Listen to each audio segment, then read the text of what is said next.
before the starting happens? I'm all set.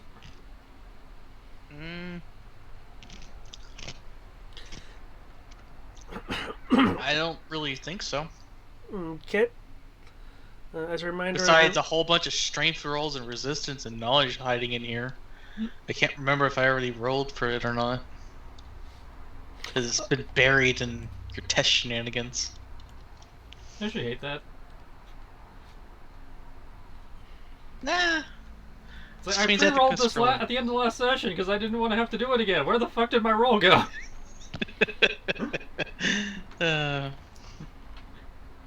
Go into the chat log, find it like 12 pages deep.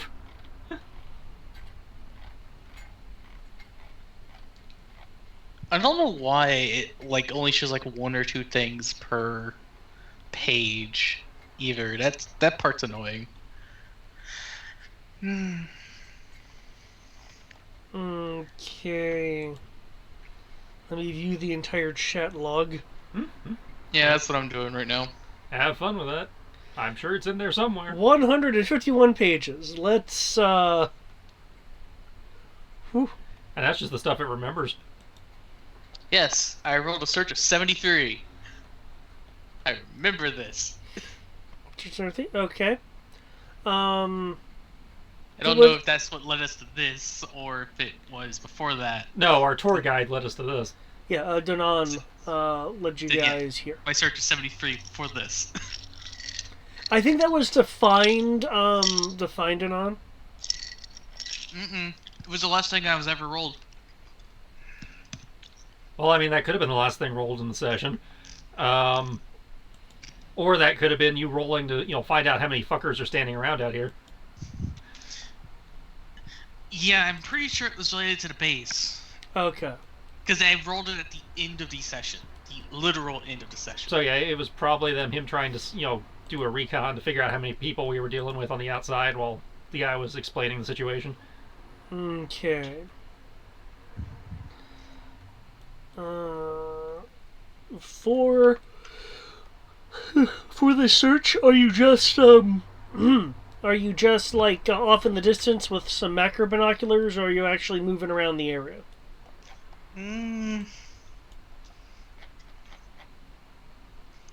If I get in trouble, I know I'll get bailed out, so I'll sneak around. Sneak around? Okay, could I get a sneak roll, please?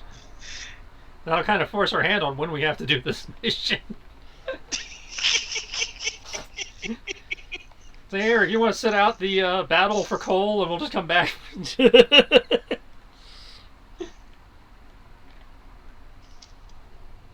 Sure, things will be fine.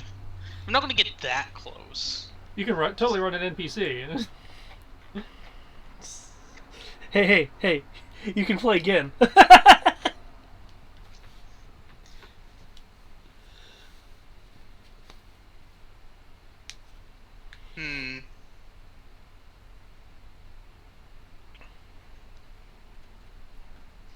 I'll maybe go at most 50 meters is the closest I would get. Just looking around, trying to find everything in the area. Any type of defenses. Things like that. Okay, 50 meters? Yep. Okay. The minimum distance would be 50. But I would prefer to stay at 70. A minimum of 60. Okay. In which case, I will still need a stealth roll, because it's theoretically possible for you to be spotted with what they have. So. Eyes. What do you have? The Mark 1 eyeball.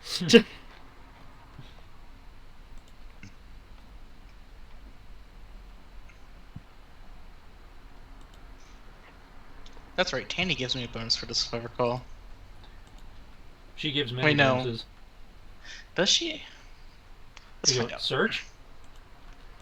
No, for the snake specifically. She does give a bonus to sneak.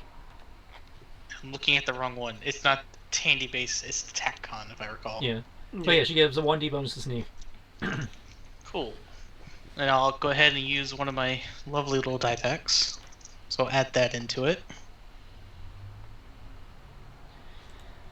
Which reminds me, at some point I need to just, play with that chameleon armor we got. Oh my. Yeah. Chameleon armor? The the guy who ran Deepwell, his we salvaged his armor's cloaking field. Cool. Yeah, one moment and I will link the stats. Given everyone else's sneak, I'm inclined to put it on Rory, but It's Rory would need it the most, Yeah. realistically.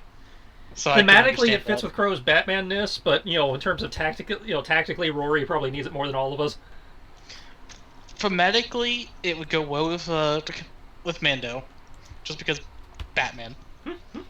Rory needs it, and it would be interesting for me just because it would make it literally I just disappear into the jungle whenever I want to. Well, you do that anyway. That's why I was like, we could give it to you, but you're like the last person on the list who really needs it. If you Yeah, click because I have the- 5 dice before Tandy. I go up to 6 dice with my poncho. If I use a die pack, I go up to 7 dice. And Well- then, including Tandy, I go up to 8 dice. Well, Yeah. keep in mind that this will override That's things like your poncho. Yeah, because all the camo features and stuff from your poncho would be hidden by the cloaking device. No, I understand that. I'd say the only thing that stacks with is skill, and probably Tandy, because Tandy's more of a situational awareness. Yeah, yeah. I imagine Tandy with sneak is things like it is Like like highlighting good hiding spots. yeah, it's like visibility level of this area is this. Give you the good Basically, old-fashioned got the Metal light Gear meter. Soliton radar alertness gauge. You basically have the Sam Fisher gauges on the Yeah. corner of your HUD. Yeah, if I'm reading this right, it's 30 minutes of cloaking. Yeah, I don't think I would realistically need it, because I have 8 dice. If I'm greater than 35 meters away. I'd say for Wait, you, no, it sounds I'm like greater it, than 35, I have 9 dice. it sounds like it's basically giving you the exact same bonus you already have. So that's going to be this plus this. Is my speaker being weird, or did you get further from the mic? Me? I was kind of mumbling. It might have picked it up. Okay, well, you're just quieter than you were a minute ago. I'm trying. Am I still quiet? Yeah, you're still quiet. I'm just trying to figure out. I was like, is that our end or That your is end? your speaker. Okay. Because I have not changed my tone of voice, and I have not moved my headset. Because Well, you see, now you're good again. So I don't. Because I'm a gamer, I have a Yeah. mic on a mic on my headset, so it's literally inches from my mouth. Which is why I was wondering, is like, did Skype fuck with your microphone gain or something? No. Okay, well, see, now you sound fine. I don't. Like, I'm looking at the settings, everything's still the same. Yeah, like I said, now you sound perfectly fine. So it was just whatever you were doing a minute ago or whatever. I was mumbling when I was doing the math. That might have been it then. If it was really quiet when I was doing math, then that's why my mic decided to pick up me mumbling.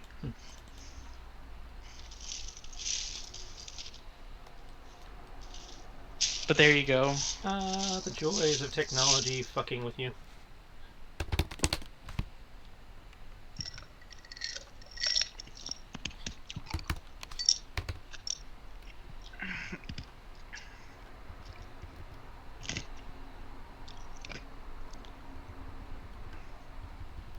I mean, what's the worst that happens? I become a prisoner again?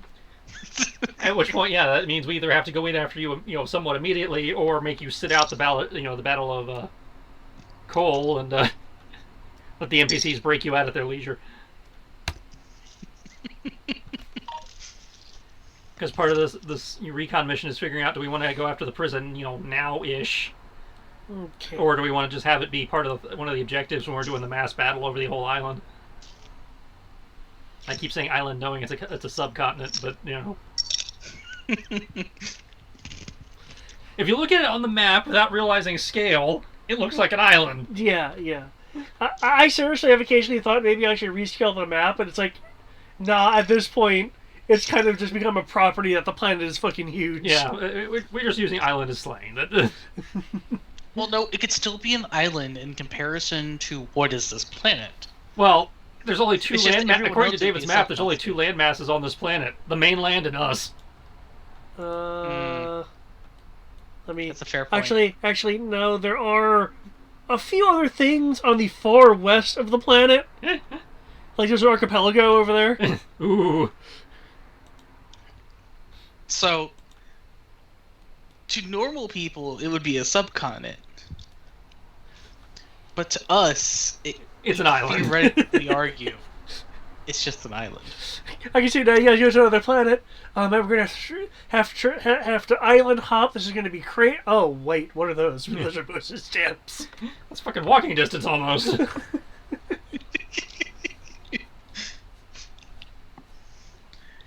Guys, is our planet just huge?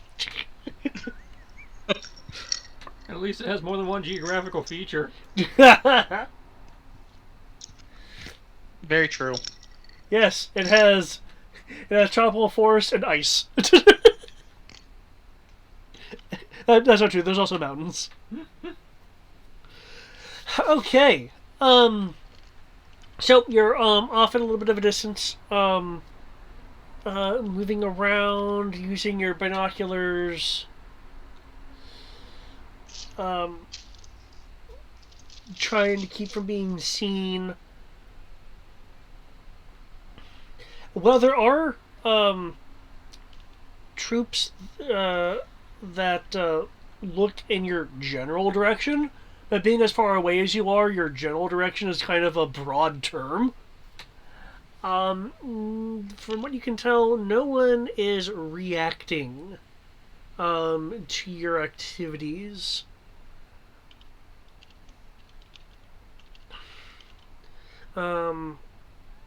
As you can see on the map, there are, some soldiers outside, some tide crawlers, and a juggernaut. The juggernaut does have someone posted in the tower, just kind of looking around.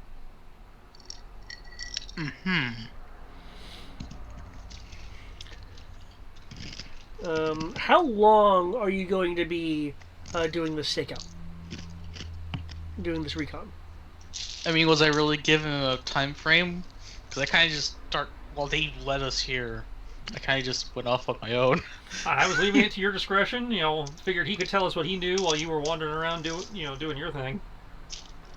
What time of day did we get here? Let's start with that. Apparently, you found the guy last night, so you left in the morning.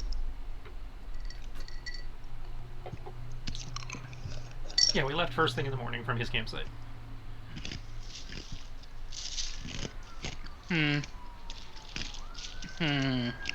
I'll say 24 hours. Or what is the equivalent of 24 hours? I don't remember if we have weird time on here as well. I know the weeks are different. That's about it. Yeah, your Zenti has longer than a Coruscanti clock. 1 second. The equivalent of one whole day. Zenti has a 28-hour day. Then it will be 28 hours. Well, don't we have somewhere to be? When the fuck did we schedule that meeting? It was before Christmas. Yeah, I was like, Oh, I think it was 2 days, was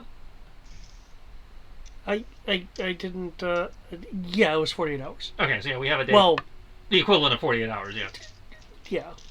So yeah, you have time to screw around should you want to take a full day of recon. Guess what I forgot? But Zenti is 1.14 Gs. So either everyone's slightly shorter than the average, or we're buff as fuck. Probably both.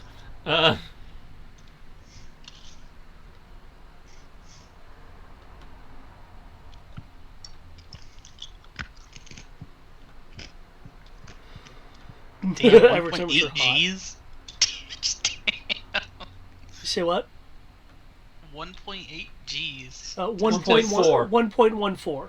Oh, 1.4, okay. 1.14 Okay, Gs. that's not nearly as bad as I was thinking it was. And so yeah, we're in the negligible increase range. Yeah, that's much more reasonable.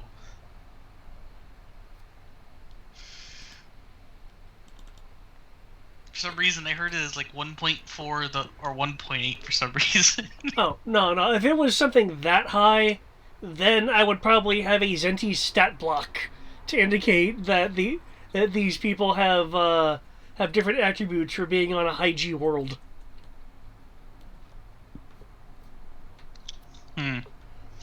Oh god, that would mean I'd be even shorter. Well, also, you didn't come from this planet. You were transplanted to this planet. It would still affect the newer generations, though. Oh yes, but you're not part of the newer generation. No, no, not. I recall that part. Okay. Uh, with your 24-hour stint, I will want 28-hour stint. I will want one more stealth roll to represent nighttime and shift changes. Cool.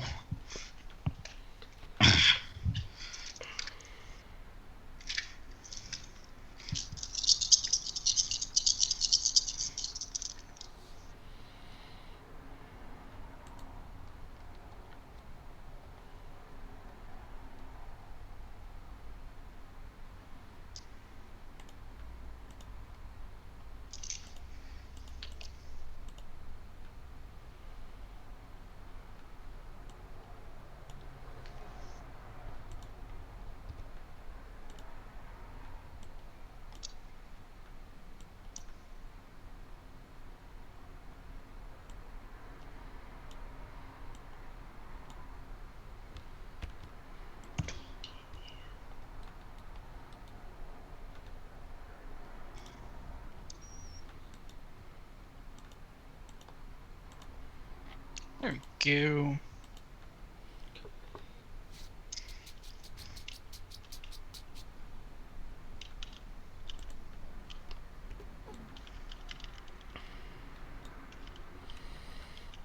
Okay.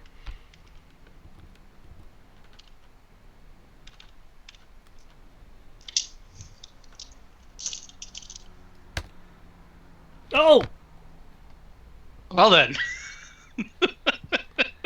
And here we go. Okay, I I'll will. just I before will. you go and do anything else. Yeah, well, I also need to give you the information you got up to the point of stuff happening. Cool. I'm gonna go ahead and spin that character point real quick. Oh, okay. Yeah, if you want to spend some CP, go right ahead. Probably gonna take more than one. Well, the good news is I rolled 2 6s so far with 1. Oh, then never mind. It probably will only take one. Well, I need to get 11. Oh, Yeah. I'm good. By the way, I've rolled a third 6 now, and then a 1. You and them magic D6s. Okay, it looks like you fortunately were able to. It only does it when I spend character points, or it's really stupid and has no purpose. I'd argue not getting caught is not having no purpose. I spent a character point. That was the other thing. Okay. Oh, those were two separate qualifiers. I thought they were the same qualifier. Okay. Either way,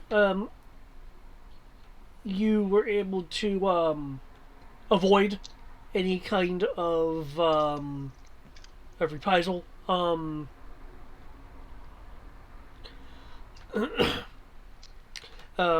You had to move a little bit early, or you would have been compromised. But you noticed things that were stealthy enough that didn't really matter. So you could just keep on keeping on with your surveillance.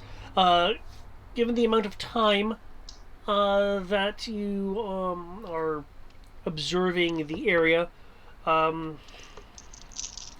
you are able to identify various shift changes.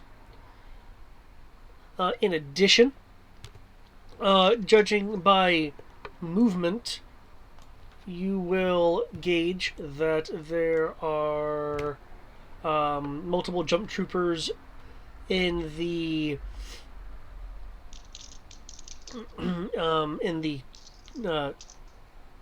trench area, or in the small chasm area here. They would have used their jetpacks to jump up onto the bridge and go inside for their shift changes. Cool. In the afternoon, there would have been the addition of this craft. Hey, it's that thing from Rebels. Yeah, the thing that replaced the Lardy. What a shame. The Lardy should have never been replaced. Well, I mean, getting an updated design is not necessarily a bad thing. It just looks wrong. I mean, I'm not a fan of this particular design, but the idea of updating the technology... No, I agree with that part, but this just looks wrong. This still strikes me in many ways as like a cheaper Laddie. Which may very well be the case, given the Imperial philosophy. Budget cuts. Oh, the budget cuts.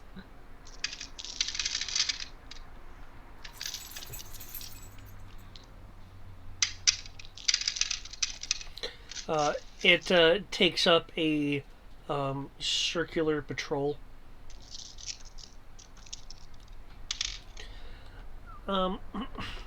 As people move in and out, you are actually able to realize that more people, as it becomes night and they're actually like going to their assigned quarters outside the prison. You actually realize that there are more troops leaving the building than the building could comfortably hold. Cool. It's underground. Or they don't care about comfort. You see riot troopers. Or something really silly like they're hidden half the building behind a hologram. Regular troopers. That would be way too much money for this area. Like I said, a really cool idea, but also really stupid. As you continue to like observe the area, you notice that the cliff face that you're facing from your vantage point, what you initially thought was just irregularities from the fact that clearly a structure was built here, are in fact rather worn, purposely shaped areas of rock. I would need either a scholar or cultures roll. Specifically, scholar Zenti or cultures roll.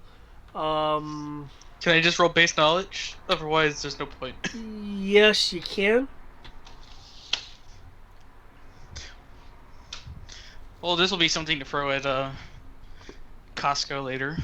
Because, recording. Hey, do you know the thing?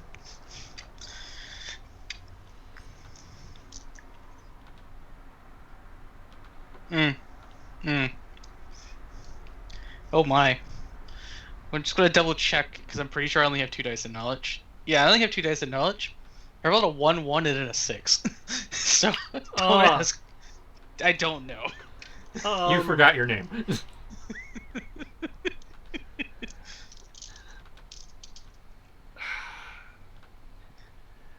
You don't have to go into details. I already know I don't know. It must be old graffiti in the rock face. Like instead of like tagging it with paint, someone decided to be like, yeah, no one can get rid of rock if I sculpt it. Oh shit, they power washed it away or something. Is that what's like really old and worn and shit? Not wash, power wash. Either way, I have learned, courtesy of being trained, that even if I don't know it, someone else might. In theory. Hence, I record it. I will have it denoted as random bullshit. Why does this matter? But the cultural people among us might know.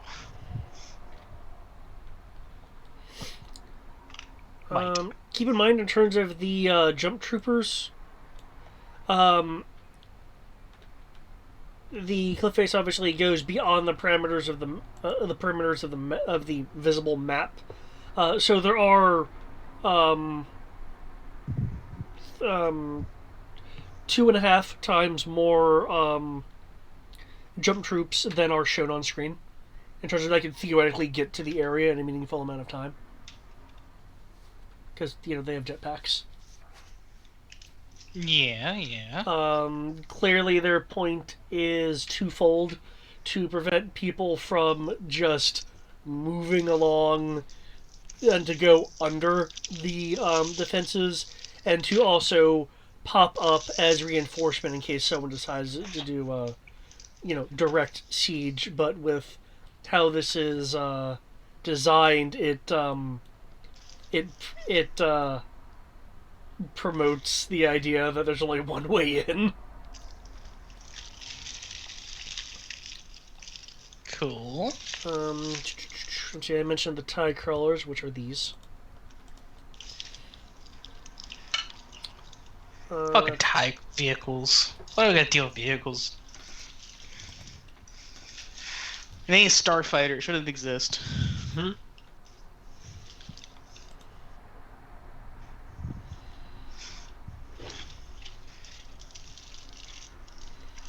But speaking of it being space capable, Blarty always confused me in how it's technically space capable. At least short range space capable, like low atmosphere. Yeah, because they were literally launching them from high orbit to go assault planets.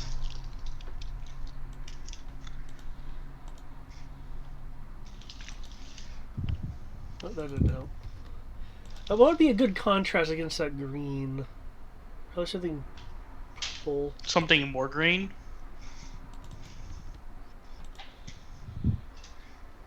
I'm not sure where we're looking, so. Nope. Oh, the text, you mean? Yeah. Nothing in the green or yellow range. I'd go for like a blue or a red. Red would definitely stand out better. Okay. Maybe dial up the font size a little bit. There you go. These boxes right here are for sort of supplies from what you've seen. Things like extra power packs. So steal or blow it up. Got it.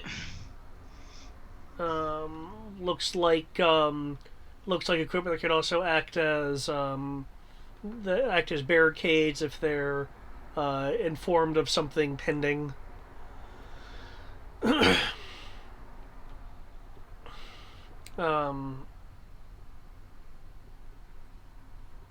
Looks like some blaster gas for the vehicles, stuff like that. Cool. The area here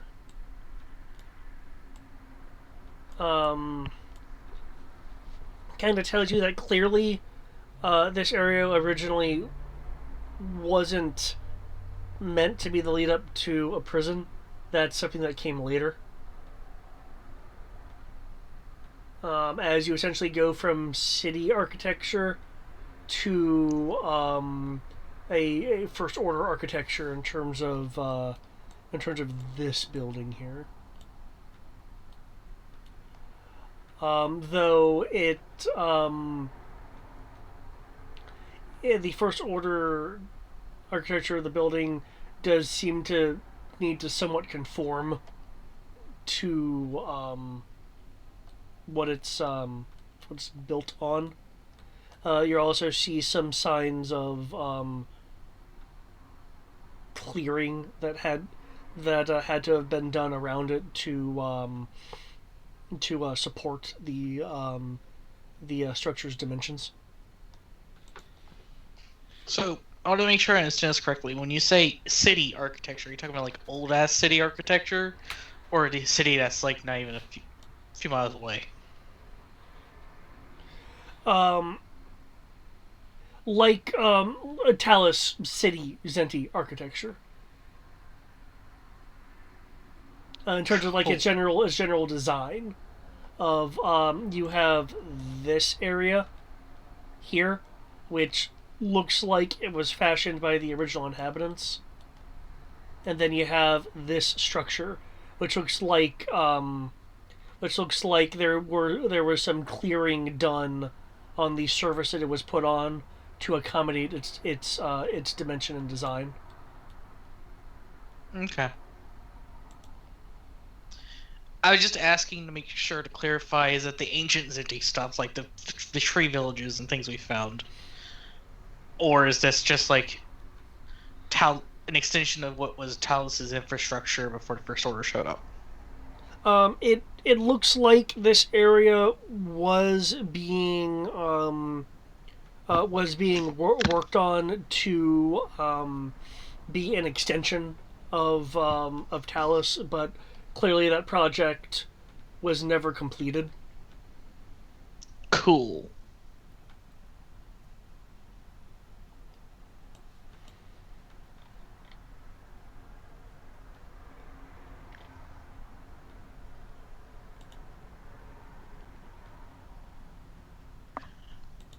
By the way, did we ever establish where we're going to meet after I do this? Probably where we had set up our initial observation post, while the guy was in theory briefing us on what he had seen. Because he brought us in, to the spot where he'd been spying on them, and then you were wandering off to do your thing while he was telling us about the place. Cool. Okay. You want to get to that? Considering you were First Order trained, you would have some idea of what these vehicles can do.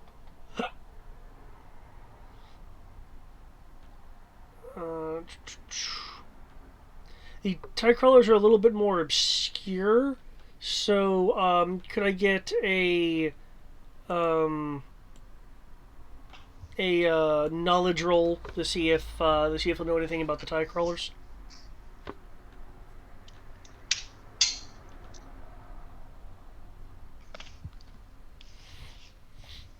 Hey, I rolled an 8. Nice. Okay. The difficulty was not super hard, considering your training. In which case,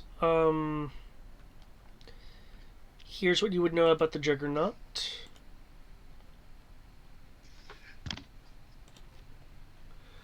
You could ignore the crew skill, as that is purely dependent on the caliber of people who's operating it. Cool. It is a very heavily armored vehicle. Yes, it is. I also vaguely remember a Rory just obliterating the front window of one. Wait, no, that was an AT-AT. That was an AT-AT. Never mind. Which is arguably supposed to be tougher. Obviously, it's not. You're looking at those stats, but What, the AT-AT? mm-hmm. Yeah, looking at the stats, it actually looks like it could repel blasts in a similar fashion to an armored AT-AT. As opposed to an unarmored AT-AT. As opposed to the swimming AT-AT. But yeah, I'm content with my knowledge, and I'll just report back with the information. And then you can go ahead and give your monologue about what he knows. Given your duration of surveillance, you estimate that the Juggernaut is at roughly 50% of troop capacity. Likely it was used to transport the crawlers that you're seeing, which would, of course, use up some of its capacity. The crawlers themselves. Boom. Hey, it's Ty on tank treads. Yeah, that's what a crawler is.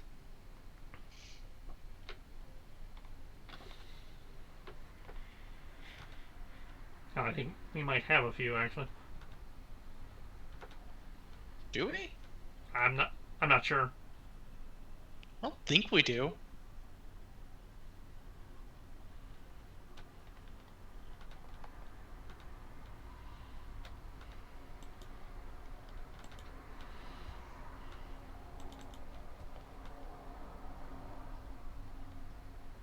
Or maybe it's the droid version.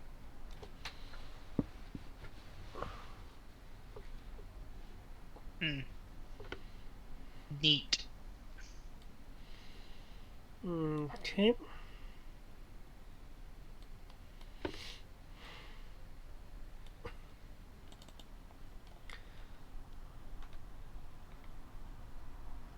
Okay. As far as Anon's knowledge of the place,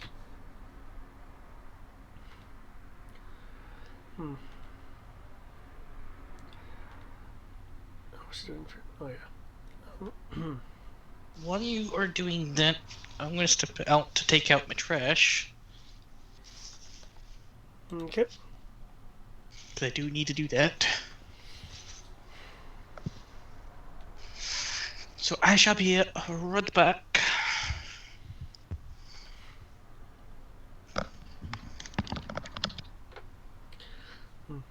Um, before the occupation,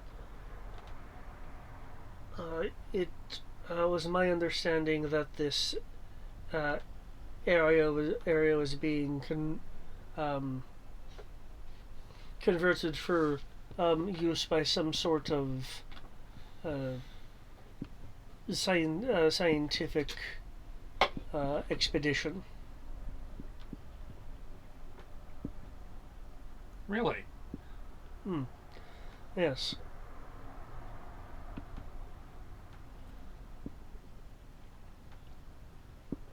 For what particular purpose, I do not know.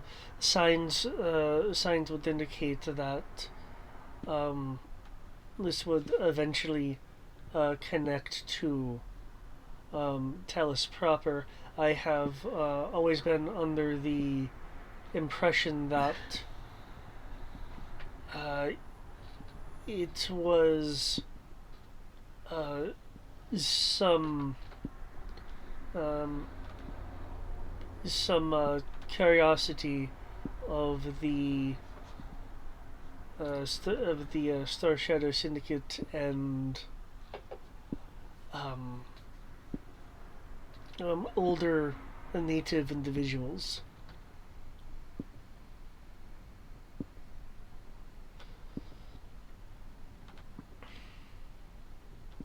Hmm. Might be worth looking into once we secure the place. Hmm.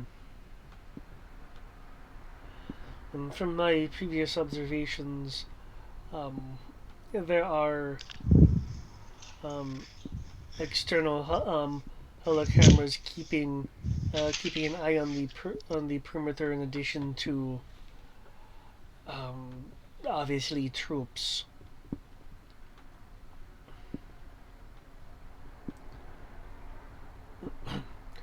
They're designed to look like parts of the structure itself.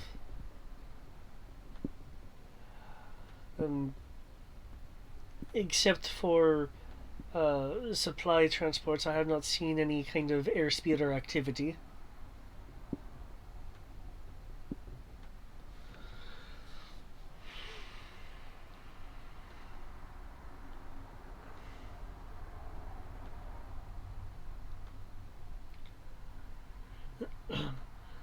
Nor have I seen any prisoners in mass removed, transported away from the facility. Um, Occasionally, there has been individuals that I assume are being transported for uh, for questioning, but they do eventually return.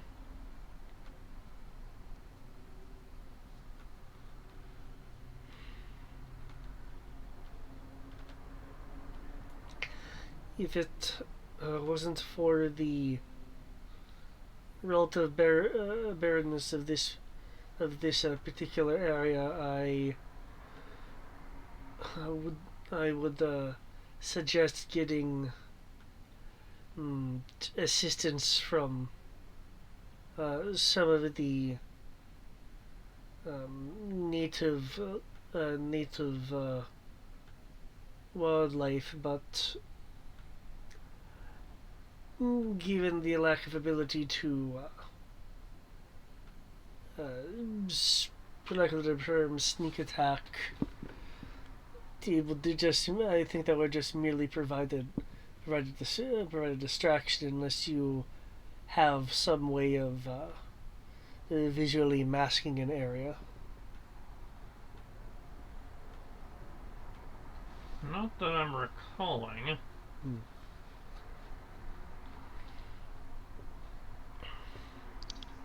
Today's game is the game of remembering everything from before Christmas.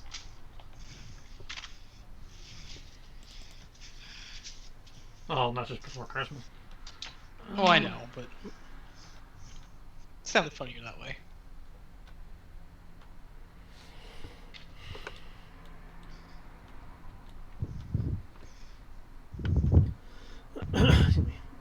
And don't worry about repeating yourself, because I won't know with this conversation unless just it decides to have the Mando tell me.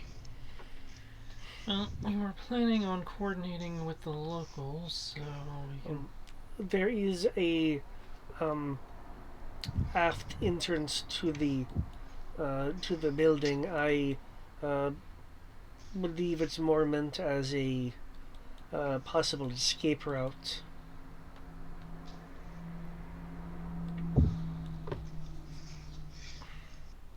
But then we're looking at a 50-meter area of barren rock face.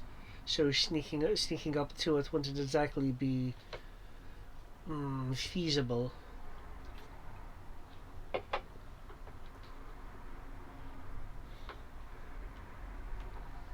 Unless you could burrow yourself somehow. Not quickly. Could have released a NIDS on him. Yeah, except that would kill anybody inside, too.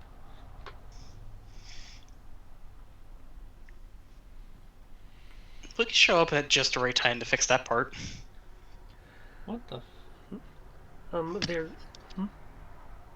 Oh, I'm going through the loot crate, and I found this vehicle, and it's like Omniprobe sensor mobile scanning unit. The fuck is this? It sounds like some little bullshit. um.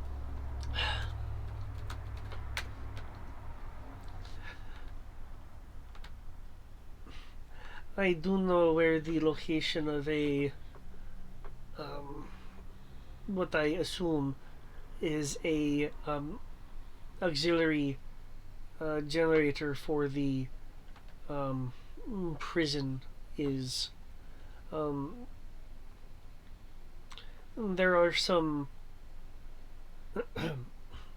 There are some rocks that are rather sizable and were not there previously. That I was getting energy readings from before my hand scanner broke some time back. It's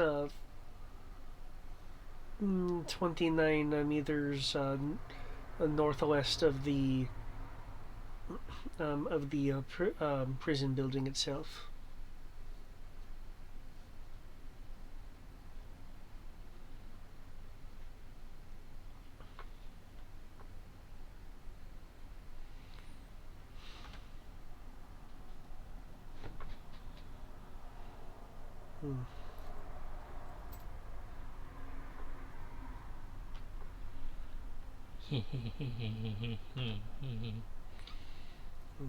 As you can see, Oh no, he's doing the Peter laugh. as you can see, my concern about attempting to storm this place myself. Yeah, I totally understand your concern about storming this place yourself. And I wouldn't expect you to storm yourself. I'm not even sure we could storm it by ourselves, but with a little bit of time to get call back to base to bring in some equipment and coordinating with the local resistance cells, I think we can do something.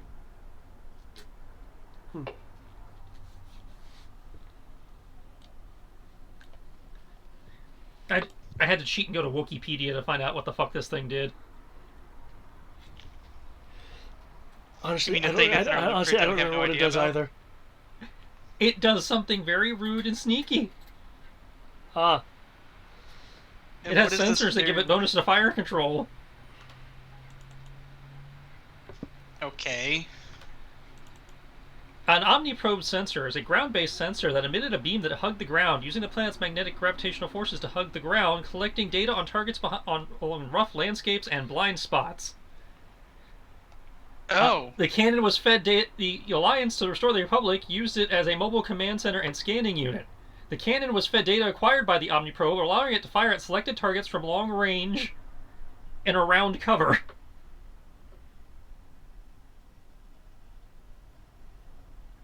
Allowing it to detect enemy units without requiring line of sight. It is the perfect hit and fade craft. The fuck you giving us, David? This Meaning- just sounds wrong. Meaning, and it's Walker scale, so while the Juggernaut has 10d of soak and this thing only has 4d of damage, if I get enough of these raining fire on it and staying out of the Juggernaut's line of sight, I can annoy the fuck out of the Juggernaut and have it chase us into the woods. how many of those do you got? 34. Ah. Oh, did that come from the fortress? Probably.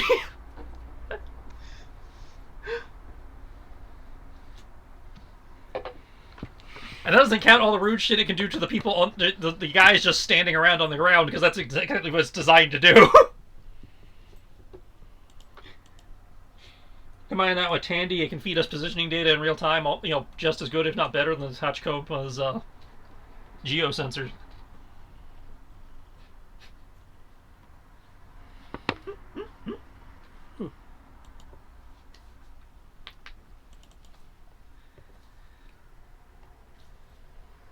They also deal with the crawlers rather well.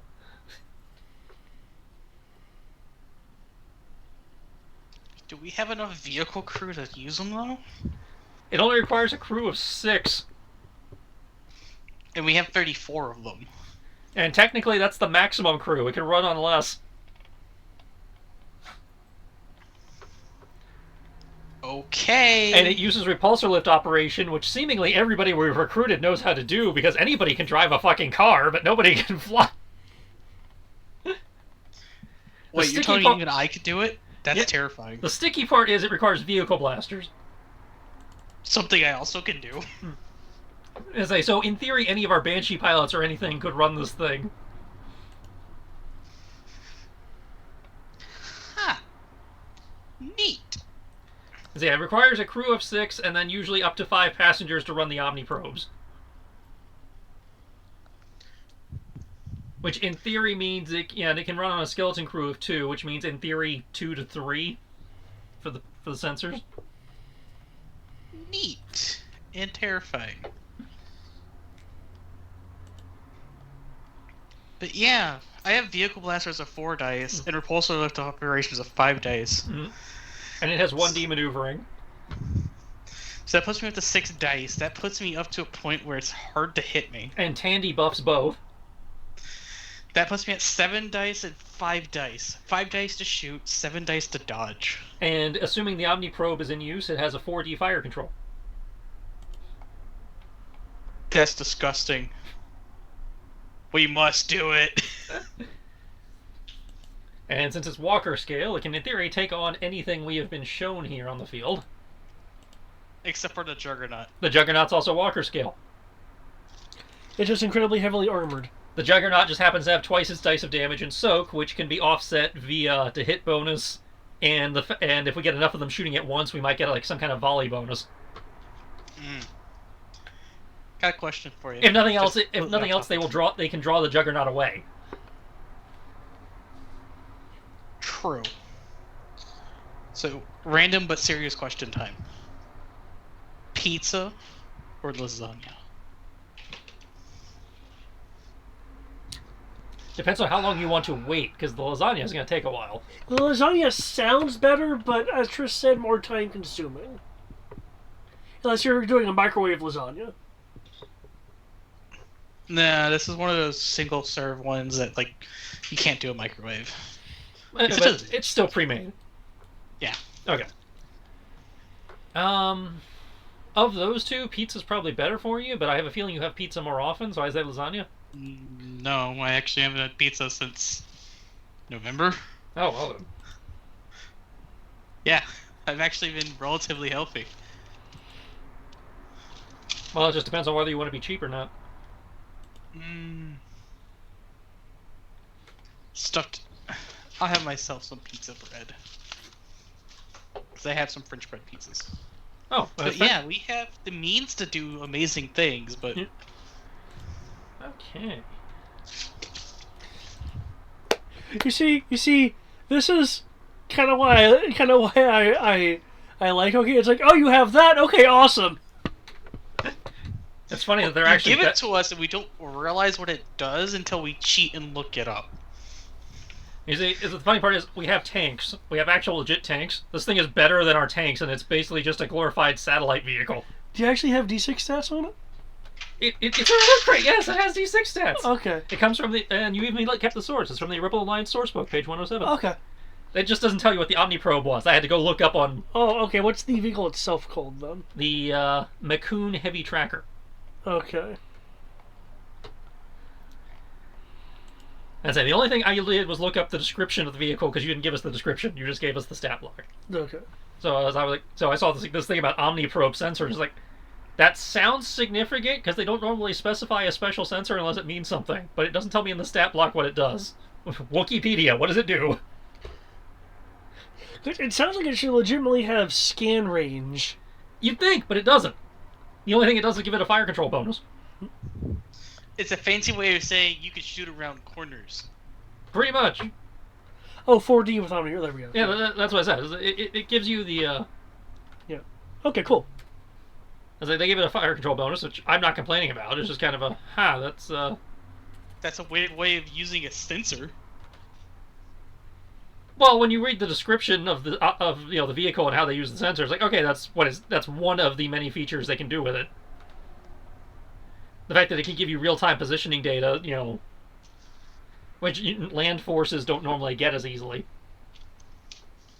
Because, at least according to the description, land vehicles seem to rely on line of sight for their scanning. Yeah, so things like trees would block it, but from what you were reading, it sounds like it doesn't have that problem. Yeah. Yeah, the Omniprobe it has the fuck you button, is what you're saying. Oh, man. You know what? It's been 2 fucking months. I'm gonna go ahead and do some week drinking. Okay. It's after 5. Nobody's gonna judge you. It's 5 o'clock somewhere. Haha. Okay. Do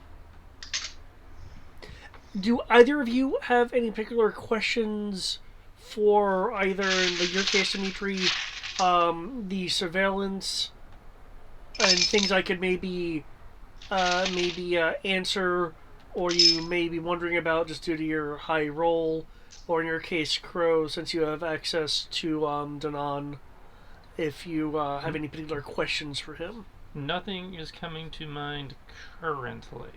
Okay. Same here, because you've given me the rough estimate of what is external, which is enough for us to start doing what we want to do. Yeah. Yeah. Only thing I could think of would be me bothering. God, I love to smell this whiskey. Sorry. Is the fact that There's no land speakers for some reason. I'd probably bother Danon to take his jerky, because I want all of his jerky. This is my jerky. Capsule. This craft was equipped with a heavy laser cannon turret, an omniprode sensor array, which has a 5-kilometer scanning radius and a long-range comlink. The fuck is that? What? I found the actual stat block on a D6 holocron for the vehicle. Okay. Say Ground Sweeper 3 was a sensor unit employed by the Galactic Empire. It was an omniprobe sensor array and usually mounted on a variety of ground vehicles. The device resembled a segmented dome and could be easily seen when placed atop a weapons platform. It could detect enemy positions from far away and relay the information to the front lines, which the vehicle itself usually avoided. So, according to the capsule, anyway, it has a 5-kilometer range for scanning. But as you saw, it doesn't actually have a scan thing in the stat block. Okay, what I'm going to do then, because it seems to be optimized for targeting, but it clearly can detect shit, so give me a moment. Hence the reason why it's able to target them. I'd say, yeah, the stat bonus. block says it gives positioning data, and then they use the positioning data to shoot them. But that positioning data can be shared with other people, so they can know where to shoot as well. Or sneak. In theory. Okay. Well, then it sounds like it's not really providing a map so much as super detailed motion and stuff. I suppose, but I figure if we have a map of the area, we could overlay it with the map of the area. What I am going to do is... So it would tell us where people are so we can avoid them. Soliton radar style. Just start obliterating them too. That works. What I'm going to do is I'm going to give it a... freaking formatting. A scan, a active scan of 5 kilometers /0 /0D. Okay. Because again, it seems to be more optimized for targeting than all out mapping detection. So there we go. I say it detects enemy positions. Yeah. Which I figure if we take that positional data and the map we have and put the positional data on the map, it would give you little dots that tell you where people are. Yeah. Again, Soliton radar style. It actually exceeds the range of its weapons. Yeah, I saw that. That happens a lot, where you have more sensor than you have gun. Well, to be fair, that is very easy to do when you have things like radars and whatnot. Now, if you were in space and you fired a laser, then, well, you have infinite range. But, well, you fire anything, really, in space, you have effectively infinite range until you hit something. Or you've programmed it to self-destruct after a certain part, or it's one of those, like a particle beam that, where the magnetic bottle or whatever collapses. Just as a quick detour, since you mentioned space stuff, what I've found for people that are actually being objective of Star Wars versus whatever, is they generally give just through observation and stuff that Star Wars weapons are likely notably more powerful than what it is that they are facing. However, they have a severe limitation in range.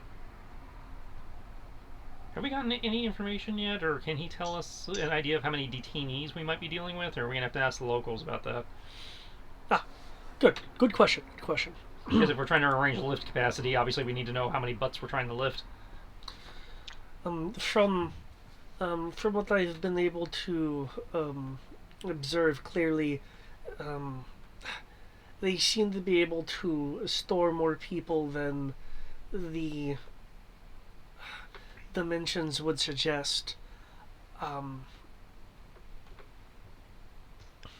But my estimate would be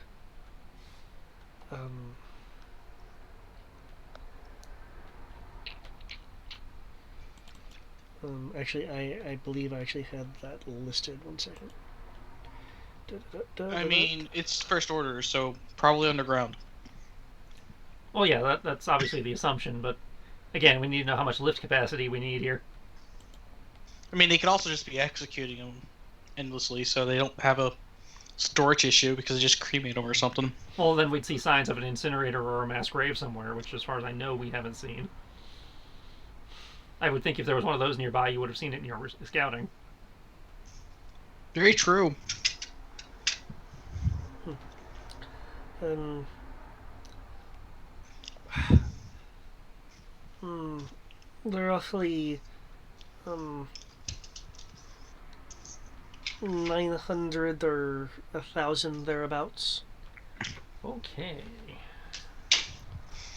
Who called in the freaking space freighters that we need?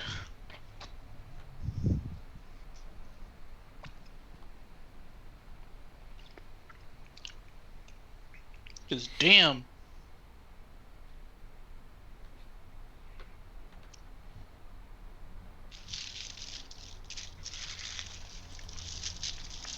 Gonzanis are already deployed. Got TIE shuttles.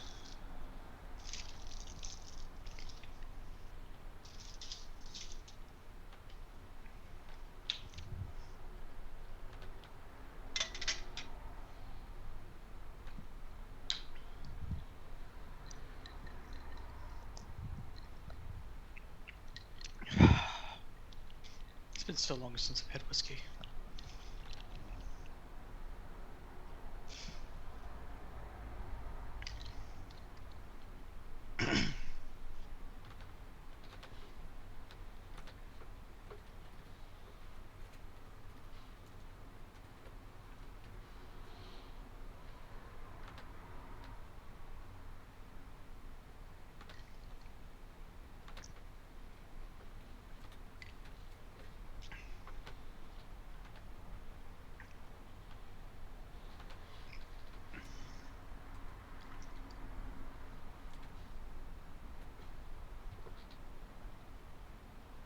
Having to get creative.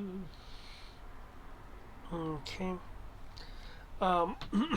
You guys can meet up at your scheduled rendezvous. Okay. Coordinates. Would that be a place in the city, or would you fall back to the Kaital? I believe we wanted, the idea was a place they felt comfortable, so somewhere in the city. Okay. Oh, I'm not talking about. I'm talking about you guys discussing like the surveillance and stuff like that. Oh, that would have been falling back to the Kaital, Yeah. so we can use the map systems and stuff. And so I can call back to Argo. ET phone home. Because we need butts. We need all the butts.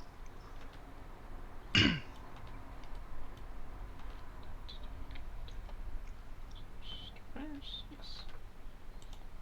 I'm gonna get some different music.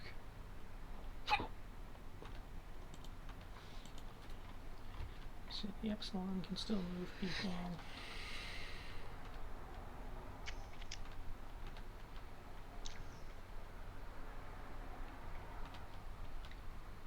The Kaital can obviously move people.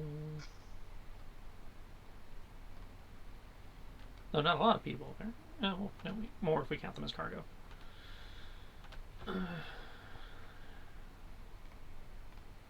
Hi.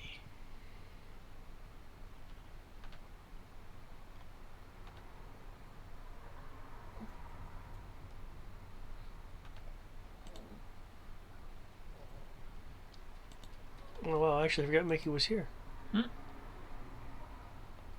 He's being a quiet, good little boy. For once. Yes. TIE shuttle. Oh, TIE shuttle Mark II. Mark II.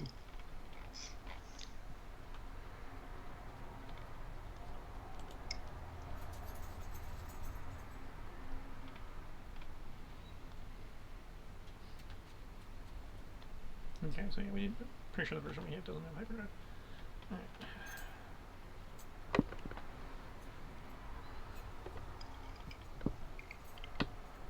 Okay, I know they carry more than 2 passenger.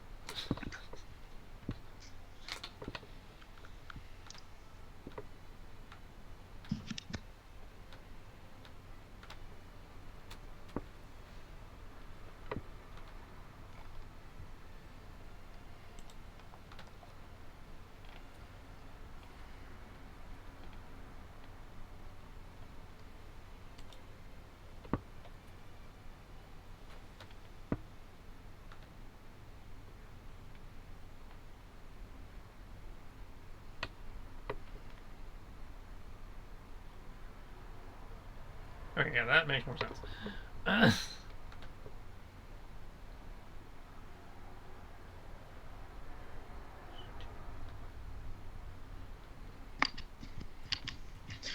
So, just a thought. Even if we can't get the immediate pick everyone up in one go, we could just pull a airfield raid again. Well, not counting them as cargo, if I bring in every capital, every transport ship we currently have access to without having to bring in the pirates and shit, we can move a little over half of them based on that estimate. Because he said 900 to 1,000. Was Danon's estimate So, based on what he had seen. Yeah. So could be more, could be a lot less, could be Yeah. a lot more. Because using everything we have, and again, not counting the Kaital's cargo bay, because I don't have the easy conversion for that. I believe it's 10 to 1 if you're being comfortable. I will house that you can do 5 of the 1 if you want to start squeezing people together. Okay. I mean, I think they can live with a little bit of discomfort to enjoy their freedom. So 5 people per ton, Um, or 1 ton for 5 people. Or... I know if you're like making a room, it's like 10 tons per one like 2-person room. So if we say 5 ton, sacrificing 5 tons for two people. Okay. So 5 tons for 2 people.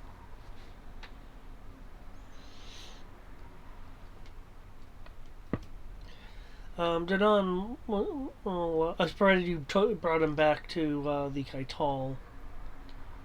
I mean, we made that offer. I don't see why we would turn it back on it. Yeah, we'll be little surprised by the piece of equipment you guys are flying around in. Is this some sort of camouflage that you built yourself? What?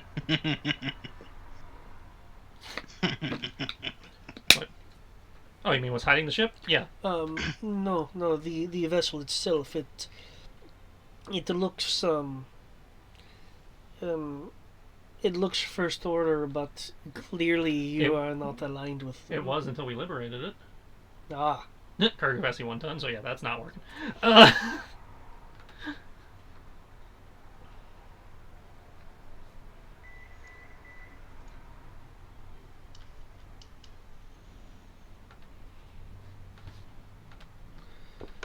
So let's see if I can help out with that. 8 tons. 80. Another 5. Oh, 60.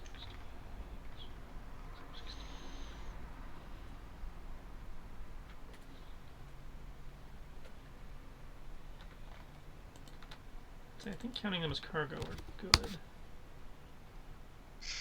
Cargo capacity 1,000 metric tons. Yeah, I think we're good. Oh, for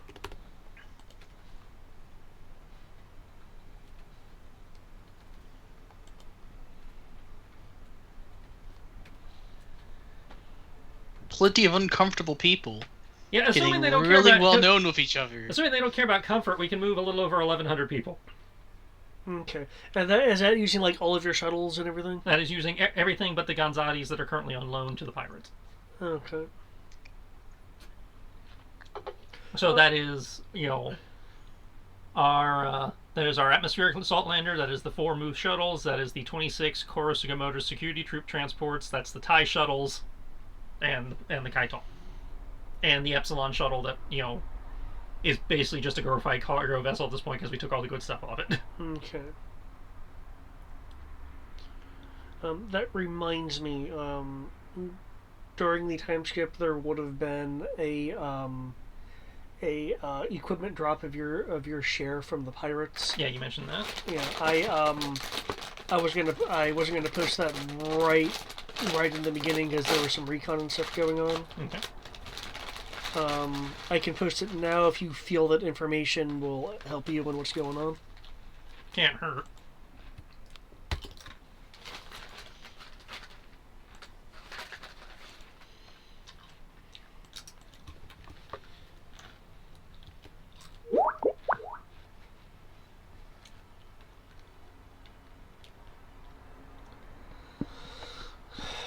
When it says other starfighters, read as intact, non-FO stuff.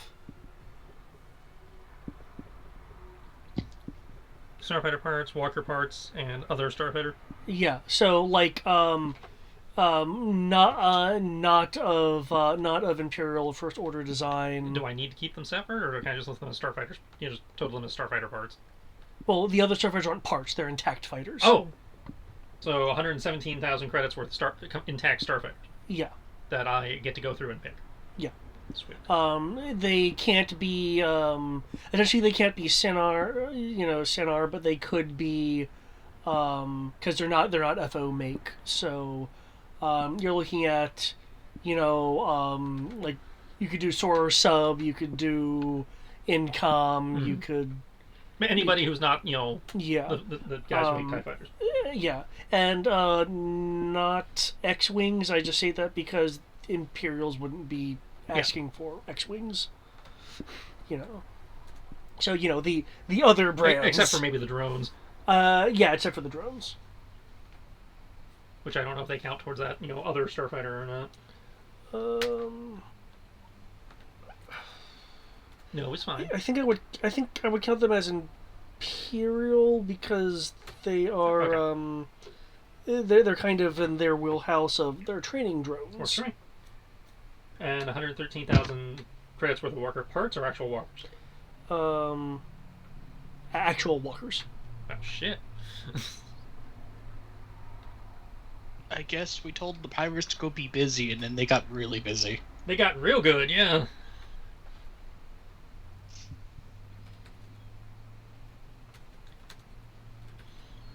Yep. I'm going to have to run this by the group, because otherwise I'm just going to buy more of the Maquis fighters. By Maquis fighters, are you talking about just more Banshees? No. Those things I showed you from Star Trek that look like a very slightly modified cloak-shaped fighter. That are used by the Maquis of Star Trek, which is, why I thought it was appropriate.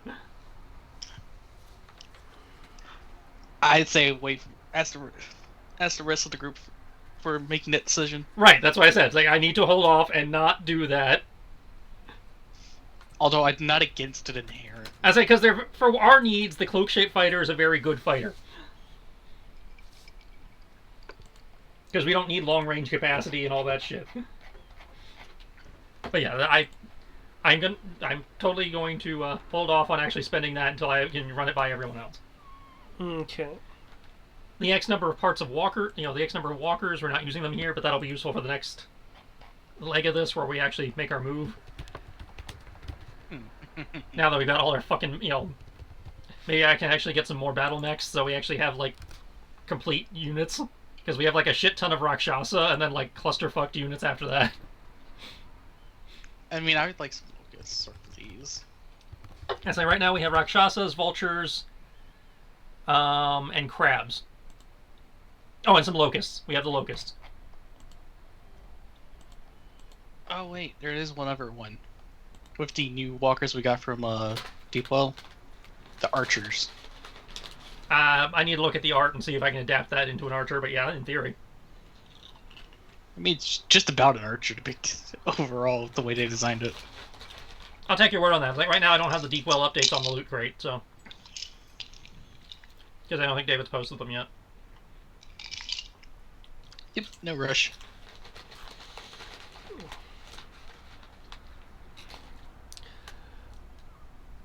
Your resources appear quite impressive. Mm-hmm. They're getting there. They're far more than the mainland has been able to muster for any kind of real period of time. Well, once we secure this island, I will happily bring what resources we can spare over to help the mainland, because, well, that's the plan. But obviously we need to secure the island so we can move troops off it first. Of course, I just fear for the safety of your Maquis group. Well, so far your supposed ghost infiltrator or whatever has been restricting the activity of the mainland. I don't think they, either know about us or think we're a credible threat yet. Or they haven't been allowed to come deal with us yet. The mainland is also a very large area. Mm-hmm. No, I feel after our next move, they might change their mind, which is, again, why the sooner we can secure this area, The better. the harder it'll be for them to slip that guy in. If I might suggest something, if you're in fact going to convert the island to your cause, um, perhaps get some, shall we say, um, creative artisans or sacrifice portions of the urban scape to give the appearance that there is nothing really left to investigate as a protection from patrols and uh, orbital sweeps. Well, we already have one base that's like that. That same base also happens to house a planetary shield generator that is in good enough condition to protect the island from bombardment. So even if they know we're here, they can't do much about it. In theory. That's what happens when you walk off of one of their R&D sites. Danon will say Yeah, that was a fun one. something. He's not. The phrase isn't in basic. I mean, what did we do? We basically got inside, disabled everything, and then removed their leadership before they could even do anything. Man, that was a good one.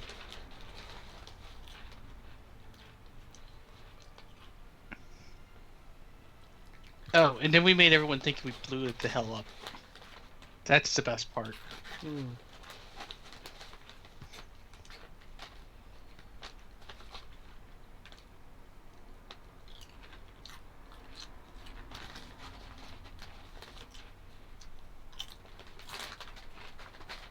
Let alone all the fun little toys we got out of it. Fancy new walkers, stealth fighters. I mean, what else did we get? Yeah, those stealth fighters are going to be especially handy today. Which reminds me. Oh, how are those stealth fighters going to be handy? I will tell you once I can see if I can find them in our. Because I know we had like one or two of them. I'm trying to figure out where they are in the journal, if they're even in the journal. Because I do remember Are you us talking getting about that. the cloak prototypes? Yeah, It's. I've had it. Yeah. Dark fighter. Yeah.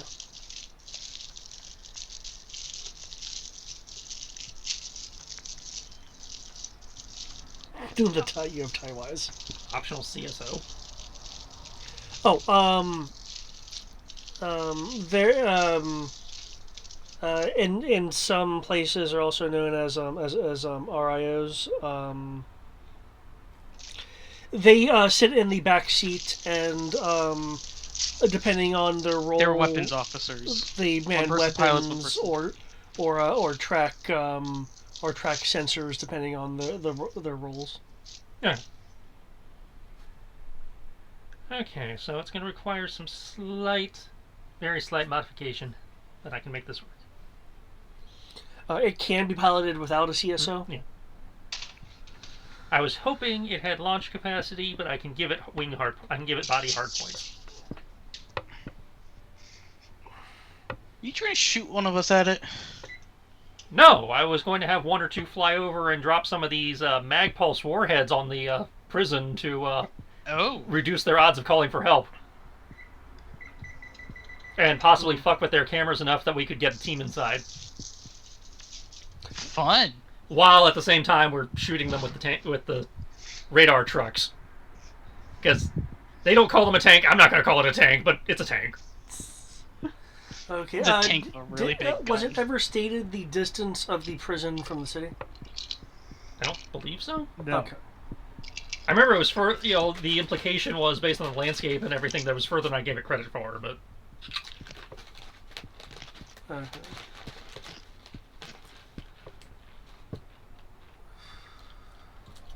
You said it was at least a few hours travel Okay.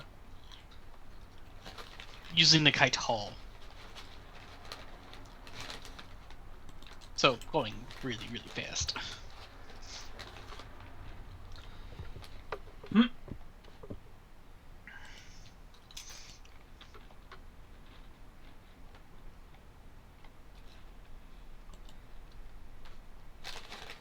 Crow, why are you rolling into the thousands?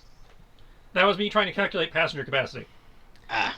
And then me totaling up the cash David gave us, because it's like, okay, we had this many thousands of TIE fighter parts to begin with, and he just gave us this many thousand more. I don't want to do that in my head, so I'll use Roll20 as a calculator. Yep. Do note, if you're looking at the kilometers per hour, that assumes that you're gunning the engine. I don't assume that you're gunning the engine. Yeah. On the way So- back, I don't see why we would. 295.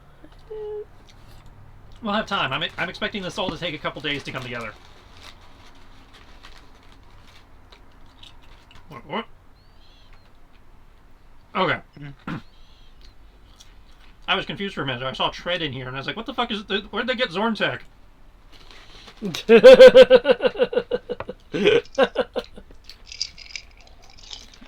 And how many treads do we have? Because that was not in the list of stuff you gave me, I don't think. Oh. It's some kind of TIE drone. Yeah, the Oh, are these the things that are on the Kaitol? yeah, those are the four Okay. integrated Okay. drones on the Kaitol.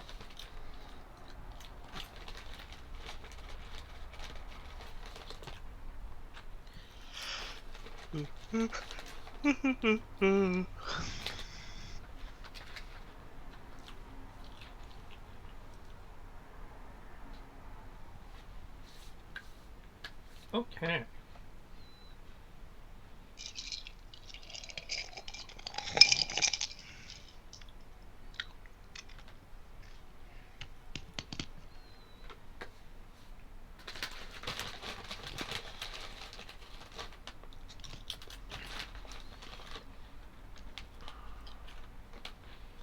So we put in a call to Deepwell to let them know I need the a couple of they need a hard point mount on the dark fighters, because at their size I think they can only take one, but you only need one to carry a mag pulse. True.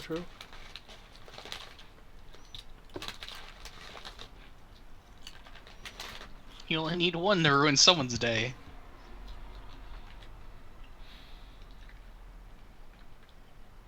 Put in a call to Argo to arrange for all the shuttlecraft and trucks to make their way over to us. Set up a rendezvous point outside of the theoretical sensor range of the city. Over yonder.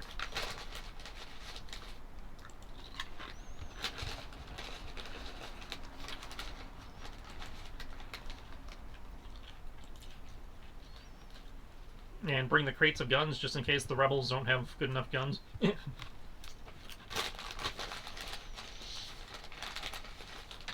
Sure, we shouldn't just employ our entire force and just deal with it ourselves? I don't want to reveal what our entire force looks like yet. Hmm. So Fair. you theoretically have enough forces to perform a direct overthrow, but Like, we have a shit ton of battle droids, but I don't want to reveal we have those yet. More importantly, I want to work with the locals to do this so we can build a little bit of trust.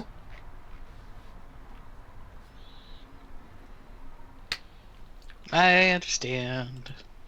Ah, yes. Let's bring the 18 magnetic mines. Those might be good for fucking up the tires on a Juggernaut. I mean, And I know then David's some. going to totally have them have run flats because he's, I've used that on him enough that he's like, fuck you, this is my revenge. But revengeance.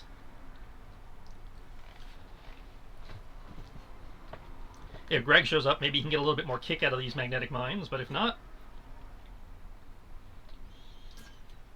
it'll still make somebody very annoyed.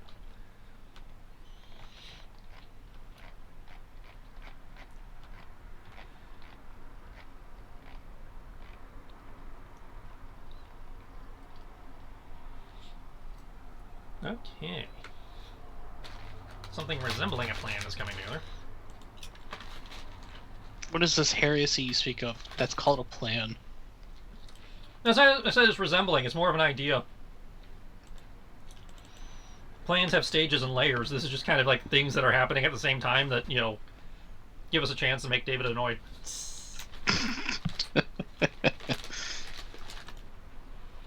Like invisible bombers. That's a very good point. Invisible bombers are kind of OP. I was yeah, because They only have one bomb apiece, but you kind of get around the fire while cloaked if it's just something that gravity drops. which was my thought. Now, to my understanding of how the cloaking device works, the bomb itself will not be cloaked, so they'll see this torpedo flying over their head, but they may or may not notice. I'd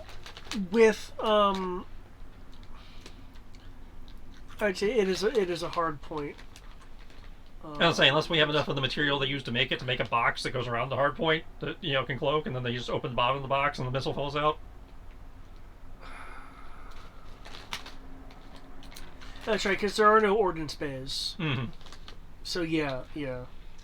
But still, the odds It's of them... still part of the tie. I'm pretty sure it would be cloaked inherently because it's part of the tie. No, because reading the description, the cloaking technology is the skin of the ship. So the missile will be outside of the skin because it's a hard point. But the odds of them detecting this lone unpowered missile flying overhead is very low.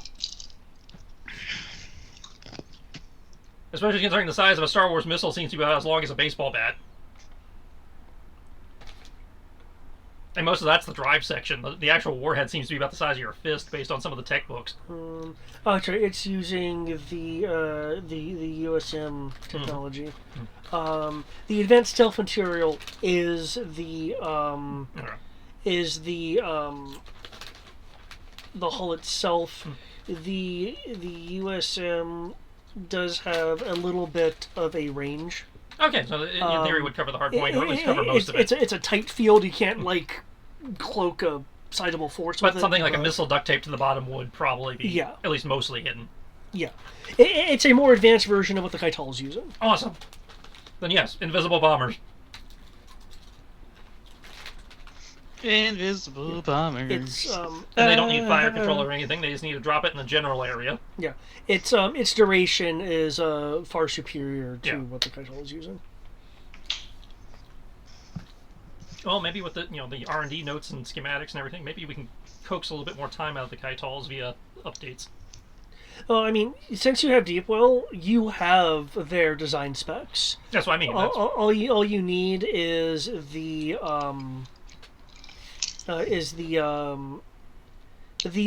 main ingredient in this are suitable kyber crystals. Which I'm guessing the Kaitals are not suitable enough for the modern version, but maybe we can use some of the data from the modern version to again coax a little bit more efficiency out of the one we have. You could, or you could design a Mark V, which is what the fighters are using. Yeah. Which means you're building one from scratch. But and just using the kyber crystals from the Kaital one. And you would need more kyber crystals because the okay, so again, because the Kaital is using one while the fighters are using multiples in sequence. Well, good thing we have a shit ton of kyber crystals back at Argo Base.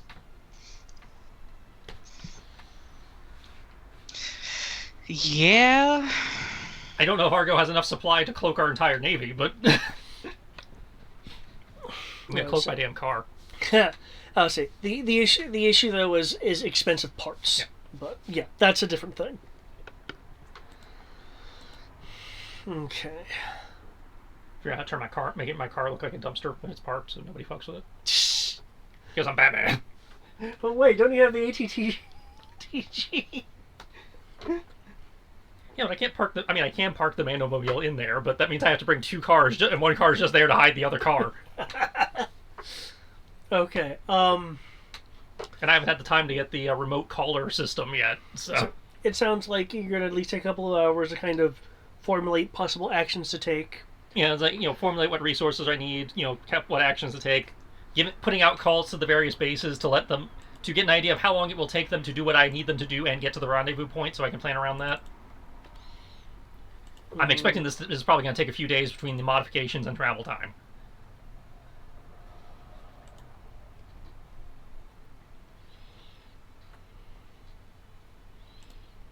it's not within the hex zone, so.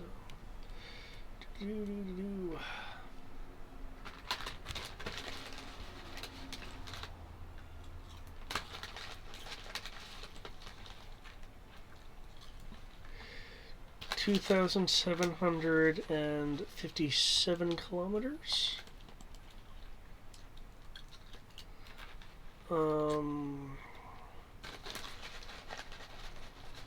Let's.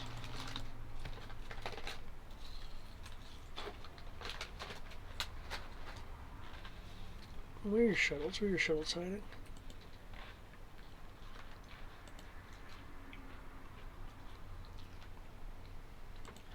Oh, command calculator. Oh, you're also including ground units in that, aren't you, in terms of transports? Well, I figure the Moo shuttles can move the the vehicles over on their own. Yeah. Well, I'm trying to figure out, like, you're only as fast as your slowest unit. Exactly. But every unit that I'm actually having to worry about travel is a flying unit. Okay. So you only have to look under Starfighter to figure out what our slowest unit is. Because I'm pretty sure the heavy tracker things are our slowest vehicle, but those can be carried by the shuttle. Where are your Moose shuttles? I don't have They're them. under Starfighter. Am I just being blind? Probably. Because they were just there a minute ago. I looked right at them. So I was reading them. Yeah, they're between the security transports and the assault and the atmospheric lander, which are also both coming. So.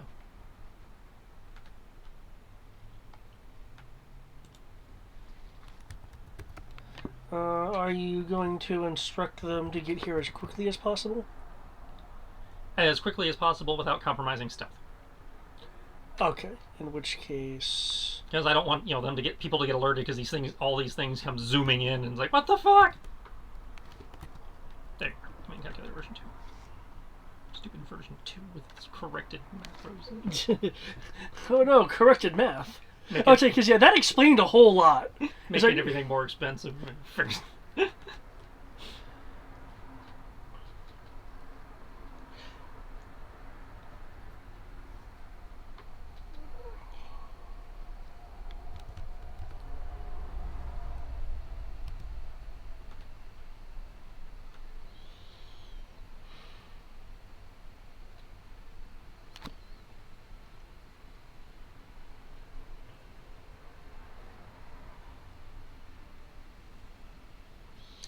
Okay, if you're wanting to do it stealthy, it's going to not be moving at max speed, and they're going to be moving in waves.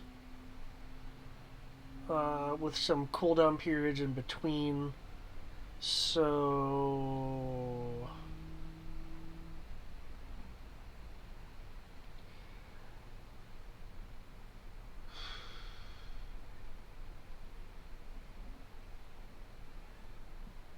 I'll round up 20 hours.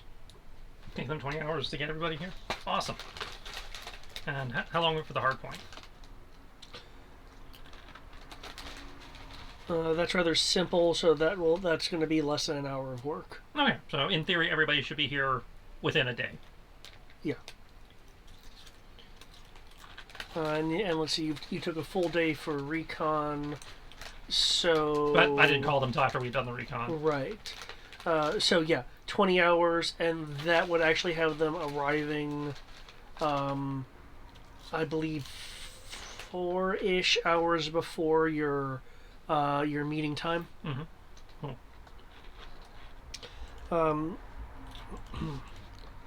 Let's see.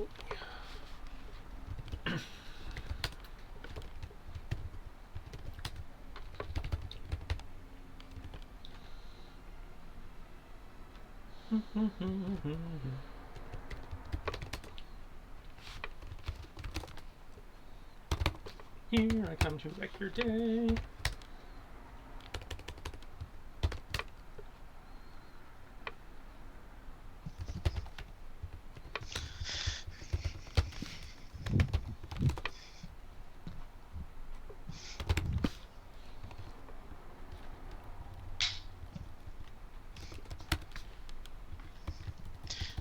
6 more minutes. Okay, let me just see if anyone needs to turn around for being caught. Yeah, because we need to adjust our timetable. I need to know that. There's no shame if I have to adjust the timetable, because, we are moving a large force. I get it.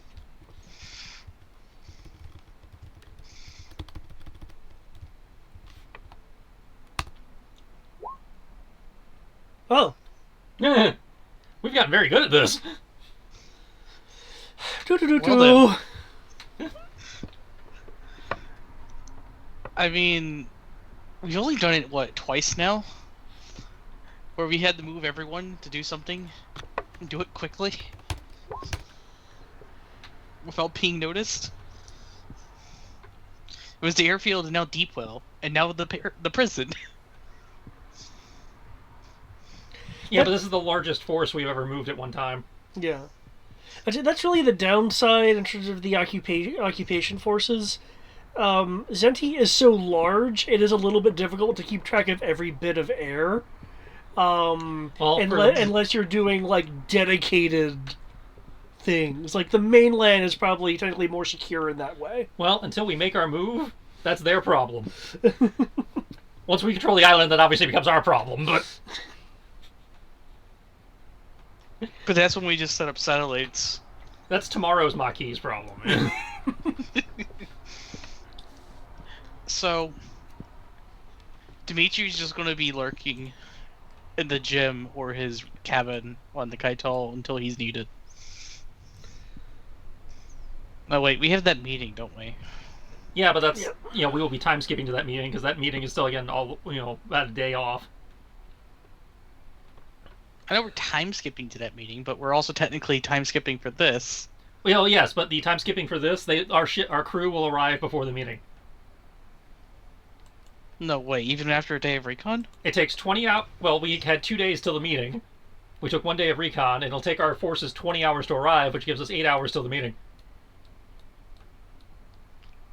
The prison's a couple hours away from the meeting area, so... Well, yes, but we're not doing the prison until after the meeting, because ideally we want the people at the meeting to come with us.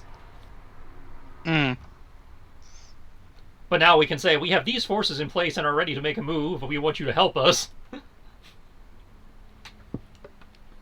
We look way more proactive than we would have a minute ago.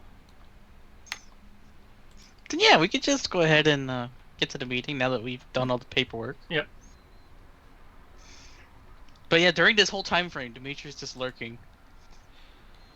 Like, good luck finding him. You lurk, Dipstick takes all her hot water, and... He's like, oh my gosh, showers! Indoor plumbing! Just walk by, see him standing there flushing the toilet repeatedly.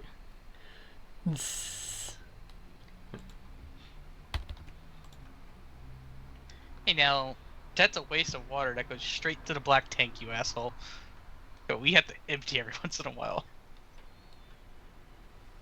I don't know if we do or not. There might be some kind of, like, vaporization system or some shit. I mean, it never goes into detail besides stations and apparently planet-sized objects having just a pit that they throw trash into. Or, the Star Trek technology where they take the poop and then feed it into the reactor to make the ship go. It makes us go.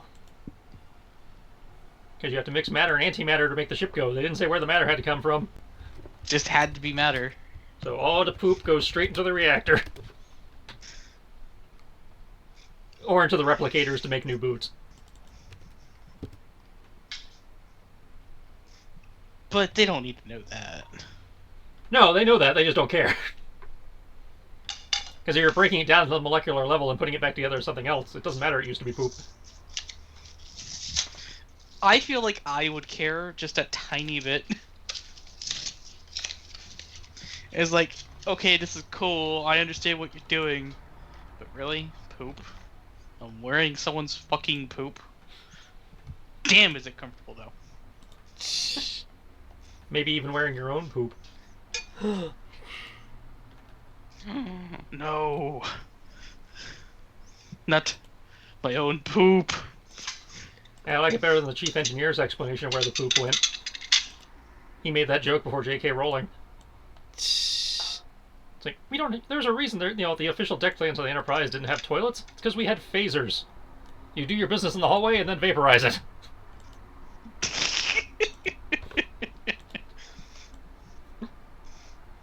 Obviously he was being, trying to make a joke and was probably very drunk at the time because he was drunk at every convention. But when is he not drunk at a convention, though? Let's be real. Okay. Are you bringing a Quinlan? Of course I'm bringing Space Dog. Space Dog go everywhere until Space Dog gets shot. And then when Space Dog gets shot, the world ends. Well, it depends on whether Space Dog lives or not. They shot her dogs. Because if Space Dog lives, I've got that covered. If Space Dog lives, they get to live, but as a broken, bloody pulp. Well, we've seen that happen where he gets shot and. Okay. Oh. So yeah. Time will definitely pass. 'During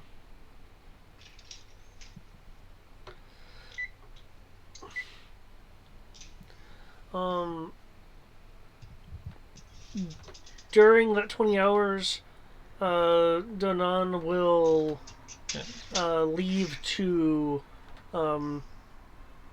meet up with Maquis. How much of our water did he waste?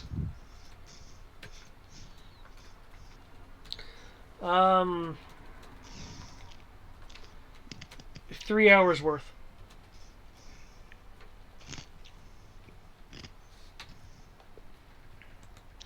Given how humid the planet is, that's not that hard to recoup at all. You're not wrong.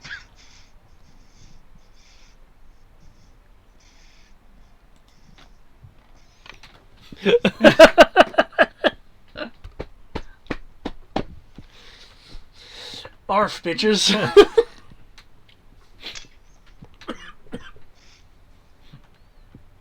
Okay. Should I be wearing my armor? Or should I not? Well, Keep in mind the meeting place will be within Talos. you don't necessarily have to wear your armor at the meeting, but, it might be... But you probably will want it for the actual raid. Because I do remind you, if you're wearing the Maquis armor, it also doubles as a symbol. Yeah. So you'd essentially be in occupied territory going, yo, what's up? I mean... I got the poncho for a reason. Which works for everything but the helmet, yeah. It has a hood. Okay. I mean, it's your choice. I'm just letting you know. That's why I said, it's like, do what you want for when we're in the city. I'm just saying you probably are going to want the armor for the actual... If you are going to, like camouflage your outfit, you're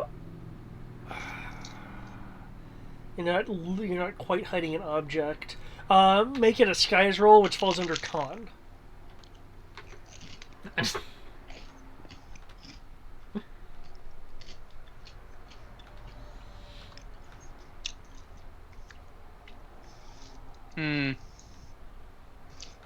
I'll let the Mando be the symbol.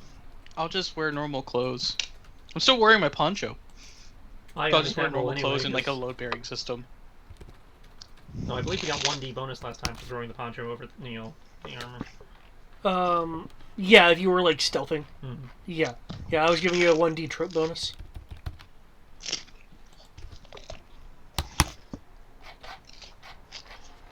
I'm just...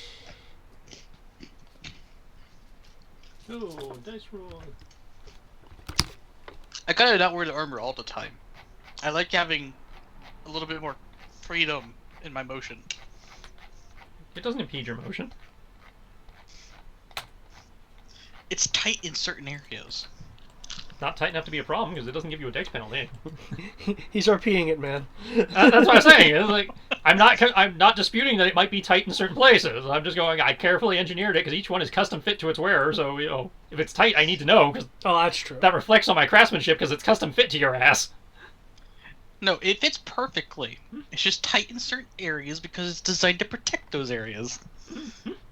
And you're talking about someone who never had to wear anything like that until he got transplanted to this world. I am not disputing that. I'm just, you're saying one thing, and as the guy who created the armor and is working towards his master's degree in smithing, I was like, I've made this the Mandalorian way. It has no dex penalties and is custom fit to your ass. If it doesn't, if it's tight, then this affects my craftsmanship reputation, and I need to know.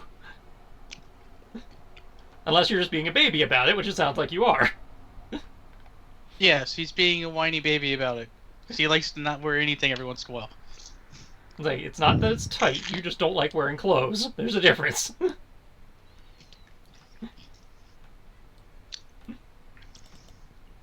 Tight, when you say armor is tight, that implies it's fucking with your ability to move. And I was like, it shouldn't be. Unless you put on a few pounds, in which case that's not on me. I feel like that'd be hard to do in Dimitri's current circumstances. Just saying. I don't know what you do in your off time. For all I know, all your rations are Twinkies. No, I'm just saying with all the work that we do, I don't think any of us would be able to actually gain weight. You can't. I think you could, but it would be entirely dependent on what you're eating. I was like, you're burning calories, but if you have a terrible diet.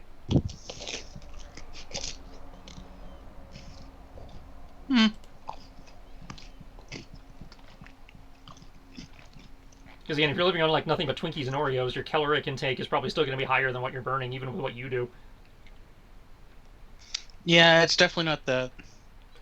Actually, I think I'm gonna retcon my previously requested role. I say hide. Because I'm reading the description of hide here, and it's like conceal objects from view, conceal weapons, stuff like that. So I get an extra d6. In term, well, I know normally you said con was disguise, but in this case, yeah. Yeah, it's like I may bounce around a little bit before I come to a decision because they both perform a very similar function. I can see it being contextual. That's true, especially with how d6 handles things. Because in Dimitri's case, he's specifically wanting to conceal the Maquis symbolism. Yeah, which is why I was thinking hide for him. And I'm specifically concealing my goddamn Mando armor. Okay. While keeping it on. Just... Okay. So okay, cool. Yeah. Sounds like you guys are trying to accomplish the same kind of thing. Yeah. Okay. Let me go ahead and roll it because I just won't wear the helmet just like last time. Because does he have any suggestions on how to get into the city, or do we just use the method we used last time?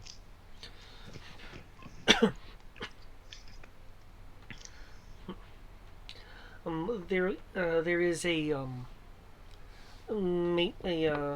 maintenance area that I do not believe has been sealed that will bypass the wall. Well, check that out. It's got 1 million guards on it for no reason. In terms of would Danon have been given a comlink or something? I did mention during the time chip he was going. Yeah, he was given a PCP. Okay, then yeah, you guys would be able to talk still. So okay, that exchange can be a thing. Okay, in that case, if you want to get to the maintenance area, because ideally we wanted him at the meeting. Wait, Dunan's is not the guy we found out in the middle of nowhere. Danon is the Twi'lek survivalist. Okay, so he's the guy we found in the middle of nowhere. Yeah. Okay, so yeah, ideally we wanted him at the meeting. So. Okay. Which is why we were making the jokes about him flushing the toilets and everything. Okay, in that case, I will need a stealth roll to get past the wall guards so you can get to the maintenance area. I suppose I should make us good at that, shouldn't I? That would be very helpful, yes. Because we don't notice. Is he a stranger or an occasional at this point? Well, you've only known him for a couple days. So still stranger. Okay. Yeah. Which means my base difficulty is way higher. That being so here's said, a question: Will that the being guard said, be he 35 meters or more? He does believe in the Mando.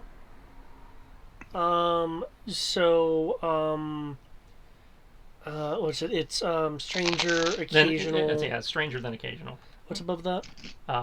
Above occasional? Yeah. After that comes light training. Yeah, it's not actually trained with you, so I say occasional. Or, as you put it here, occasional. Well, yes. So, for the sake of number of dice I get, will they be within 35 meters or greater than 35 meters? Well, you're approaching them. So for the purposes of this, considering, they're meant to be looking outwards, beyond, I'll say beyond 35 meters.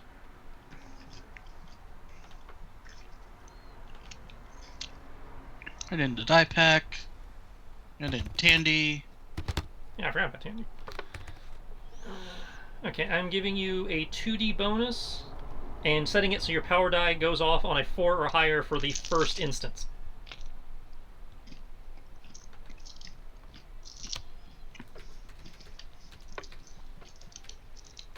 Man, you almost made it where I had to pull up more dice. For 2D, for 3D. Well, I have 9 dice before command, with everything else. I was trying to limit how many dice I have on my desk. Okay, so 5, 6. There was no other bonus, it was just sneak. Okay, 5, 6. Plus the 2D command and. No, 3D command. I keep doing it, it's 3D command. You said 2D. Oh, I get one more die. Okay. Well, the bonus is for 2D, but I have that 1D extra bonus I get no matter what I do. Oh, that's for you specifically. Got No, it. no. Anybody I'm commanding, the difficulty I set is for 2D, but the bonus I actually give is 1D higher. Oh. Due to an advantage Cool. I have. 4 plus 3 plus 4. And if your power die, on the first time your power die rolls are 4 or 5, it counts as a boost. Mm-hmm.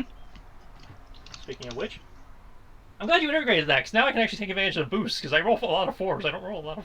Nice. I either tend to roll 3 or 5 very often. So, Oh, shit. Let's see if Puppers gets it right.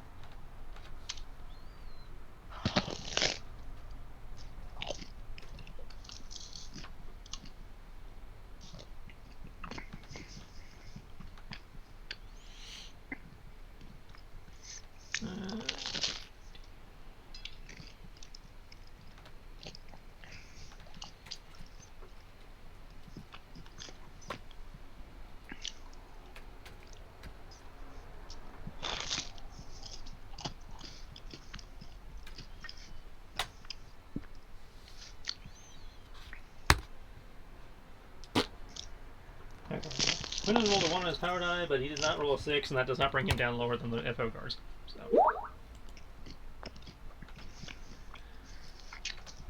yeah, the FO also rolled a 1 on their power dice, so... Which he's already dealing with.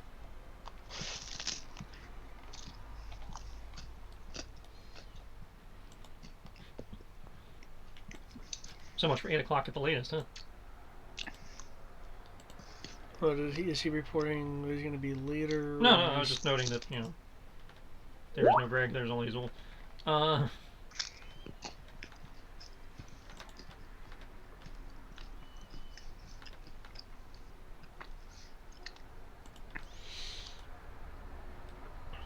He was like, 8 o'clock at the latest. 8:15.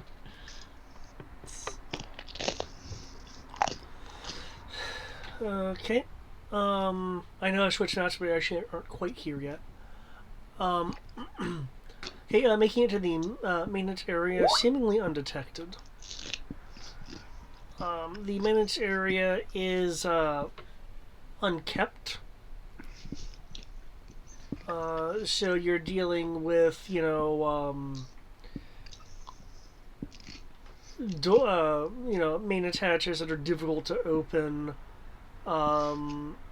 Areas that have growths from wildlife kind of making nests and stuff like that. So I'll need a acrobatics roll to successfully navigate the maintenance area. course, you ask for the roll as soon as I go to my kitchen. Oh, of course. Always the most inconvenient time. And it is not your fault because you cannot see me. Also, what is acrobatics? Dexterity.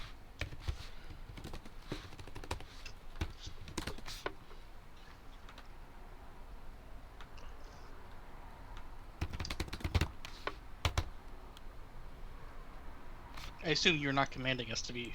No. You're on your own on this one. Yeah, I have 3 days. I'm not that concerned.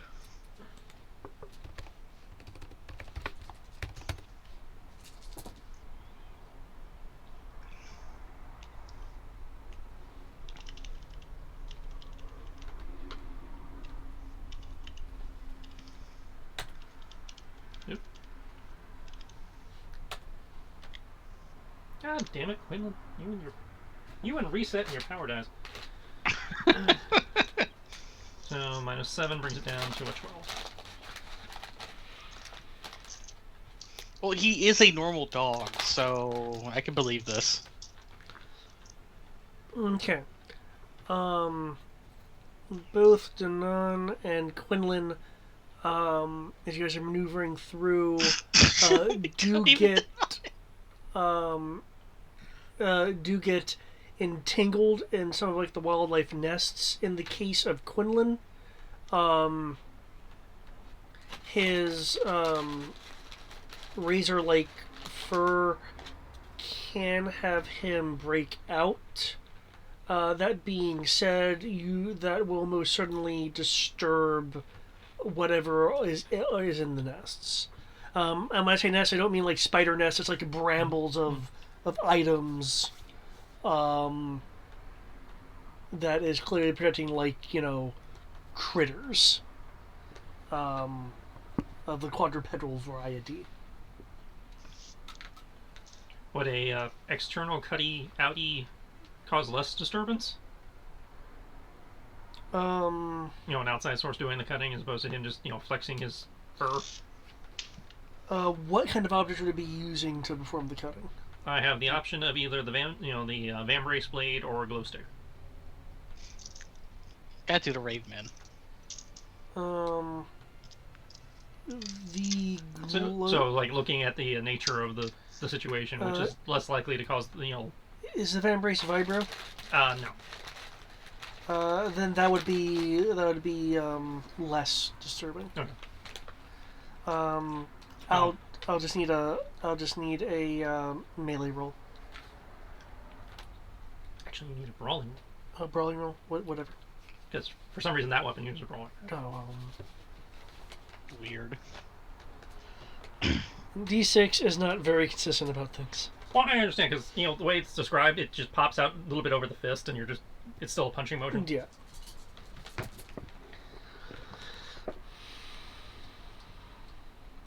So that's a 10.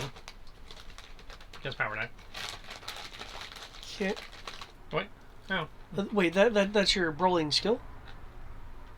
My power die was a 1. Oh. However, let me see if Tandy did upgrade brawling. I don't think she does. She does not, so yeah. That is a 10.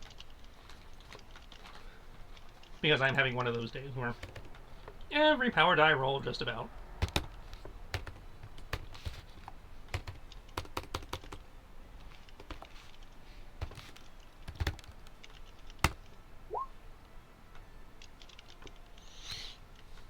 Okay.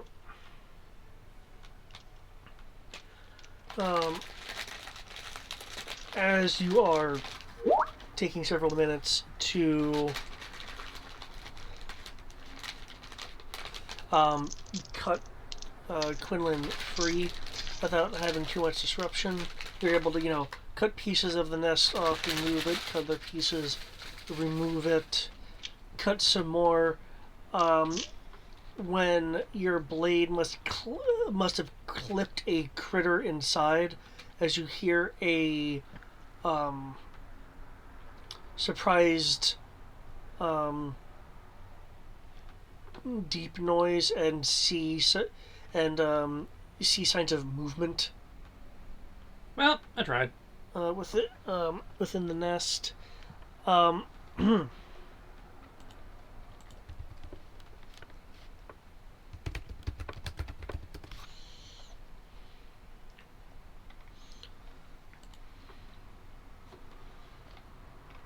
I roll intimidation.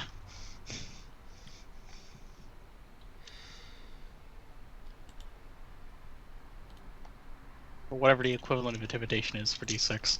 Intimidation. I assume that is the perception. No, intimidation's under knowledge for some reason. yeah, we're not sure why either.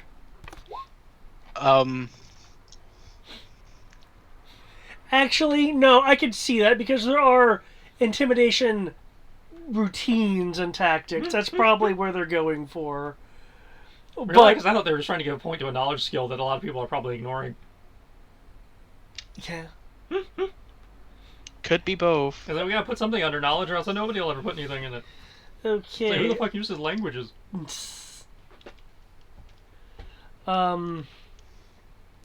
Okay, I posted an image there of the kind of creatures that are starting to scurry out. Yeah, where's my cursor? Huh.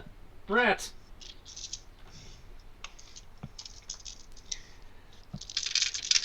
They're kind of large, longer tails, more pronounced maws, as they just scurry out, which then trips the other areas of the nest to sense a threat. And while they are only some of them are only combative from the standpoint of like they try to bite you, find that it fails because you have armor, and then they flee with the rest. There is a just a swarm. That's the term I'm looking for. Like a swarm that just scatters, vacating the area.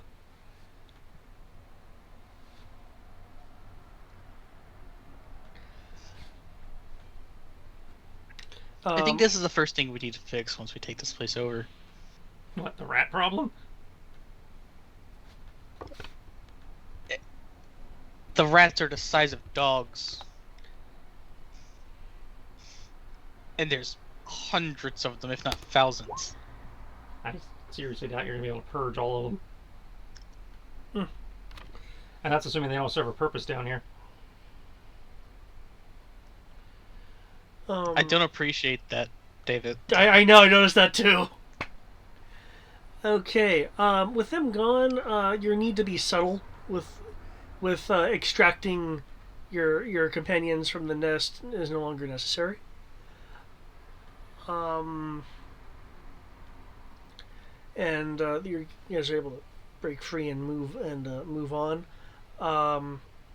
Emerging on the other side of the wall.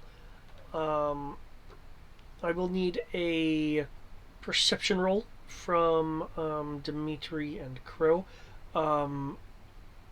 Motion sensors and generic scanner counts.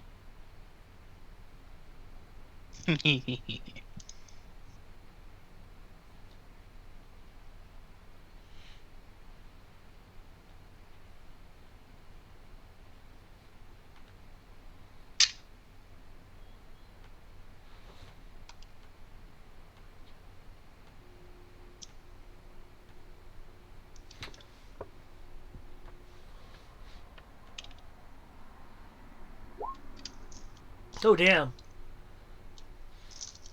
That's a roll. I rolled 2 6s, 2 5s, 2 4s, and a 1. For your perception? Yeah. Okay, nice. I have 4 dice, and then I got a 5th one from motion sensor, and then I rolled a 6 on the power die. Nice. Cool. Crow, how about yours? Oh. Sorry, I thought it was just him. Nope, both of us. You said perception. Perception, your motion sensor, and generic pod apply. 4. So you get to have the luxury of getting a higher number than me. 7. 'Cause you could do it. And Tandy gives a bonus to search. Search or perception, perception. So, Oh, it's right. It's perception. Because trust me, I would have totally been like, okay, let me use my 11 dice real quick. Because I have 8 dice, 9 with Tandy, and then I can get up to okay. 10 with motion sensor. With the group of you leaving the maintenance area and heading more inwards of the city, when you're about 30 yards away, the both of you notice either through your keen perceptions or your ability to detect movement via equipment can determine that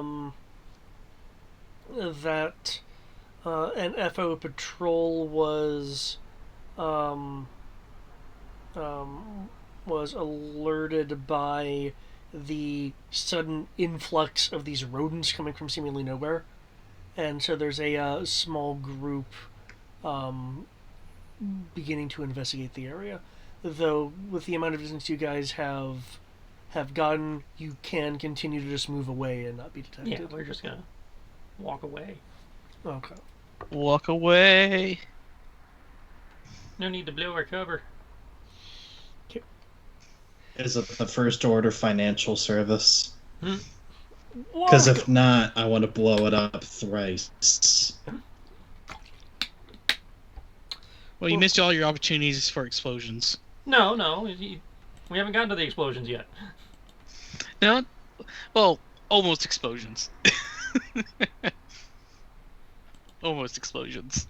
I say the No. explosions are when we actually get to where we're going. After we recruit the locals.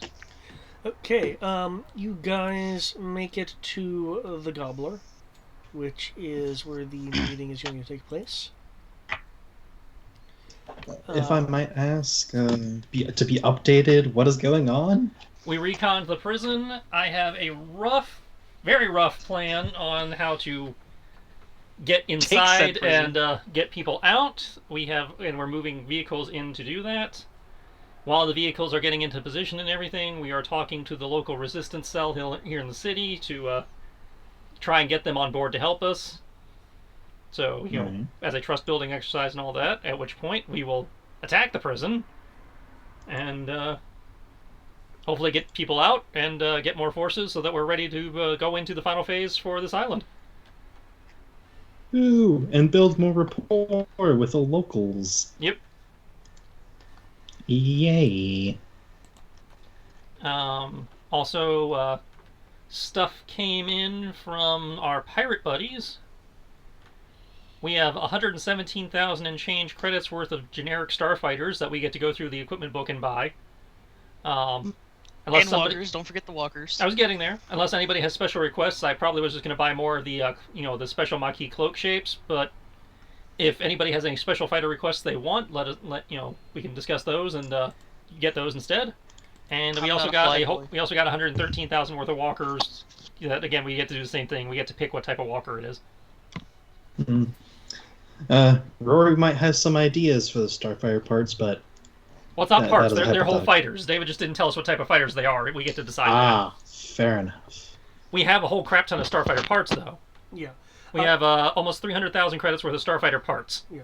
Keep in mind, these Starfighter parts are also the kind of parts you'd be using for the PTP satellites. Yeah. I was just saying. It's 117,000 credits worth of actual fully intact Starfighters, but because David didn't want to go through and pick it randomly, we get to pick what Starfighter was stolen. Nice. So unless anybody has, so if people have requests, let me know. Otherwise, I'm just going to get cloak shapes because those are super cheap and meet our needs very nicely. The Gauntlet Starfighter. Fuck the gauntlet. That thing was a piece of crap. It really is. It looks cool, but its stats are shitty. Yeah. I demand a skip raise. I can see if we can get more skip rays. I don't remember if they had a price listed or not. Wait, that's in Skip I'm- Ray I'm- Blast Boats? Yeah. I'm somewhat joking, but I don't can think you never guys enough skip rays. I know have exactly what skips. you're talking No, we don't about. have skips. We have the assault gunboats, which are almost as good. Almost. mhm. Yeah. Oh. But Let's construct additional skip rays. Jesus, if you guys get thinking skips. of my thinking off the cuff fighters, like if we wish, nothing really comes to mind because we have a very large. We got a good variety Yeah. of different Like- ships. Like, I know you want your R wing. abstain. I was like, I know you want your R wings, but you'd have to build those. That's not going to come out of the pre-made fighters. Oh yeah, I knew I was gonna have to build those. I abstain on choosing because I'm not the flyboy. Well, if nobody has any particular opinion, then I will go through the fighter book and again, probably I know which one I'm leaning towards, but I'll just double check to make sure that nothing within our price range jumps out that's better. How about some K-wings? Those would be a bit pricey As and a little hard to and get. that might be enough for like one K-wing. Yeah. And I don't Yeah. think a K-wing is actually any better than anything we have right now, just because if I remember right, that thing's basically a glorified bomber, which we really don't need at the moment. As I was mentioning, But I will look because I think the K-wing is in here, so I can at least see if it's in our price range. is the K-wing a Rebellion specific craft? I think it's New Republic specific. Okay. Yep, it's New Republic. Yeah, and Okay. and once more, we don't even know if they've technically quote unquote made it yet. Well, Technically. you're what 35 ABY? Something like that, yeah. Yeah. Yeah, The K-wing. only reason why I'm assault saying the bomber. K-wing is because it's a literal gunship that you could just stack missiles upon missiles on. True, but we also have gunboats for that. Yeah, it's got 18 configurable hardpoints that you can put different torpedoes on. And considering at this point any of our vehicles are equipped with hardpoints, I don't know if we get any particular benefit out of that. Let's see, quad turbo laser. That might be nice. Twin laser cannon. Though the turbo laser is still Starfighter scale, so it's not as good a turbo laser as it could be. Yeah, that's out of our price range. That's 210,000 credits. Oh, There was some recon footage that I believe was going to be shown to you. yes. Ooh. Oh, Culture Master Azenti. Yeah, Here's Dimitri random took graffiti pictures. I don't give a shit about. Oh. Have fun, David. Yep. Have fun if you roll, Greg. There are images on a cliff face of very faded, like worn, though clearly shaped rock. That Dimitri knows enough to know that it's not natural, but that's about it. One moment. Given Grabbing specifically books. what this is, you can make a Scholar Zenti roll.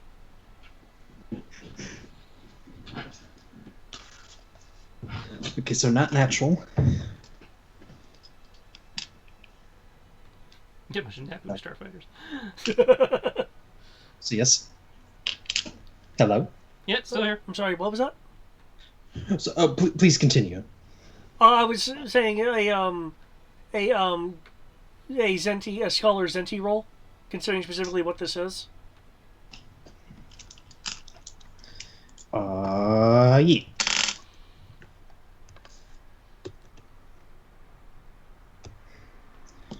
One moment.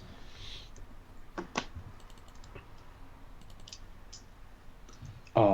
I do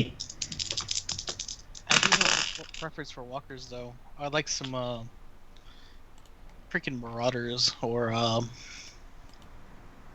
please.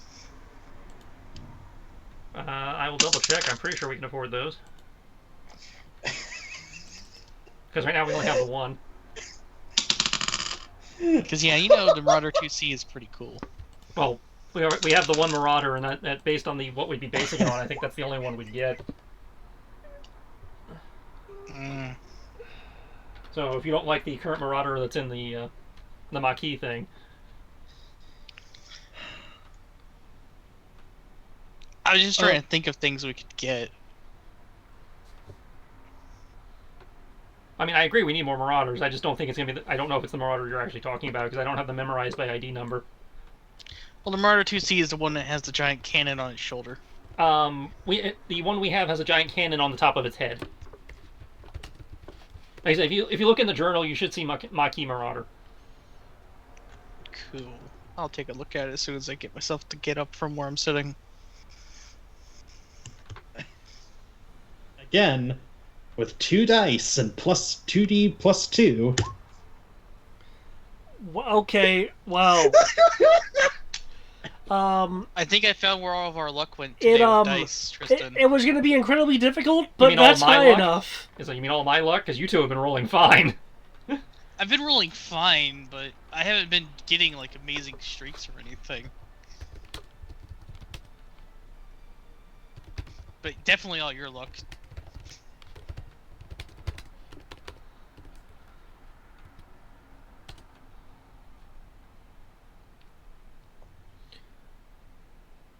Yeah, they wouldn't be shipping droid starfighters.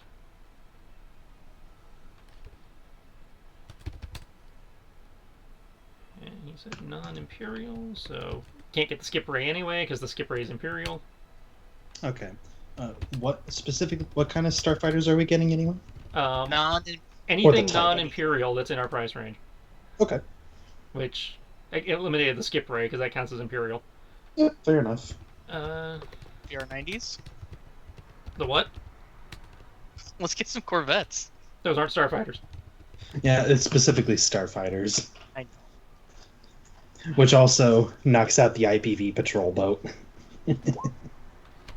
I'm glad you remember it. Okay, I put in chat what it is that you have found.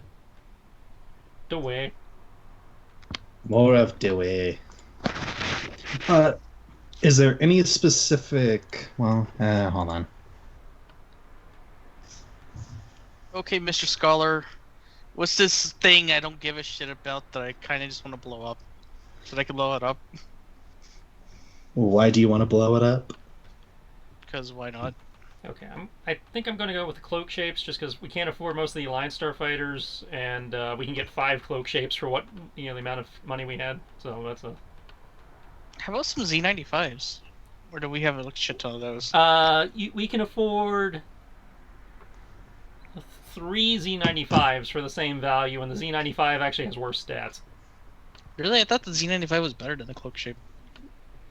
The Z95's advantage is it doesn't require extra modifications for like hyperdrive and stuff. Because they have and it's 1 hex faster than the cloak shape. The cloak shape, however, has the advantage in soak and the advantage in maneuverability.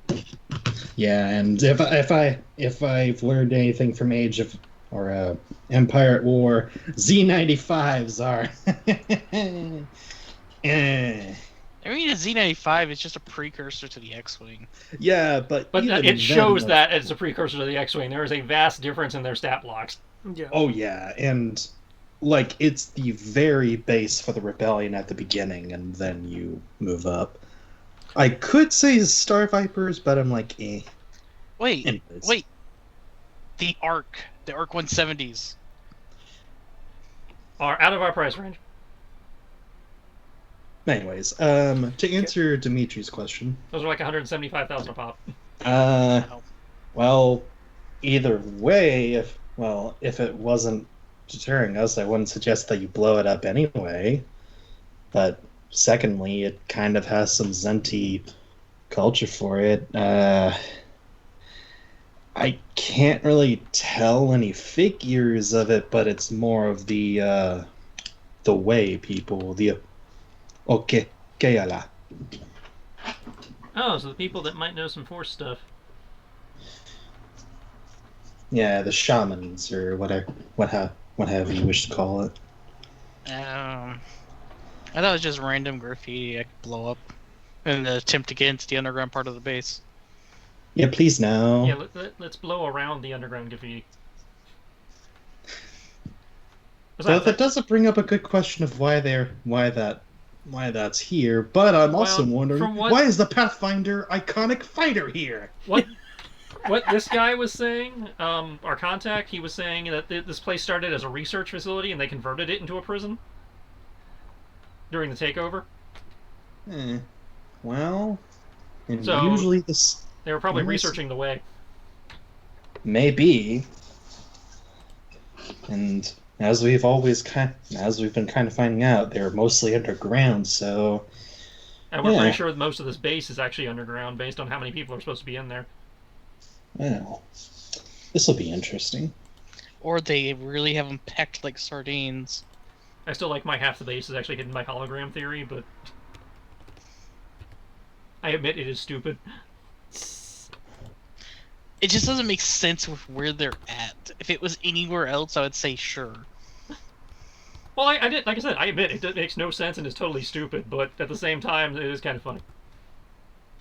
It's like, yeah, half the base is hidden under a holographic duct blind because we can. Actually, Triss, if I may, I was going to propose the clawcraft, but eh. I don't know. Isn't that ascendancy? Yeah, that's just ascendancy. I don't know. Yeah, but well, no, that's fair. But we are in wild space, so I'm like, I don't know. No, that's the dagger. But no, that's fine. Well, I will look. I was just mostly just kind of meh. It's in a category as other than Imperial, so technically we can if we can afford it. But don't know if it technically qualifies as non-imperial or not, but I will scroll through this book and look. Well, the only reason because I'm actually looking at it. But anyways, just keep going. Ignore me. Ignore me. Okay.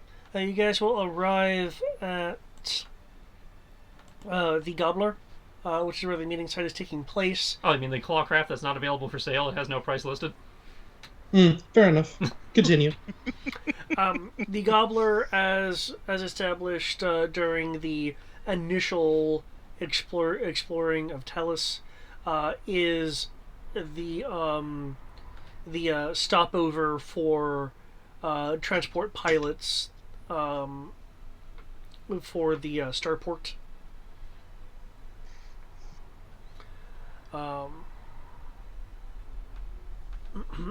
And is a place that the unless they're employed here, the Talus populace generally doesn't go to. Is they have better places to go to?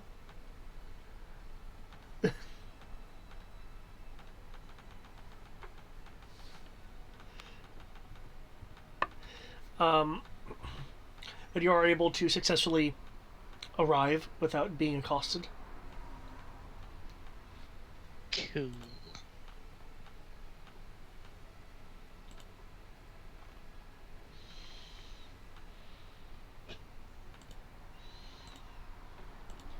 Now we just have to figure out how to convince them to actually want to work with us. Okay. You can move around and enter the building proper if you'd like.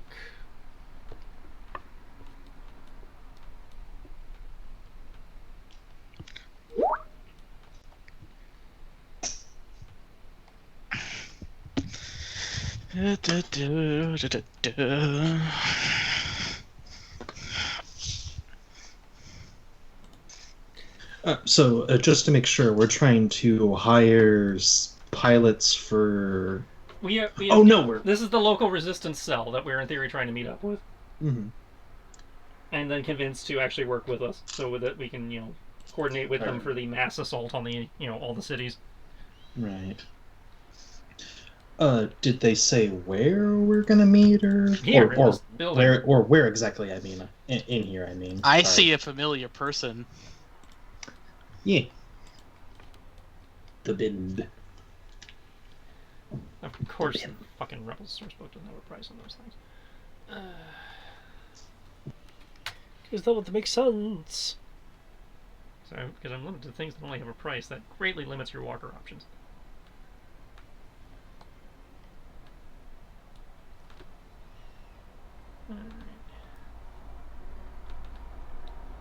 Okay.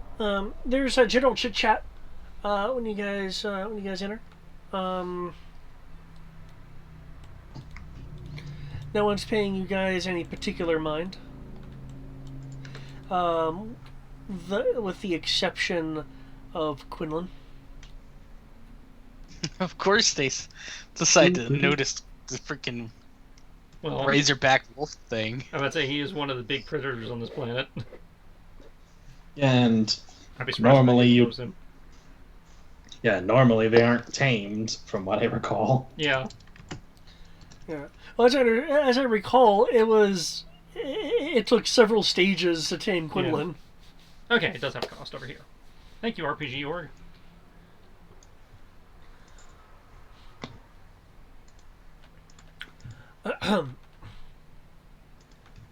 So yeah, there's some people just staring. Other people are kind of whispering about it.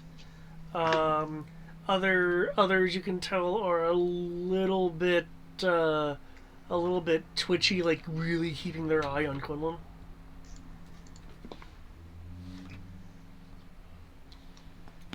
Does Quinlan like being pet? I can't remember. Depends on who you are. People doing that. And you might slice your hand open if you do it wrong.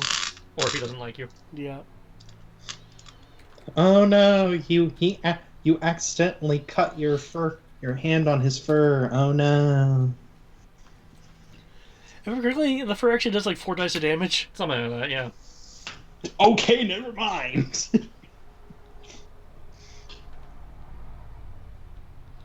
Yeah, you gotta make sure you do it right, or you suffer.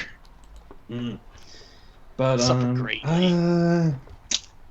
well, was there any particular passcode they gave us? Because I know when last time I was here, Rory was able to arrange a meeting at like some point. Yeah, and that's this meeting that you arranged.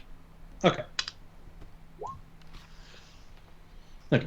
And you guys would have showed me what the BIM looks like, and so. Yeah. So yeah, this is in theory your show because you set it up. All right. So looking casual, just walking.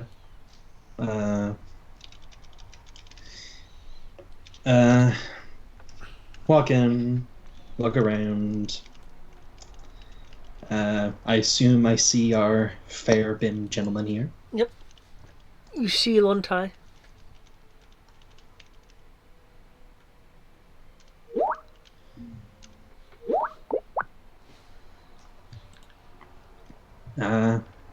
I guess. I will look to see if anyone is paying attention to him first before I go up to him. Okay. You can make me a search roll if you're wanting to kind of judge the area, see if anyone's being overly observant. I would.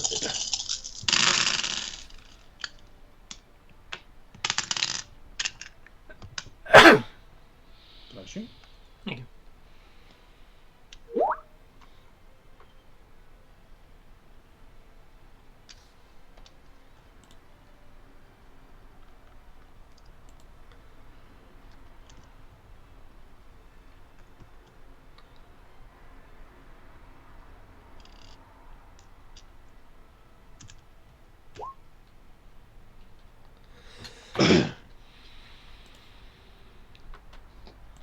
Okay, nice. Looking around, no one is paying particular attention to Lantai. Most people here are paying more attention to Quinlan Lavoff in case it goes crazy or something. Quinlan's presence is clearly making people uneasy. Skittish. And is clearly attracting most of the attention. Yeah. Roy will kind of separate from the group and quietly whisper as he's heading over to the BIM. Whisper into PTP. See if you can draw the attention away from our BIM friend. Most people are paying attention to Quinlan, so use that to your advantage as you wish.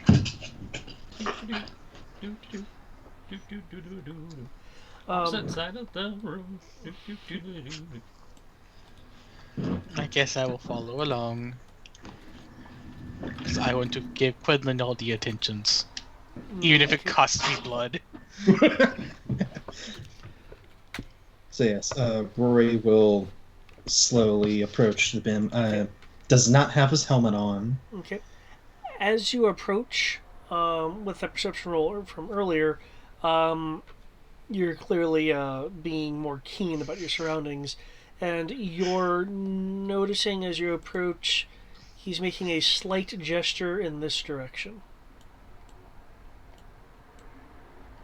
Mm. Uh, Rory will kind of act like he's trying to like crack his neck, being ch- uh, being casual. That's the word I'm looking for, and see if he can take a peek into see if who or what is in here. Okay. You see this individual. Hmm. Okay. Um, they are um, keeping an eye on Lontai's table. Hmm. Um, and you will see that there are uh, two two steaming mugs of liquid, one in front of him and the other on the across the table from him. Okay.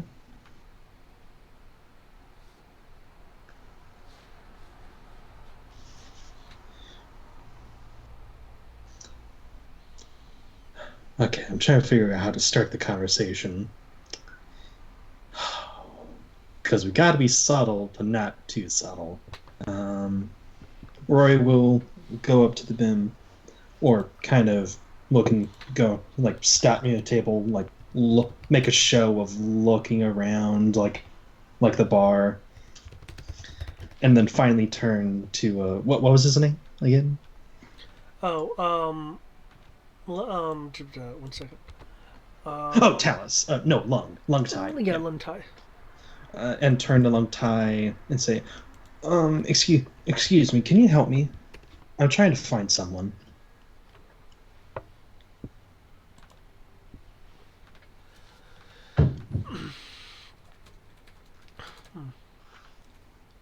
Uh, how, how may I help you? Yes, I'm trying to find a not really a friend, but an acquaintance. I guess you can say, but I'm hoping to try to make a better friendship out of it. They said they wanted to meet here at some point.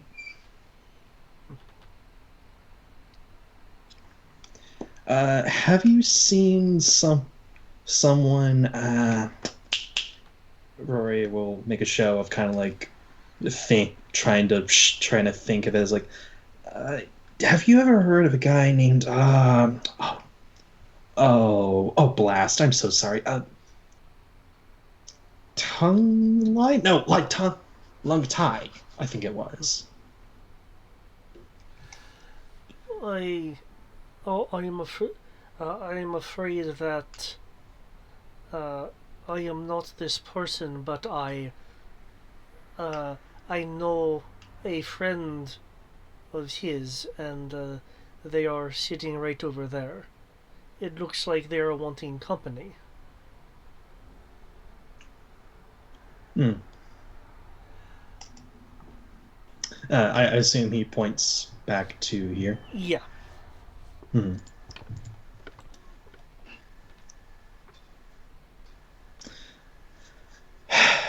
Um.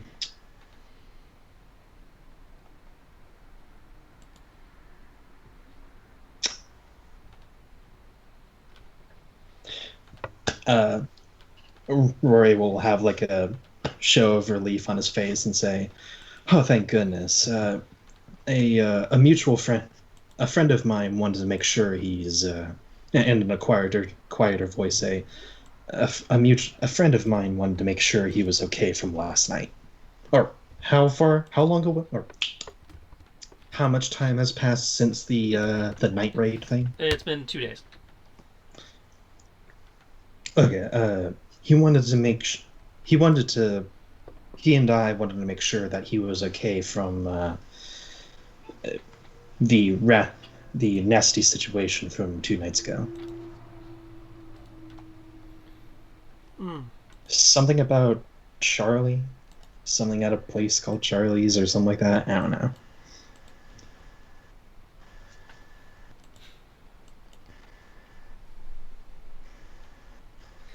Hmm.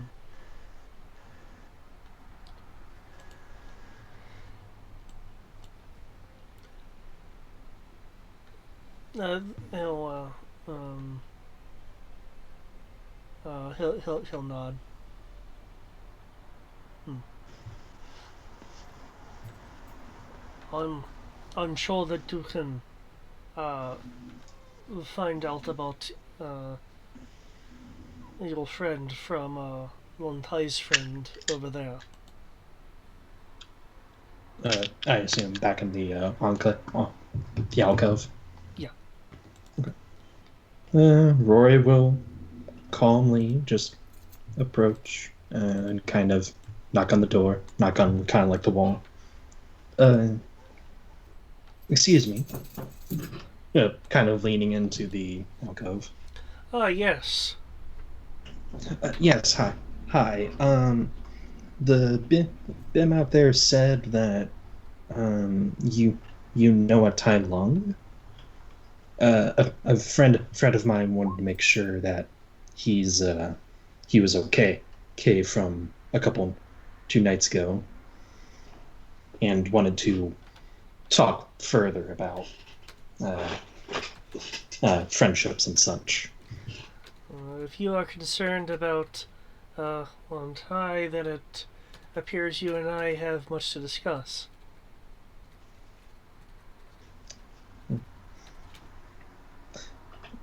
And Roy will. Is he gesturing to Caesar? He is gesturing to the seat across from him that has the steaming drink that's unattended. Okay. Before he sits down, Roy would like to take a perusal of the room. Okay.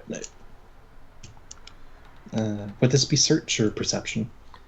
Since you're actively kind of, glancing around, looking around, it would be search. Um, as it sounds like you're not being overt, I'm assuming you're not looking under cushions or anything. You're just what you can pick up with your eyes. Yeah, well, I'm picking up with eyes. Because picking up cushions would be extremely overt and kind of defeat the purpose of what I'm trying to do. See if there's anything weird, just automatically. Okay.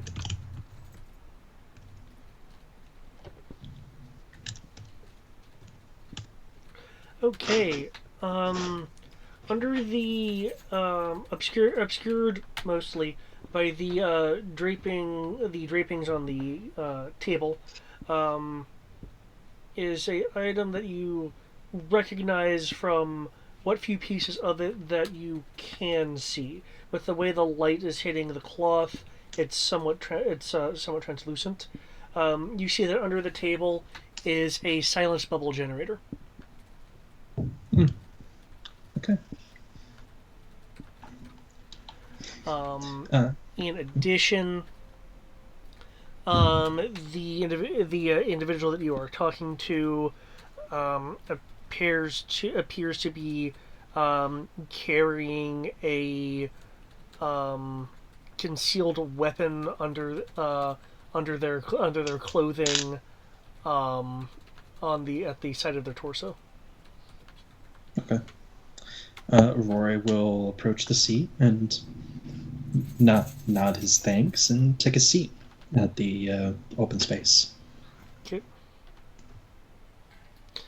He'll slightly move his leg, and you hear the momentary hum of a power cell surging to life.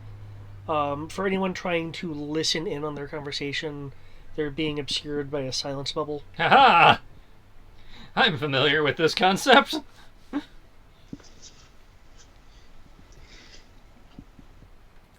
And to kind of help cover the sound, Rory will like kind of cough a little oddly. Excuse me. Okay. Sorry.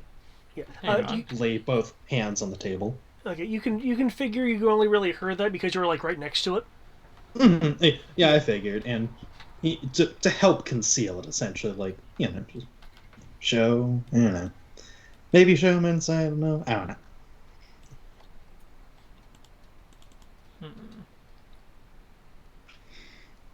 Ooh, that's tough.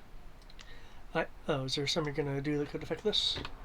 Well, they were like, draw attention away. Okay, I know what I'm gonna tell Sky and Quinlan to stay here, Okay.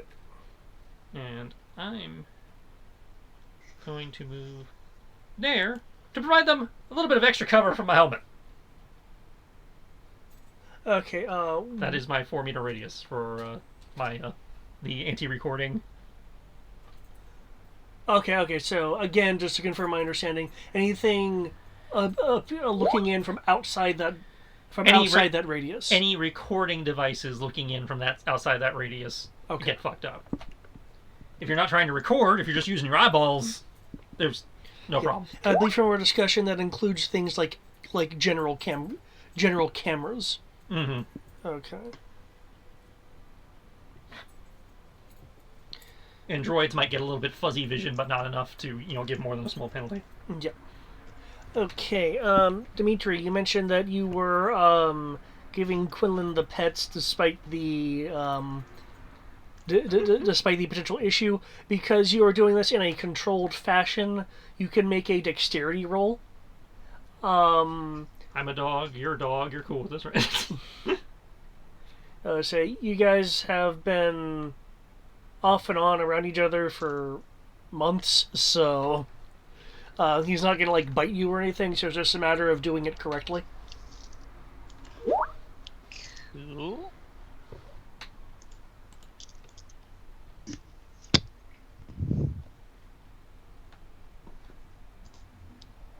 I did miss the part if you were asking me to make a roll. I just never heard the actual conversation saying that it could be able to do it. Oh, dexterity, because you're doing it in a controlled fashion. It's a dexterity roll.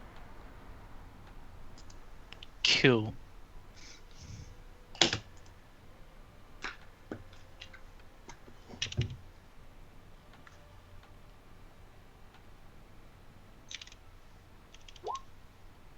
Okay, that's good enough. You're able to pet Quinlan without slicing your hand, or in this case your armor.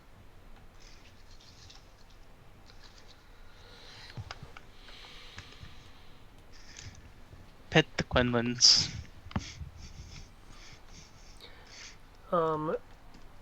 There is a Wookiee across from you behind the bar that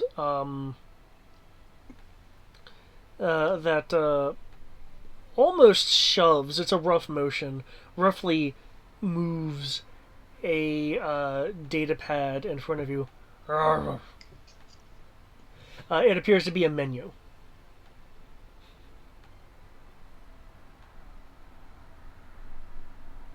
I'll look at the menu and just take whatever is the equivalent of jerky.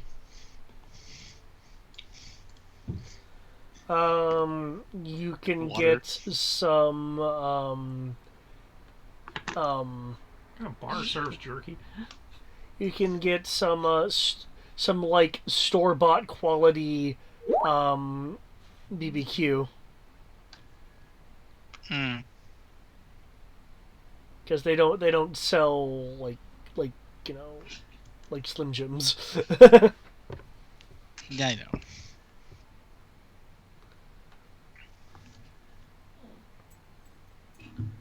I would just get water. And be simple for now. While I pay attention to what's going on the other side of the bar.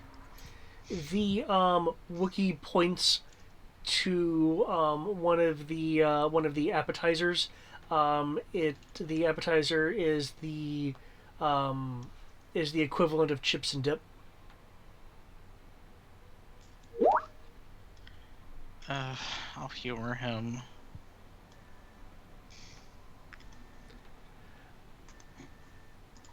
with a satisfied growl, the Wookiee will prepare you your water and food.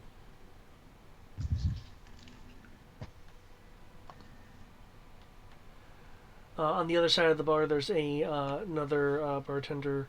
Goes definitely notices you, Mando. Oh, is there anything that I can serve you?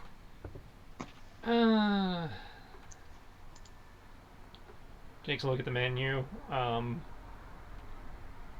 There's a cantina type place. Order something in the mid-range of hard-hitting alcohols. Okay. Not enough to like fuck you up, but not enough to look like you're the cheapskate who's just kind of be creepy by sipping on the equivalent of cranberry juice and soda water. Okay. You can get something on tap for 4 credits. Okay. In the case of your appetizer meal, with the water and everything, it's going to be 3 credits. For Dimitri. Takes the Corellian sticks it ale in the and a cup. clean glass. Of course, sirs. Nows, how can I be helps of information? Since we know that works. Yeah. Anyway.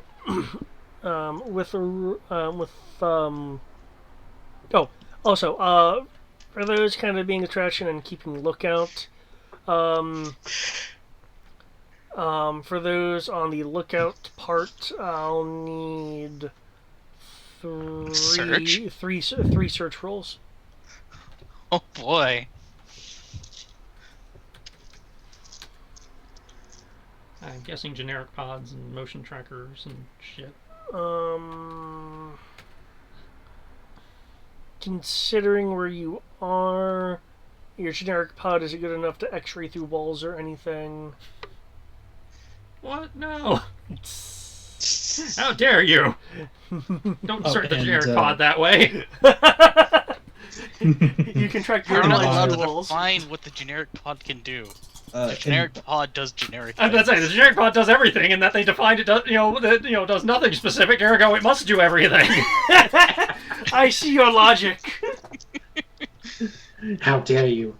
But before the conversation begins in proper, I just want to make sure that I do have the objective correct of that what we're trying to do is recruit the local cell to go after the prison, release some prisoners, and hypothetically just build rapport, right? We want to get them to help us to break the prisoners out of prison. In theory, we have enough lift capacity to get out all the prisoners.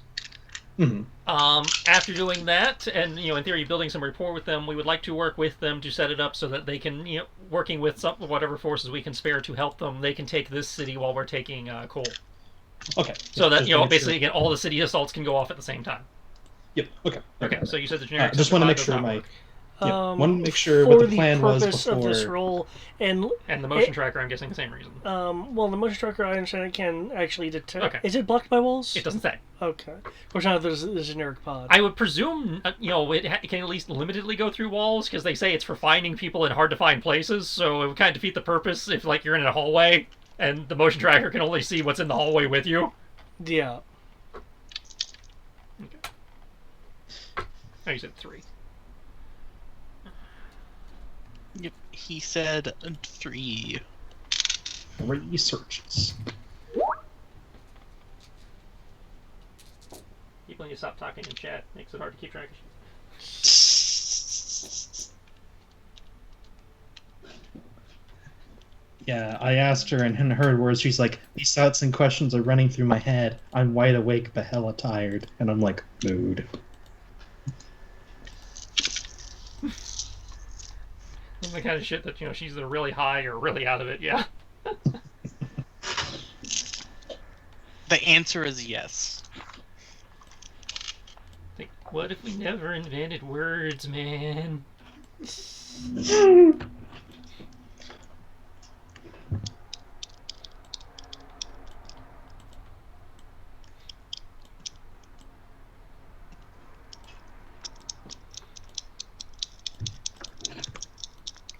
Nothing hides from the Dimitri. Okay. Nothing. I don't need to find it. It shoots me, and then when it doesn't get through my armor, I find it back.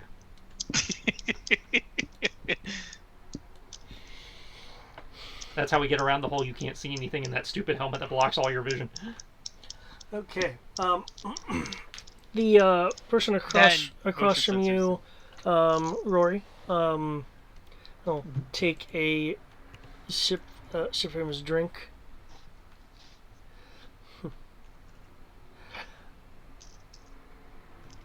I am Alakai Terran.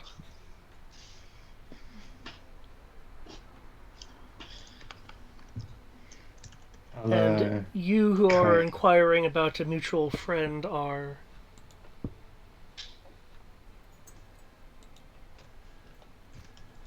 I like how you turn on. Okay. Who be you, mate? Who be you?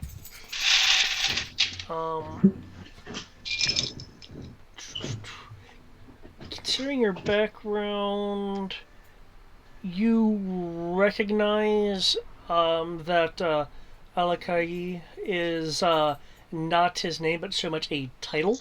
It is a native Zenti word that roughly translates to leader.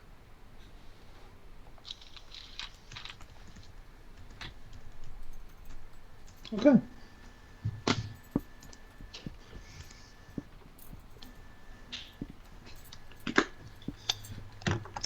Rory will bow his head a little bit in respect. A pleasure to meet you, Alakai. You know, the money out with Frickton. What? Horrible name I can't pronounce from Greedfall.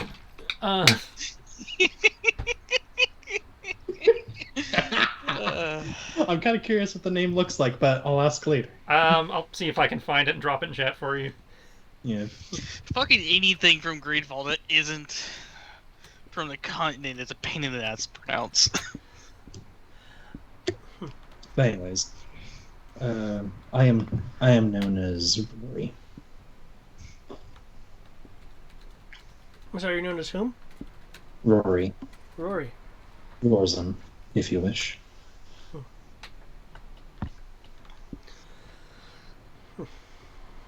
Well, Roseanne, I understand that you and your allies have done us a service by dismantling the one of the major checkpoints in the area.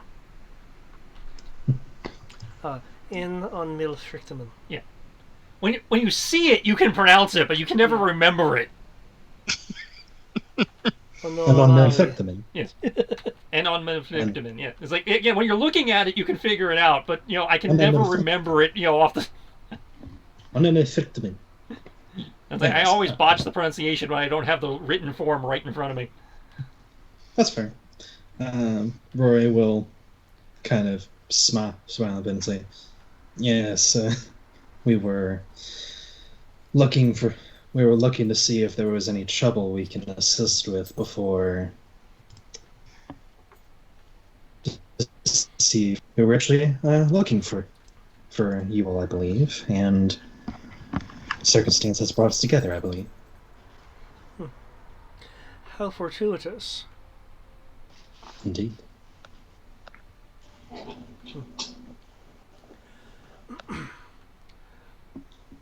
From what I can recall,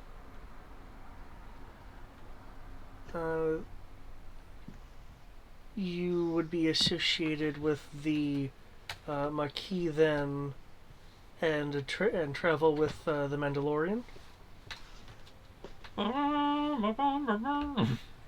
I mean, you literally can just look to his left and probably see the Mandalorian. well, I mean, if Boba and Amanda and Diggs differing themes, every Mandalorian has a different theme. Yeah, Crows is...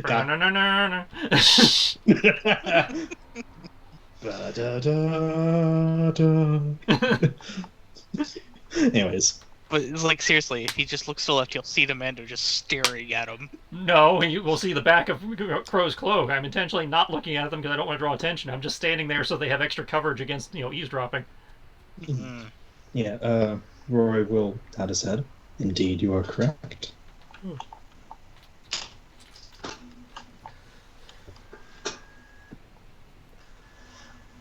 Well, I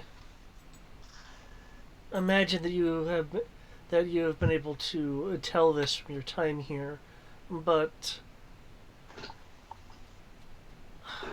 uprisings in Talos have not been the easiest things to accomplish.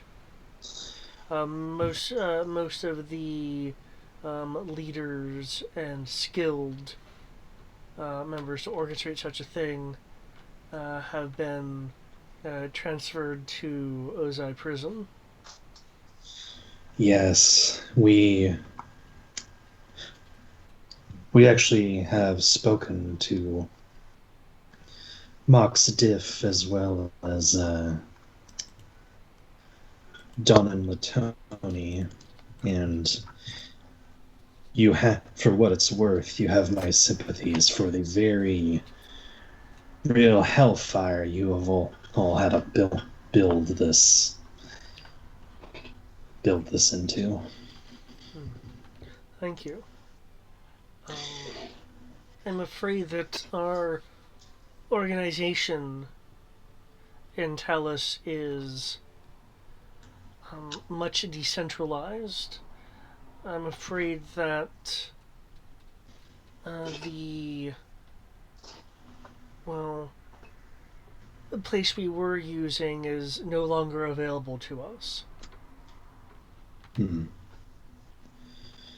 Well, before I continue the conversation, we're bringing in some of our own people as well, right? Yeah, To do the prison thing. Okay. Yeah, we brought in people and a shit ton of equipment. Okay, cool. Just making sure before I do before I say anything. Rory will kind of clears out. Well, we can actually hypothetically fix that, as well as solve your issue with And funny you bring up the prison. We have, as said, we have spoken with Donan, and he showed us some of the prison itself, as well as the surrounding area. In the 2 days, we have brought in men and equipment, and we wish to know if you would like to join in the fight.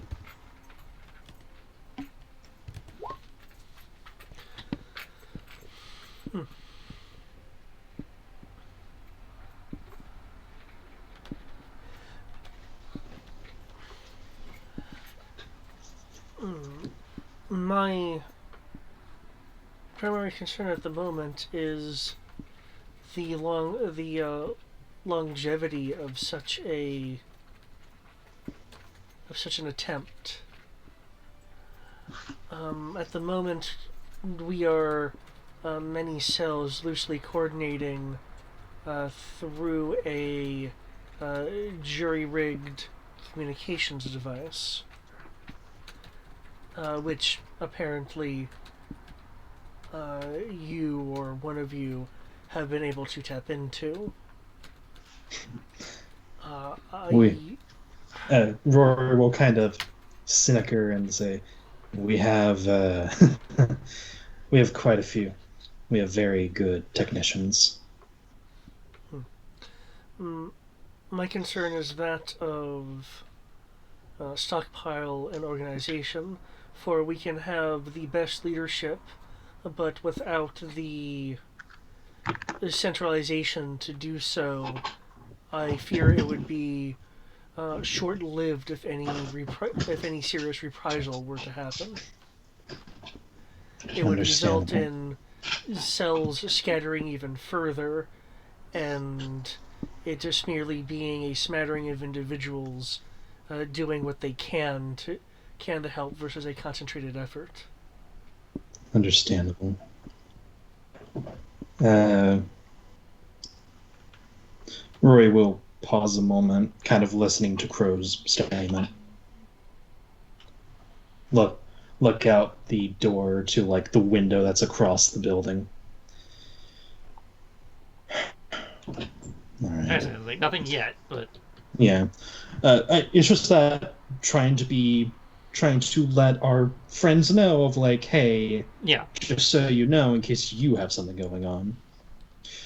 Before we continue this conversation, in case you are, just so you know, a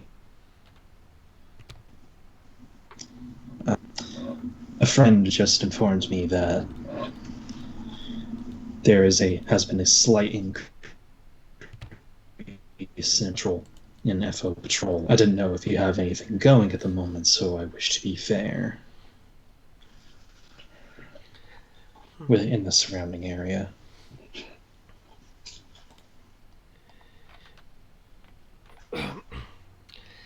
If if your presence is known, uh,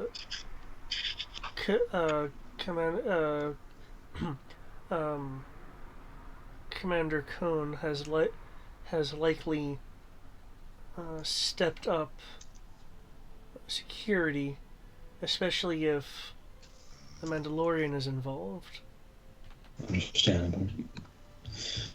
But as said, I'm letting you know in case you have anything going on at this moment. If we wish to be allies, I wish to that you have as much information as I am getting that could benefit you.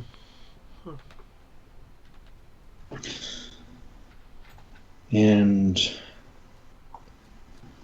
while you do as you may, if you wish, for the centralization of your forces is very understandable. We had to deal with that ourselves of where to put our operations and such. We have gotten fairly lucky with the with the wilderness and such, if that is your concern. But I imagine that isn't the only one you have. In order for there to be anything affected, it would have to be somewhere within Talos itself. I do not know exactly where the Maquis are based, but I would imagine, since it is not the mainland as you are organized, that it would be a place that is less fortified than Talos itself. Depends on. Rory will smile a bit and say, "Well, it depends on what you mean by fortified. But that fortified can also mean hidden, right? Hidden in plain sight, or so, or wherever." That would be concealment. In the case of Talos, we have walls, and thanks to the spaceport, there are also aerial craft. Fortunately, we can blend into the populace for movement. However, simply leaving to and fro through the gates, if we do that enough, it'll become suspicious. So it Sure would be enough. ill-advised for any base of operations to take place Hmm. outside of the boundaries Right. of the city. And unfortunately, one of our solutions to that problem would take months to do, even with all our resources.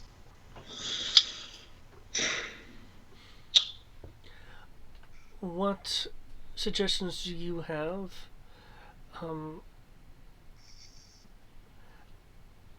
Unfortunately, the only thought I have at the moment uh, may incite a bit more activity than either of us are comfortable with. Oh, well, it can be a start. What do you have in mind?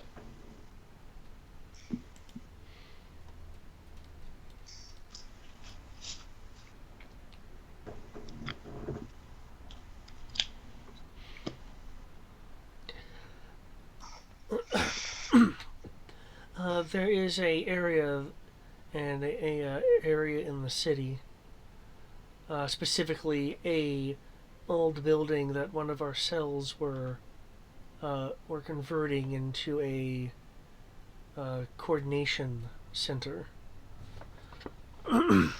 Unfortunately, the cell had been driven off by Zai the Slayer,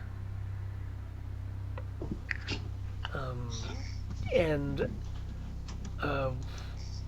reprisal on our part has been light, as we do not wish to attract any undue activities. And if we use the communication system enough, I'm sure that will be eventually detected as well. Our manpower is, last I saw, a dozen people a cell, and on last check-in, there are 7 cells. Mhm. That being said, we could mount something either early in the morning or at night, but we are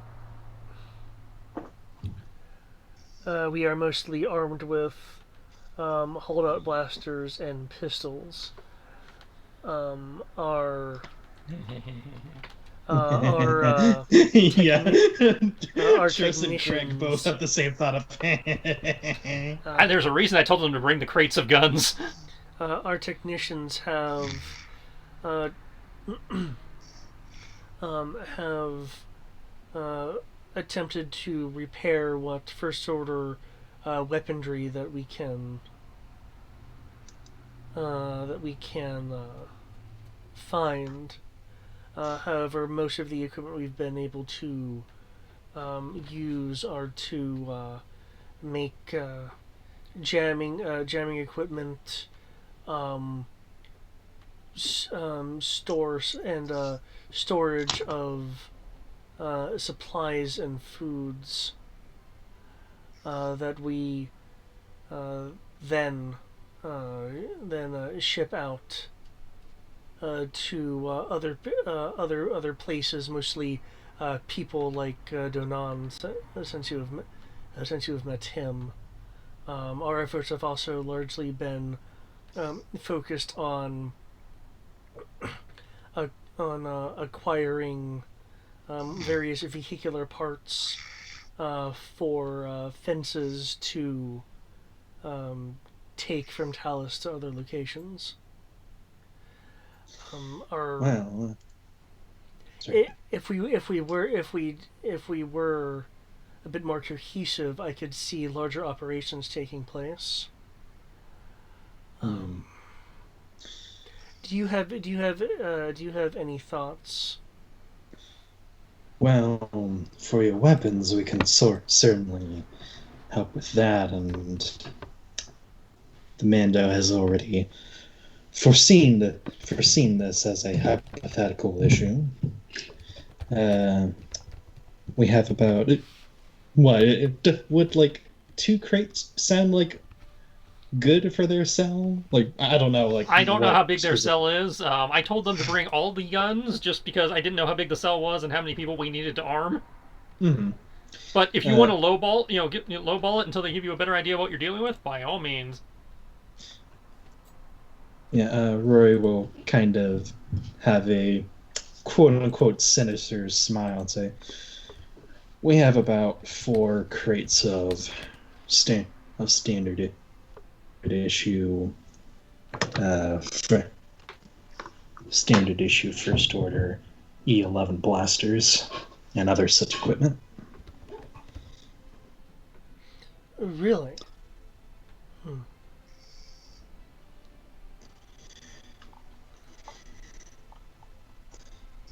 And Yes, we that figured should- you all would need some assistance. So. That should be very Sorry, useful go. indeed. And if need be, if you find that you need, I don't know how large your cell is, and I don't think I should ask that still now, but if you feel that 4 crates wouldn't be completely sufficient, we can probably throw in some more as well, if need be. Um, well, as I mentioned at last report, uh, it's it's roughly uh, 7 to 10 cells of 12. You must realize that some of us have heard of the Maquis and the Mando actually knowing that your presence is real versus rumored is,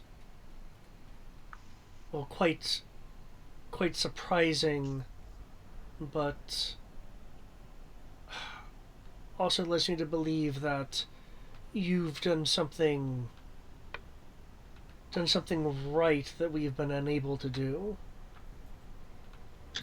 Rory will kind of like like pull away some of the clothes to at least show some of the armor, some of the Zeskar.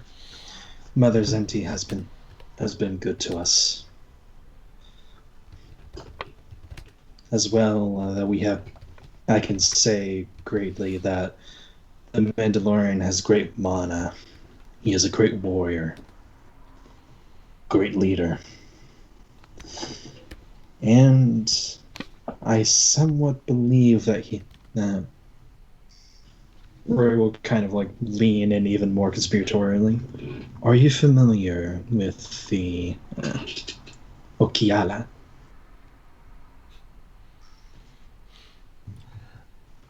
Uh, I I had heard that they uh, once had some form of abode relatively nearby, though I have not seen it. They are legend, at least to me, in a similar fashion as the Maquis and the Mandalorian were. Hmm. I was under the impression Does that it? they were wiped out long ago. Yeah. Did Tales of the Okiala ever like mention stuff like the Force or using Force stuff? Um, This is out of character. Sorry. uh, it there are. It is said that they can Sorry. um, um, connect with the with that which is natural. Mhm.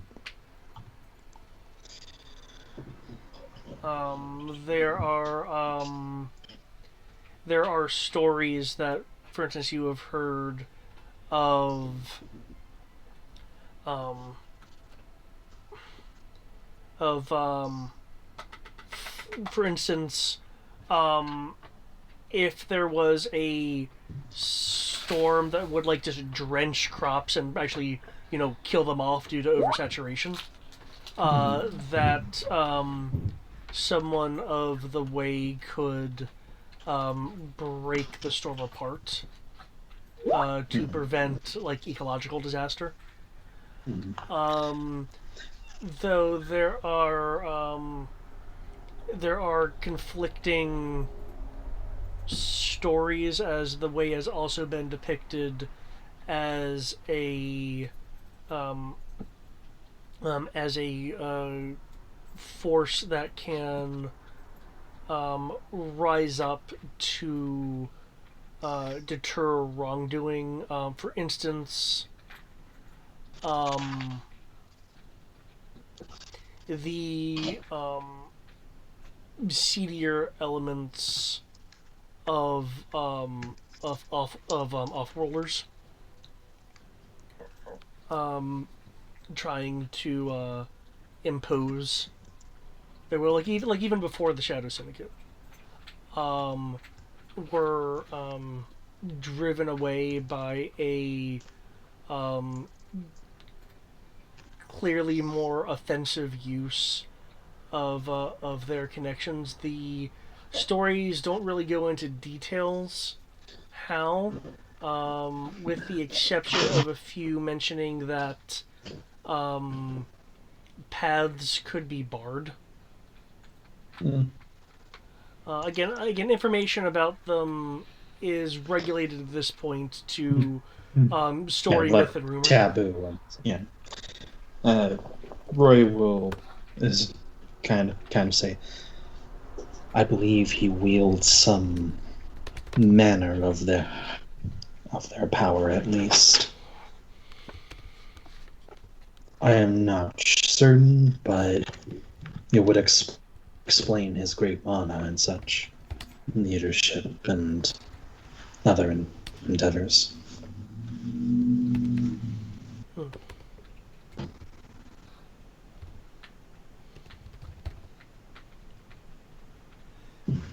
Is this something you truly believe?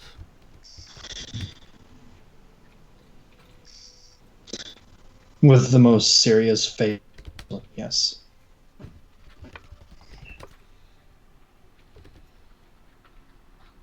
I have seen things I cannot explain. And as you say, our success comes with almost legendary status. But I cannot neither confirm nor deny it.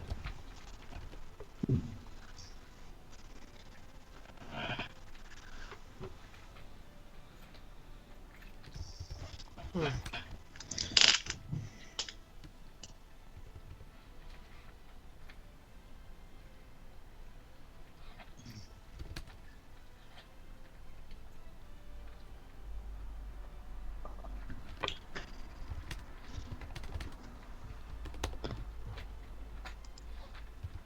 Oh, 1 second. Because I do want us to get at least close to the action, because I know it's almost probably been talking, yeah.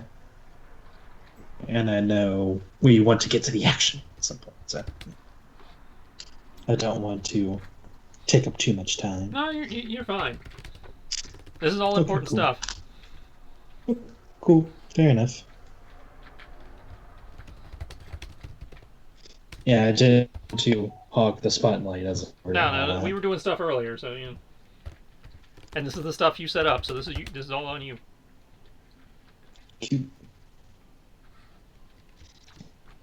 Let us talk of the history of Zandi.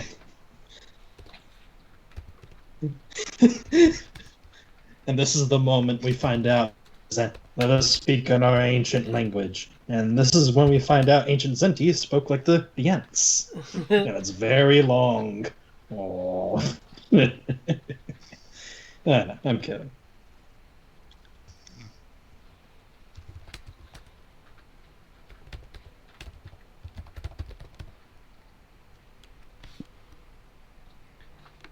Okay. There we go. That's for you, Crow. Okay. For the moment, let's just over here. Why the fuck is E12 and H3? It's their city designations, so you need like a I'll say a tactics roll if you want to determine what their grids are. Quickly, someone get me a chessboard! Oh, well, 15.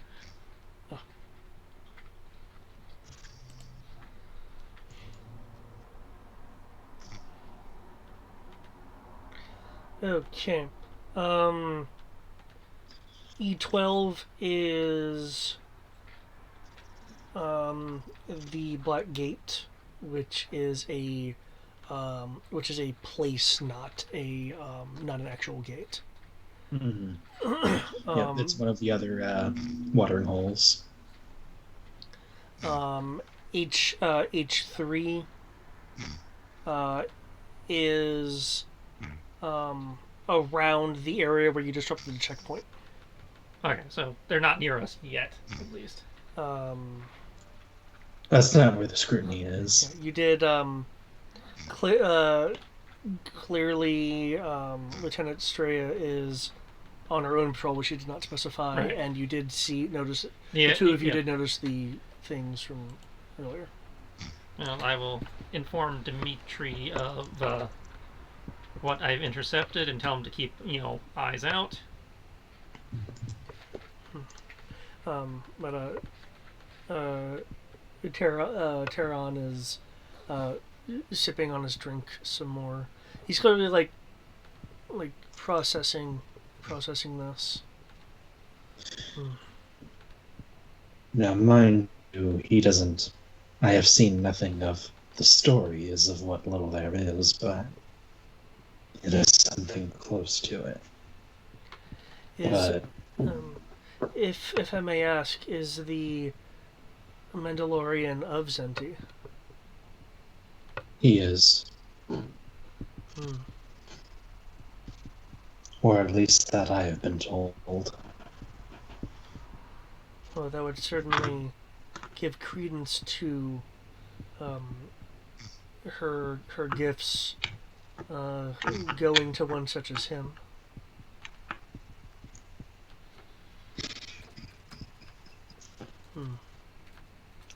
Boost up the Mandalorian legend even more. At least this time I'm, it isn't like last time I had a legend.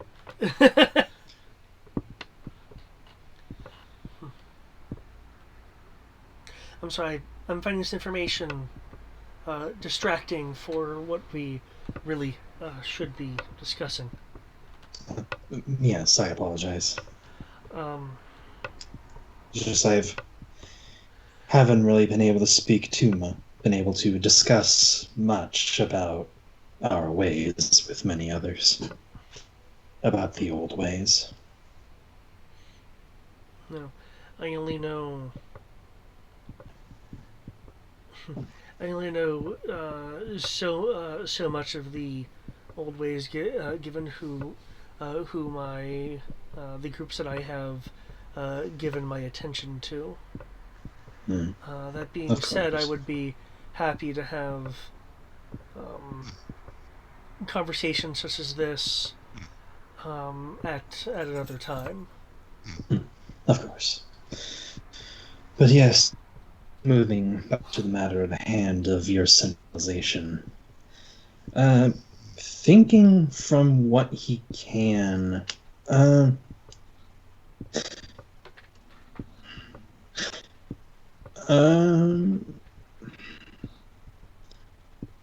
What? I'm just trying to think of like how to help this guy. I'm like, okay, they can't really leave Talus. They can't do the underground thing that we're doing, at least not yet. That would take months to do. Or at least do the tunnel thing. And his suggestion was doing some kind of attachment or something? One of these cells was attempting to set up a coordination site at a abandoned building. However, the cell was repelled by a person he referred to as Zai the Slayer.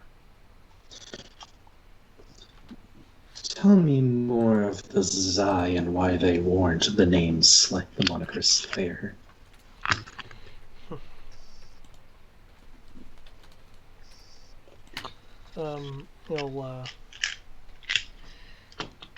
He'll nod and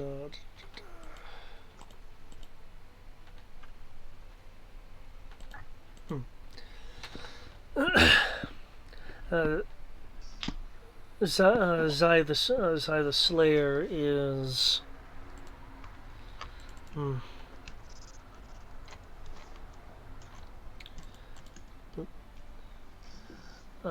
is a powerful being with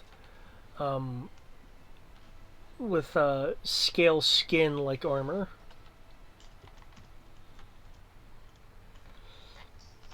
Um, when when I was investigating the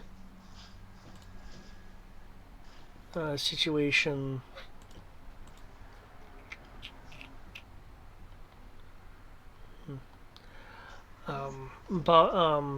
Bom Diff was able to inform me that Zai the Slayer um, is a former or current member of the Dark Wish Destroyers, which is a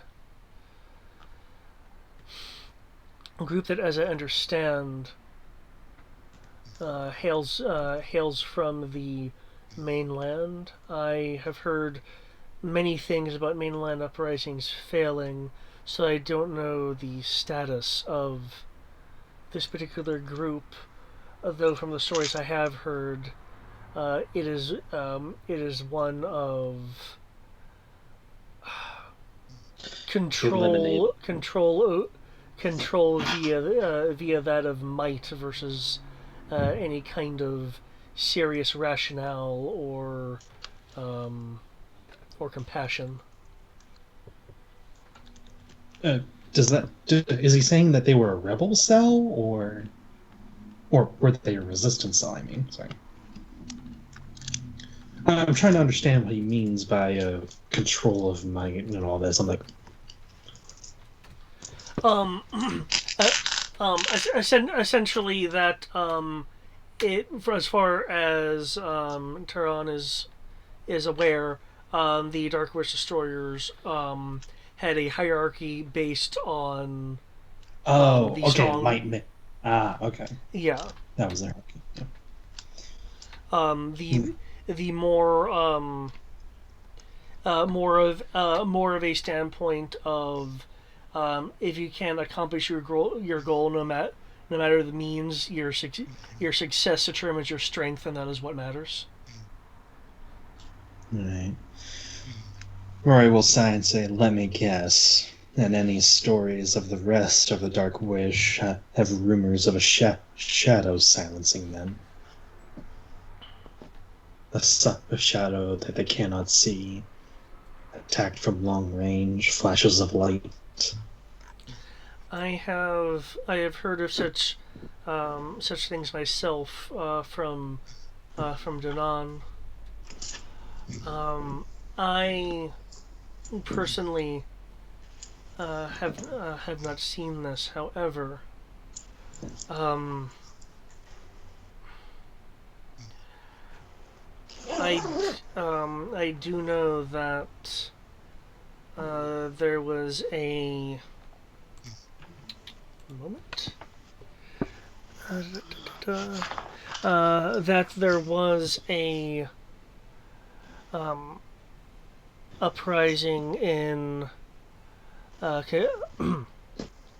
in Kakai that had encountered the Dark Wish Destroyers and had entered in some sort of conflict with them, and their ideologies didn't exactly match.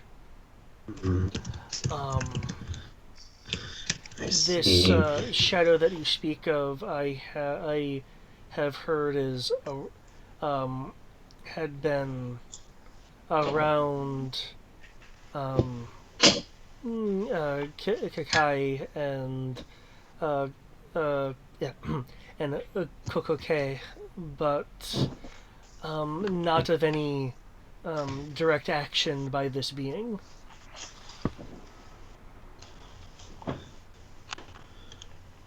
However, my information is clearly not exactly up to date, as I am here now versus in the mainland.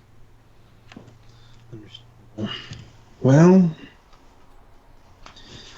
if you wish, we can certainly see about what happened to them and see if this area would be good for you.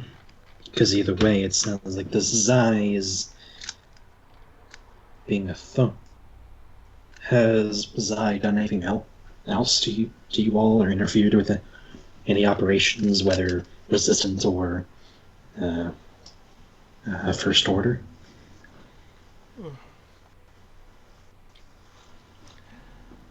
Uh, they they have uh, raided both our resources and that of the First Order.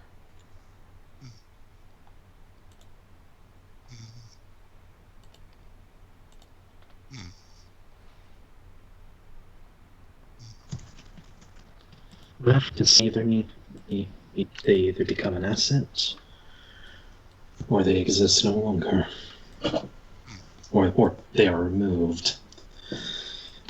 I will speak to I'll speak to my people about this. Give us a few hours, and I'll see about. And I might be able to extrapolate things a moment. PT. Roy will kind of excuse himself and use PTP. Uh-oh.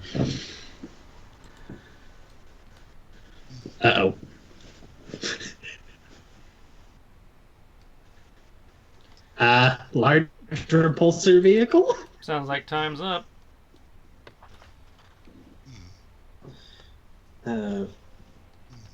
PTP to, or first will be in there.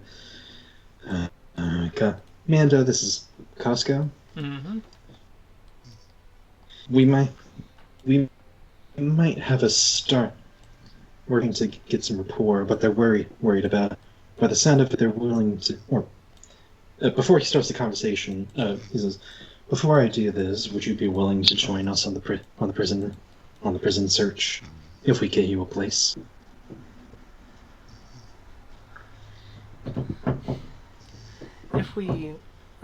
If we can find either a place or means to more accurately coordinate our forces,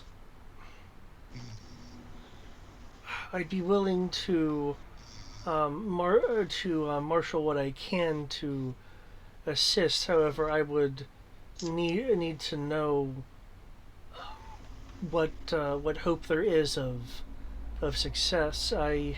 I know not the size of your group, aside from the fact that you're clearly well equipped and well armed. Rory will kind of smile a bit and say, "Well, one doesn't take on an imperial air base without the numbers and the tech for it, and we wiped it clean."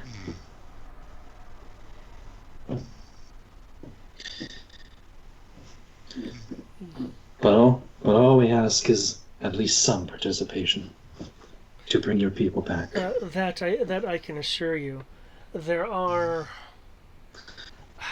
the populace of Talus. 3 First Order individuals enter the area. The population of Talus has largely been cowed by fear. Incidents of Rory will tap the tape like company. I'm sorry. My people say that first order are here. Then I must be quick. The bubble of silence under the table should shield our words. Yes, but we should still be able to hide ourselves as well. Either way, I'll discuss with my people trying to secure your position. Within, we should be able to get a response back to you in a few hours. Okay, just If not the hour. just know that fear of action is what stills the populace hand. If they can be shown that action is in fact viable, we could have more help. We will. We will do our best. I know. I know the pain of inaction. With that, due to the way the bubble generator works, unless you move outside of the range, which is pretty much your booth, you won't be able to hear this. But this woman, Oh, hi, Miss Eclipse. yeah, it's just not Oh, hi. not Hi, Juno Juno. Eclipse. Hi, not Juno. How's your sex life? Not good. Her lover's no longer canon.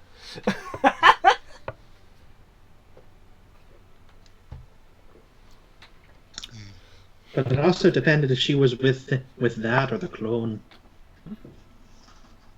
Anyways. Either way, they're not canon. Yes, anyways. Attention, patrons of the Gobbler.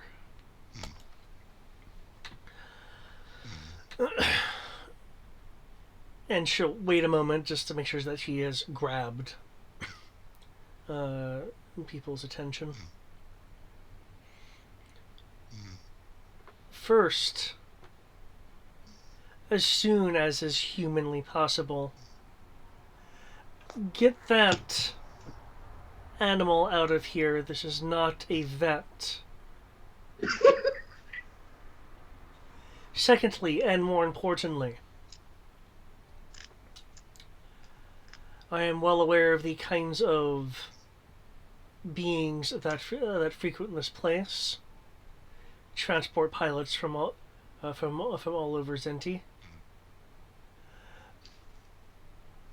Lieutenant Commander Khan is highly incentivizing any information you may have on the rumored I hesitate to even say legendary to some of you arrival of the Mandalorian and the Maquis.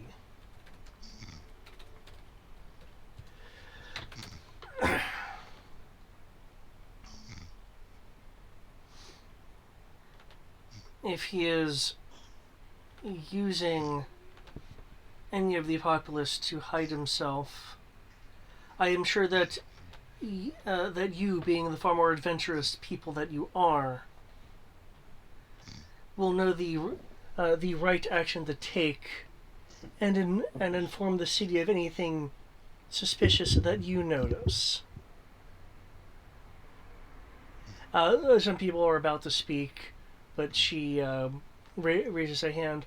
Before you make any kind of rebuttal or questions as to my authority, Respect my authority.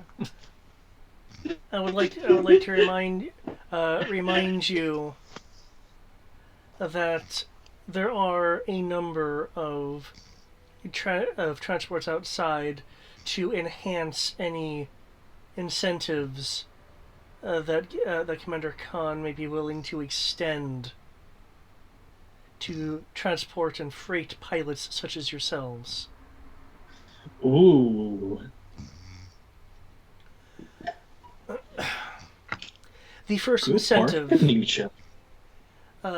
is that the unfortunate lockdown of the starports and thus your personal vessels will be released with your cooperation. Secondly, I am well aware that some of you, and she does look at a few specific people when she says this, some of you are in need of great repair to certain systems that may have been affected by the recent anomalies. For those of you that go outside of Zenti for legitimate services, the technicians have currently been reassigned to more important matters. Your matters will certainly become more important than that. If anything viable is given to us. Dang. So, just so I understand, they've repoed all the mechanics and put boots on everybody's ship until they tell us where the fuck we are. And also saying that if you and that really weird anomaly that happened, we can expedite that. Free repair, by the sound of it. So, oof.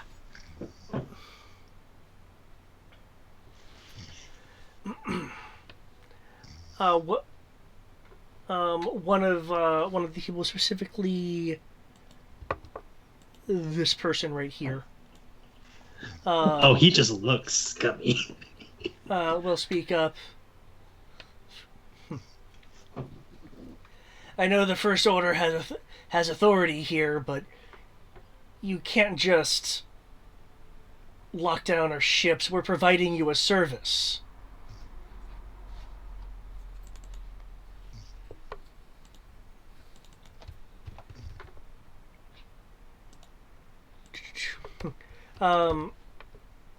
Lieutenant Straya will look over at him.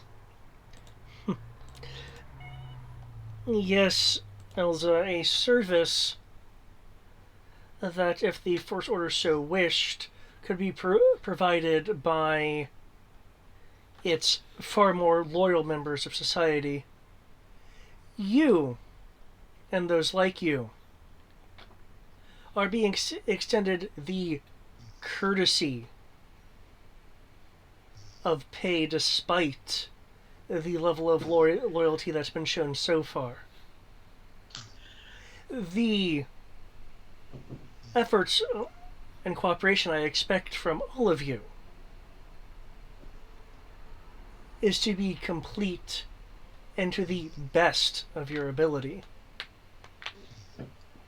I'm afraid to say that the maintenance costs on your crafts, if information isn't provided soon, may unfortunately increase. You should all expect various exterior issues and system malfunctions.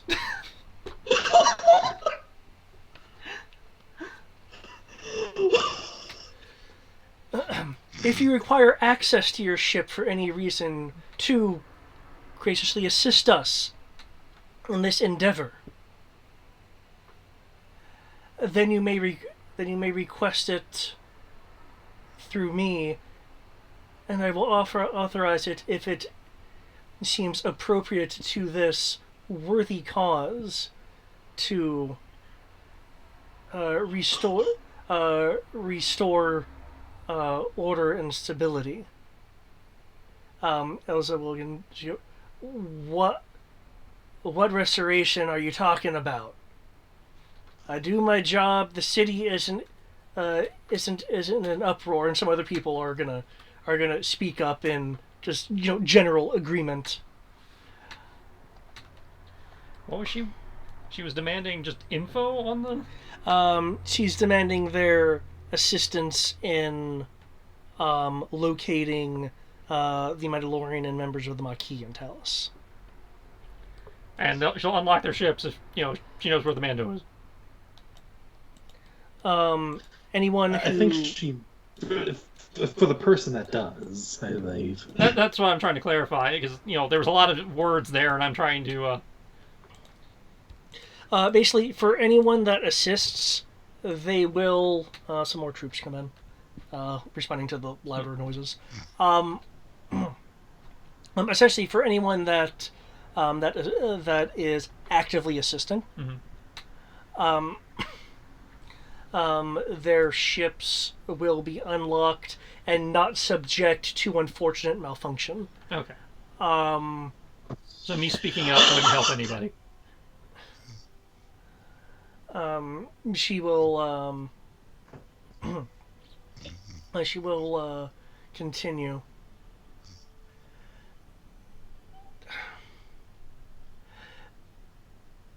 You all should continue to listen in a civilized manner, or else my troops may interpret some of your rowdiness as abnormally aggressive. What is this? So yeah, by the sound of it, saying anything won't Yeah. probably help you here soon. Stepping out from around the side is a Zabrak.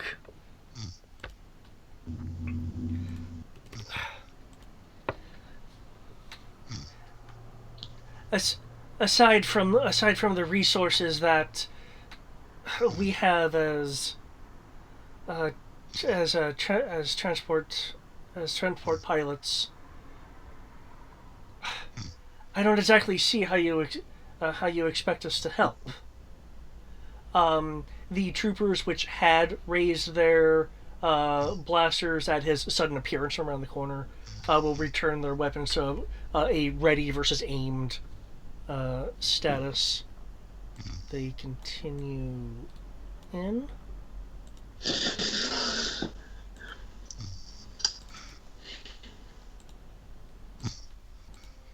I am so glad you asked, Arlet. Sorry. Are you want to do anything while she's talking? Yeah, I think as it goes on, Roy probably would have like nudged Taran to turn it off just in case, and that way they can also know what the heck is going on. Because it sounds like the conversation was ended. He'll slightly move his foot, deactivating the silence generator, so you can now hear sounds from outside the bubble. Yeah. Probably after like several seconds, he probably would have done that. Good. An intelligent question. You see, this kind of cooperation is something I am not offended by. For it's entirely possible that you may not know ways in which you can help. From what Lieutenant Commander Cone has been informed, the size and operations that the Maquis and the Mandalorian have been performing across this fertile and viable land indicates that ships may be in use. And I am aware that some of you are former members of the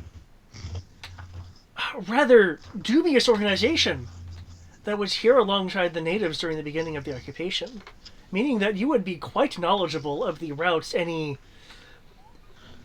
uprisers or seditionists might use to surreptitiously move around a city such as ours, or move equipment in and out to set up any unscrupulous individuals that might be here.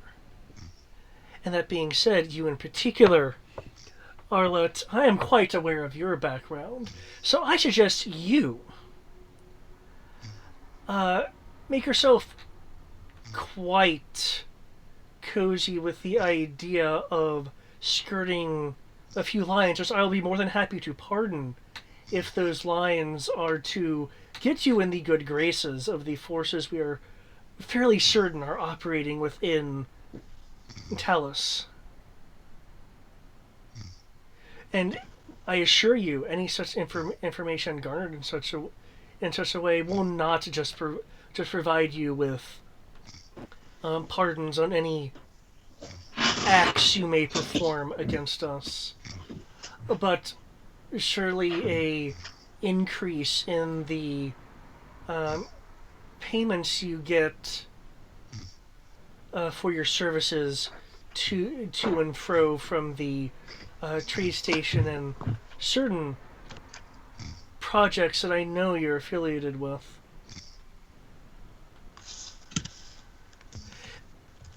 Do we have an understanding? And she cuts off people as they start to respond. I would like to remind you what's at stake here. We are well aware at how free,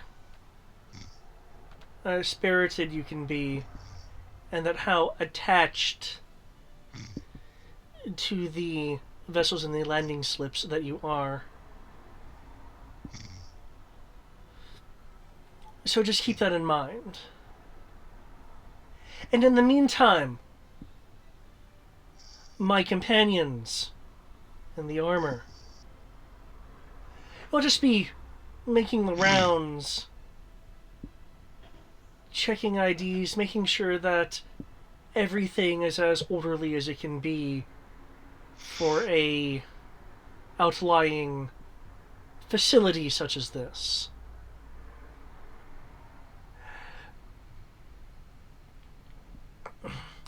And Mial, she's referring to the Wookiee, such outbursts as what happened last time we patroned your quaint area will not be tolerated given the current state of security.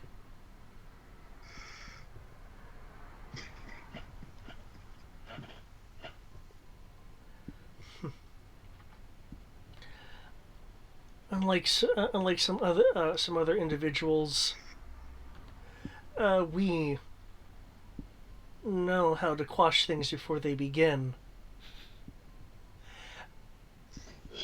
And I am sure that things will become much more manageable for everyone once the Mandalorian and his friends leave the area. And if any of you are in league with him, please pass this along. For that, we are well equipped to secure this city against any measly forces that may be trying to ingrain themselves. If you think 100 or even 500 individuals will be enough, know that it will not be. Good thing we're going for 1,000 then.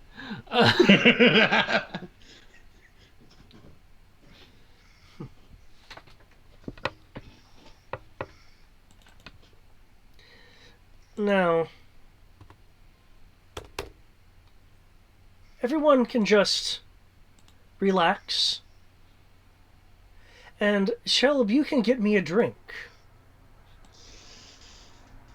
Oof.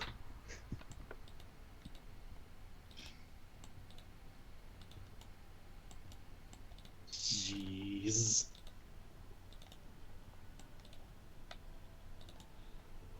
You do have forged IDs, right? Yeah. Make sure.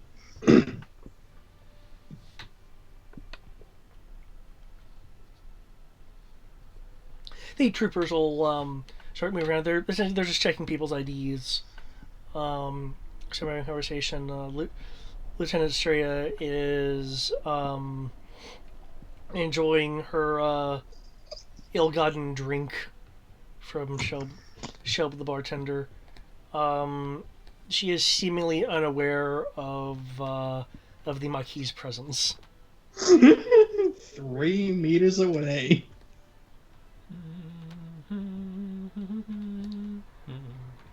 Sky, where is your sheet? The riot trooper will, however, the one up here, riot trooper number 1, will move over here and speak to you, Dimitri. I don't know if he's awake. Because I think I've been hearing him snore. Uh, Well, we are coming up on 10:30, so that's not entirely surprising. okay. Next time, that'll happen. Okay. Or I don't know. in which case, Because I'm full. the person just haranguing about getting Quinlan out of here. Hmm. Okay, it sounds like you have a plan or Yeah, something. give me a minute. Okay.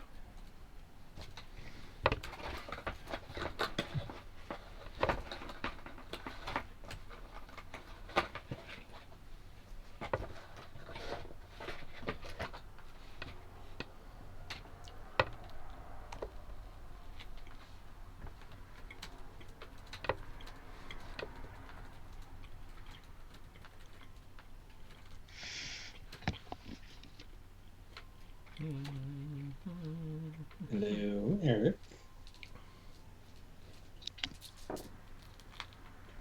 Hmm. Oh, hey! The sounds You of with us, life. buddy? Oh, you're back. Hi. Only sort of here. Understandable, dude. Imperials have shown up. Yep. But we're almost gonna wrap up, so no fighting yet, so. Just so you know. Cool. Yeah, apparently there's a plane in motion. I'm curious as to what it is. Mhm.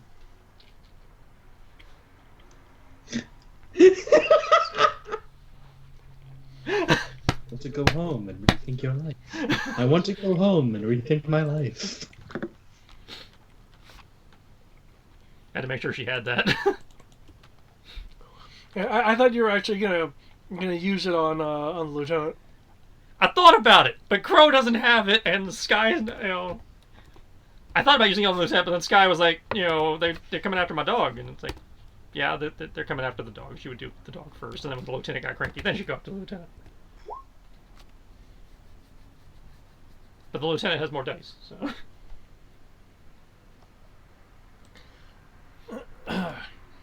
I don't need to I don't need to check your IDs. And your puppy is fine. He just looks that way. He's special. I, He's my emotional support dog. There's no cats in the empire. They didn't say anything about dogs. I said nothing about Fluff. I want to leave out early and rethink my life.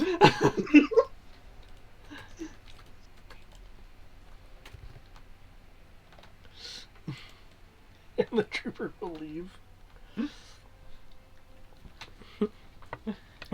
Is anyone doing anything else before I close out? I got one more. Okay. Probably gonna get this lieutenant killed, but.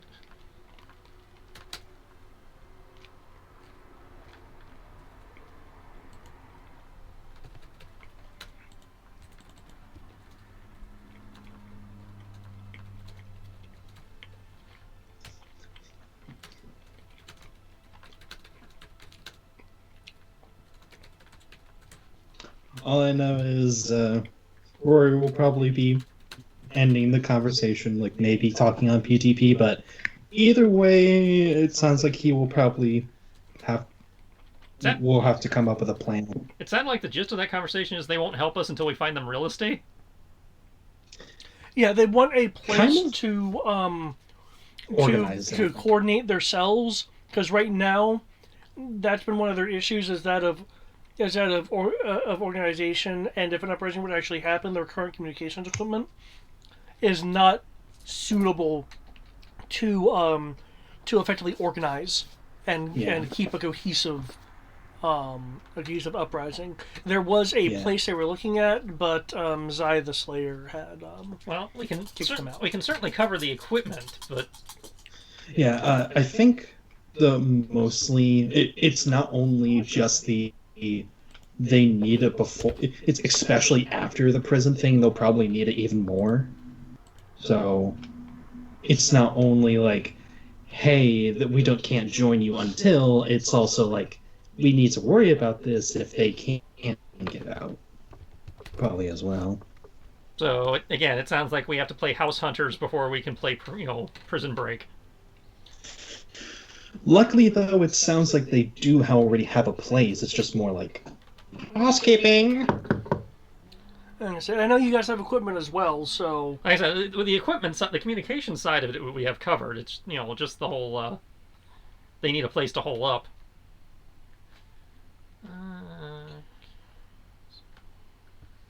Okay, sense is the important one. Got it.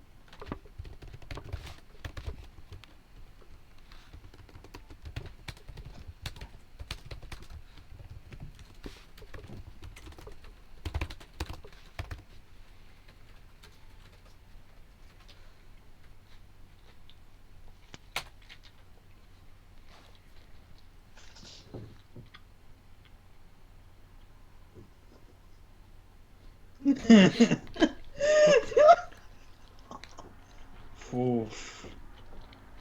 DC 21 in theory. Control or perception. okay. I believe your ultra is definitely high enough to. To create that conclusion, yeah. Yeah. 21 is the will save.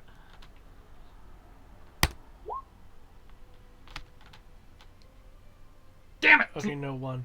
It was those two sixes. That's what did it. It's like there's a 1, it's just not in the right place. Thankfully, failure doesn't do anything.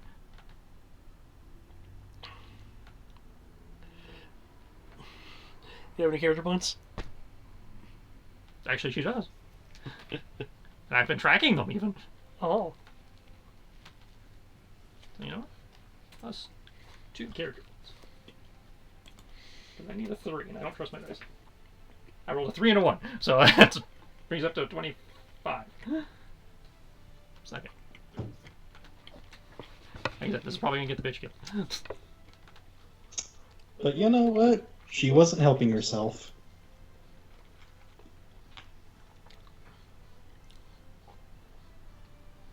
She'll And it seems a Sierra type thing. So. she'll down the rest of her drink. Stand up.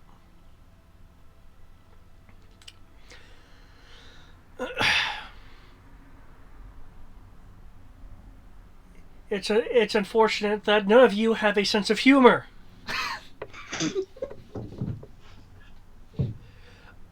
Do you really think that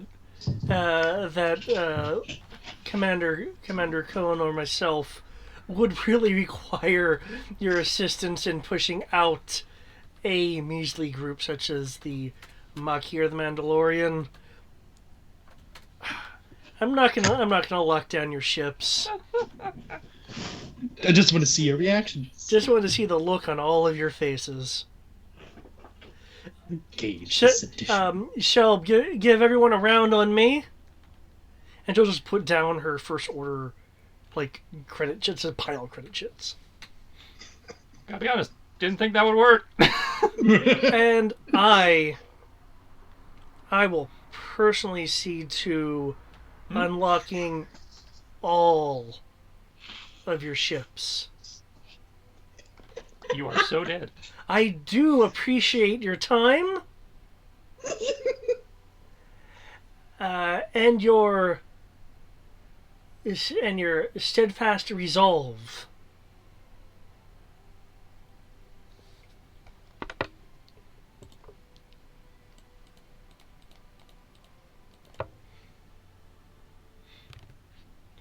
Bye, NPC. We liked you. It was interesting. But you know what? Maybe you'll rebel. Maybe we could turn you into an asset. See you soon, maybe.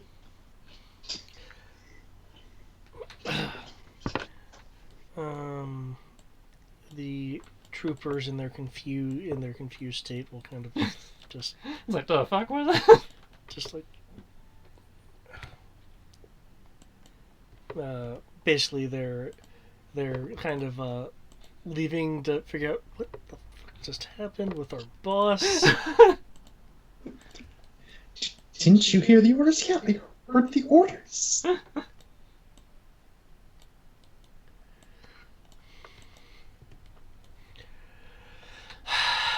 with Lieutenant Straya suddenly doubling back into an about face on her previous statements.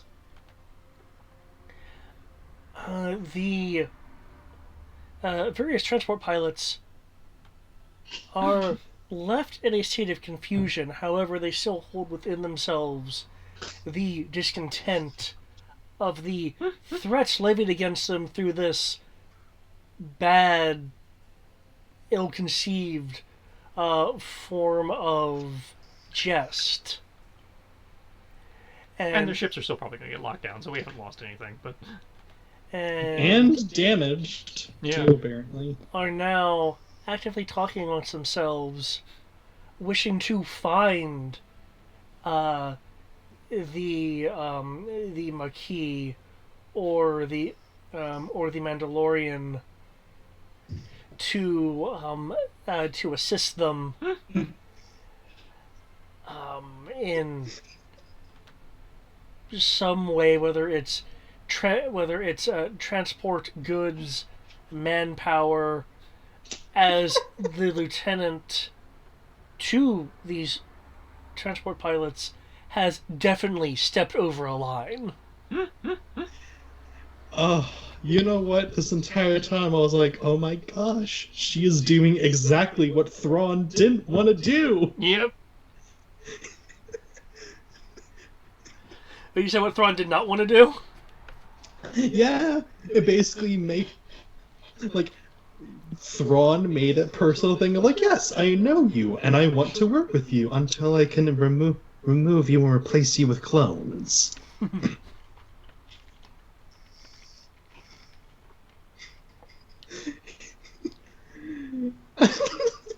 Openly stated, we can replace you. It's like, oh, I see how it is.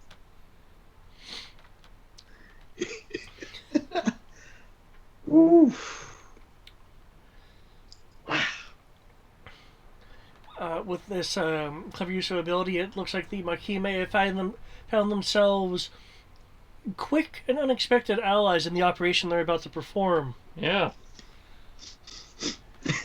We will find out the success and the fate of Lieutenant Straya next time.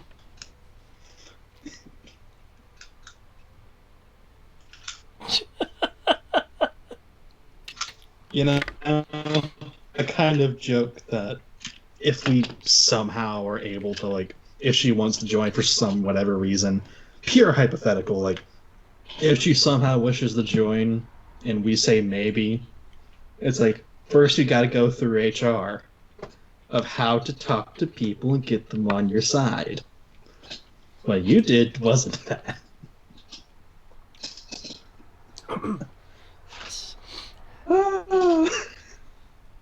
Wow. Nice use of force power.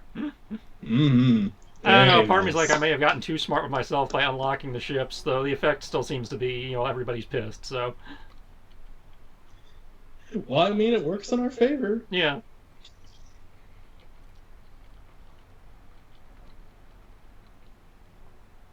Yeah, I know I was only here for a few hours, but this is good. This is nice. I liked it. Okay. It was definitely interesting.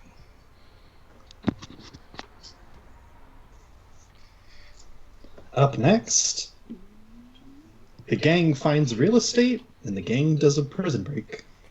Yep.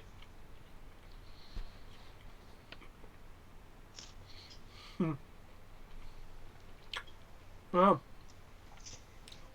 Yeah. So I was wondering if you guys were gonna think of some kind of alternatives beyond the beyond just grabbing a building that they were looking at anyway, because I know you have like a plethora of resources. Yeah, but we would have to be here to help them build stuff and things like that, and like, I know we're trying to send resources their way, but what we would need to send, I'm not, and the amount of time it would take, I don't know if it would be, like, it could be done before like 0 hour, or at least that's my thoughts.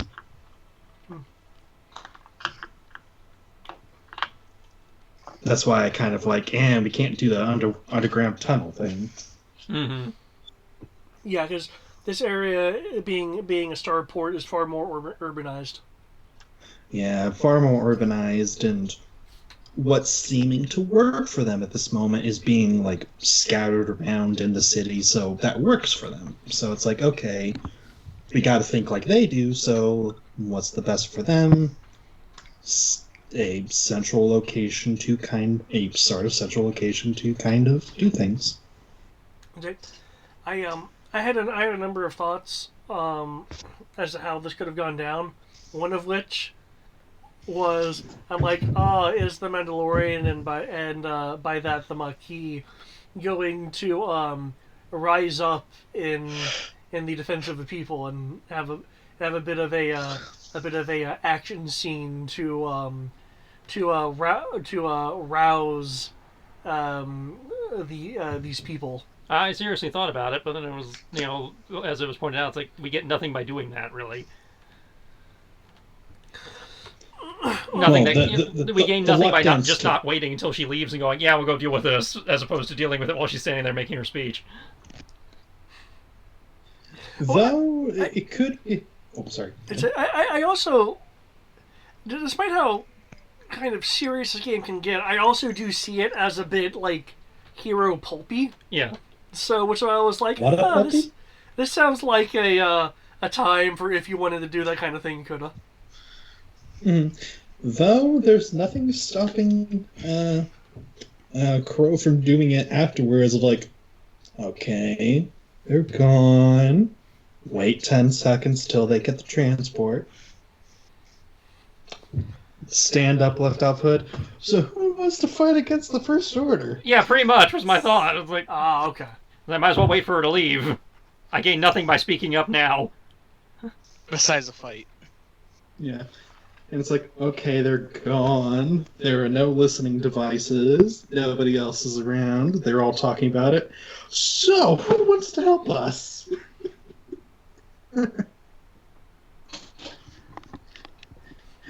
They have just very clearly laid down the line. How do you feel about that?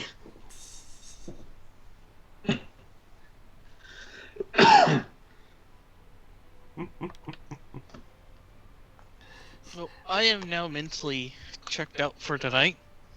Mm. So I only have two things to say. The game was fun. Thank you.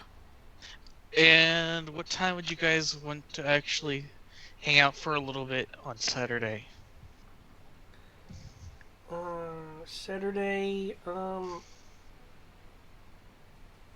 mean, like, anytime before, the release scheduled, So, tomorrow. games, so... It's Star Wars this week, so yeah, anytime before, like, 8:30. Like, you want to show up, like, 5, as late as even as 5, 6, we could do dinner or whatever. If you want to show up earlier than, way earlier than that, just... Basically, like, sometime no earlier than 1, I guess, is the easiest way to... And go from there. Alrighty. Well, you won't have fun. Like, give us a heads up when you have a better idea what you're doing, but, anytime after 1, in theory. That works for me. We could probably do something like just get dinner. That way you can also drag Matt out of his corner. I don't know if he's ready for that yet, but especially considering we're supposed to be having more shit going down over here. We got... Well, me and Matt are talking again. Oh, you are? Okay. Yeah. Okay. Well, then I will mention that you will be in town and see what, the gang wants to do about it, whether they want to grab something to eat or not. Like I said, I know we've got, our own version of marching and protesting happening this weekend, the whole storm the 50 capitals or whatever weekend? it is. For you guys, I thought that was next weekend. Is it?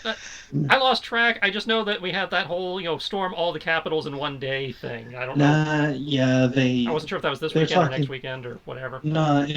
From what I recall from one of the sources, it was like from the 16th till the inauguration is supposed to happen, but I don't know. Okay, so any time along now. Which, again, only is slightly worrying to me, given that we are within semi-proximity.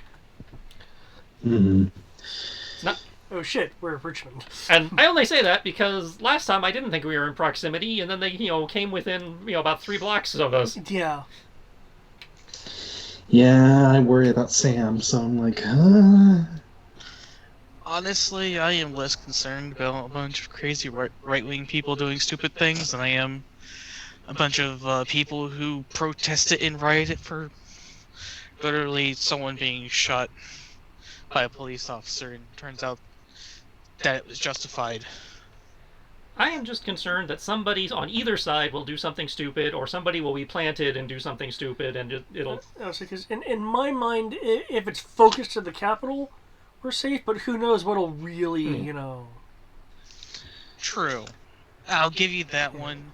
Stupid people will do stupid things, just like there was hundreds of thousands of people up in D.C. that were peacefully protesting, and then there's a few hundred Yeah, who were not so peaceful. and did something terrible. Yeah, it's like, Yeah, I do have a much more mild concern that if this is actually going down and people are filtering in during the week, that me helping a client may put me in some kind of hot zone unexpectedly. well, I wish you safety for what it's Yeah. worth. Thank you. Yeah, just be smart about it. You know the area better than I do, so. it's like, well, we're probably going to be okay. I seriously doubt they're going to bleed over this far, considering they only have an interest in the capital this time. But, Yeah. And it was just a very back of my head concern Yeah. for me in terms of that.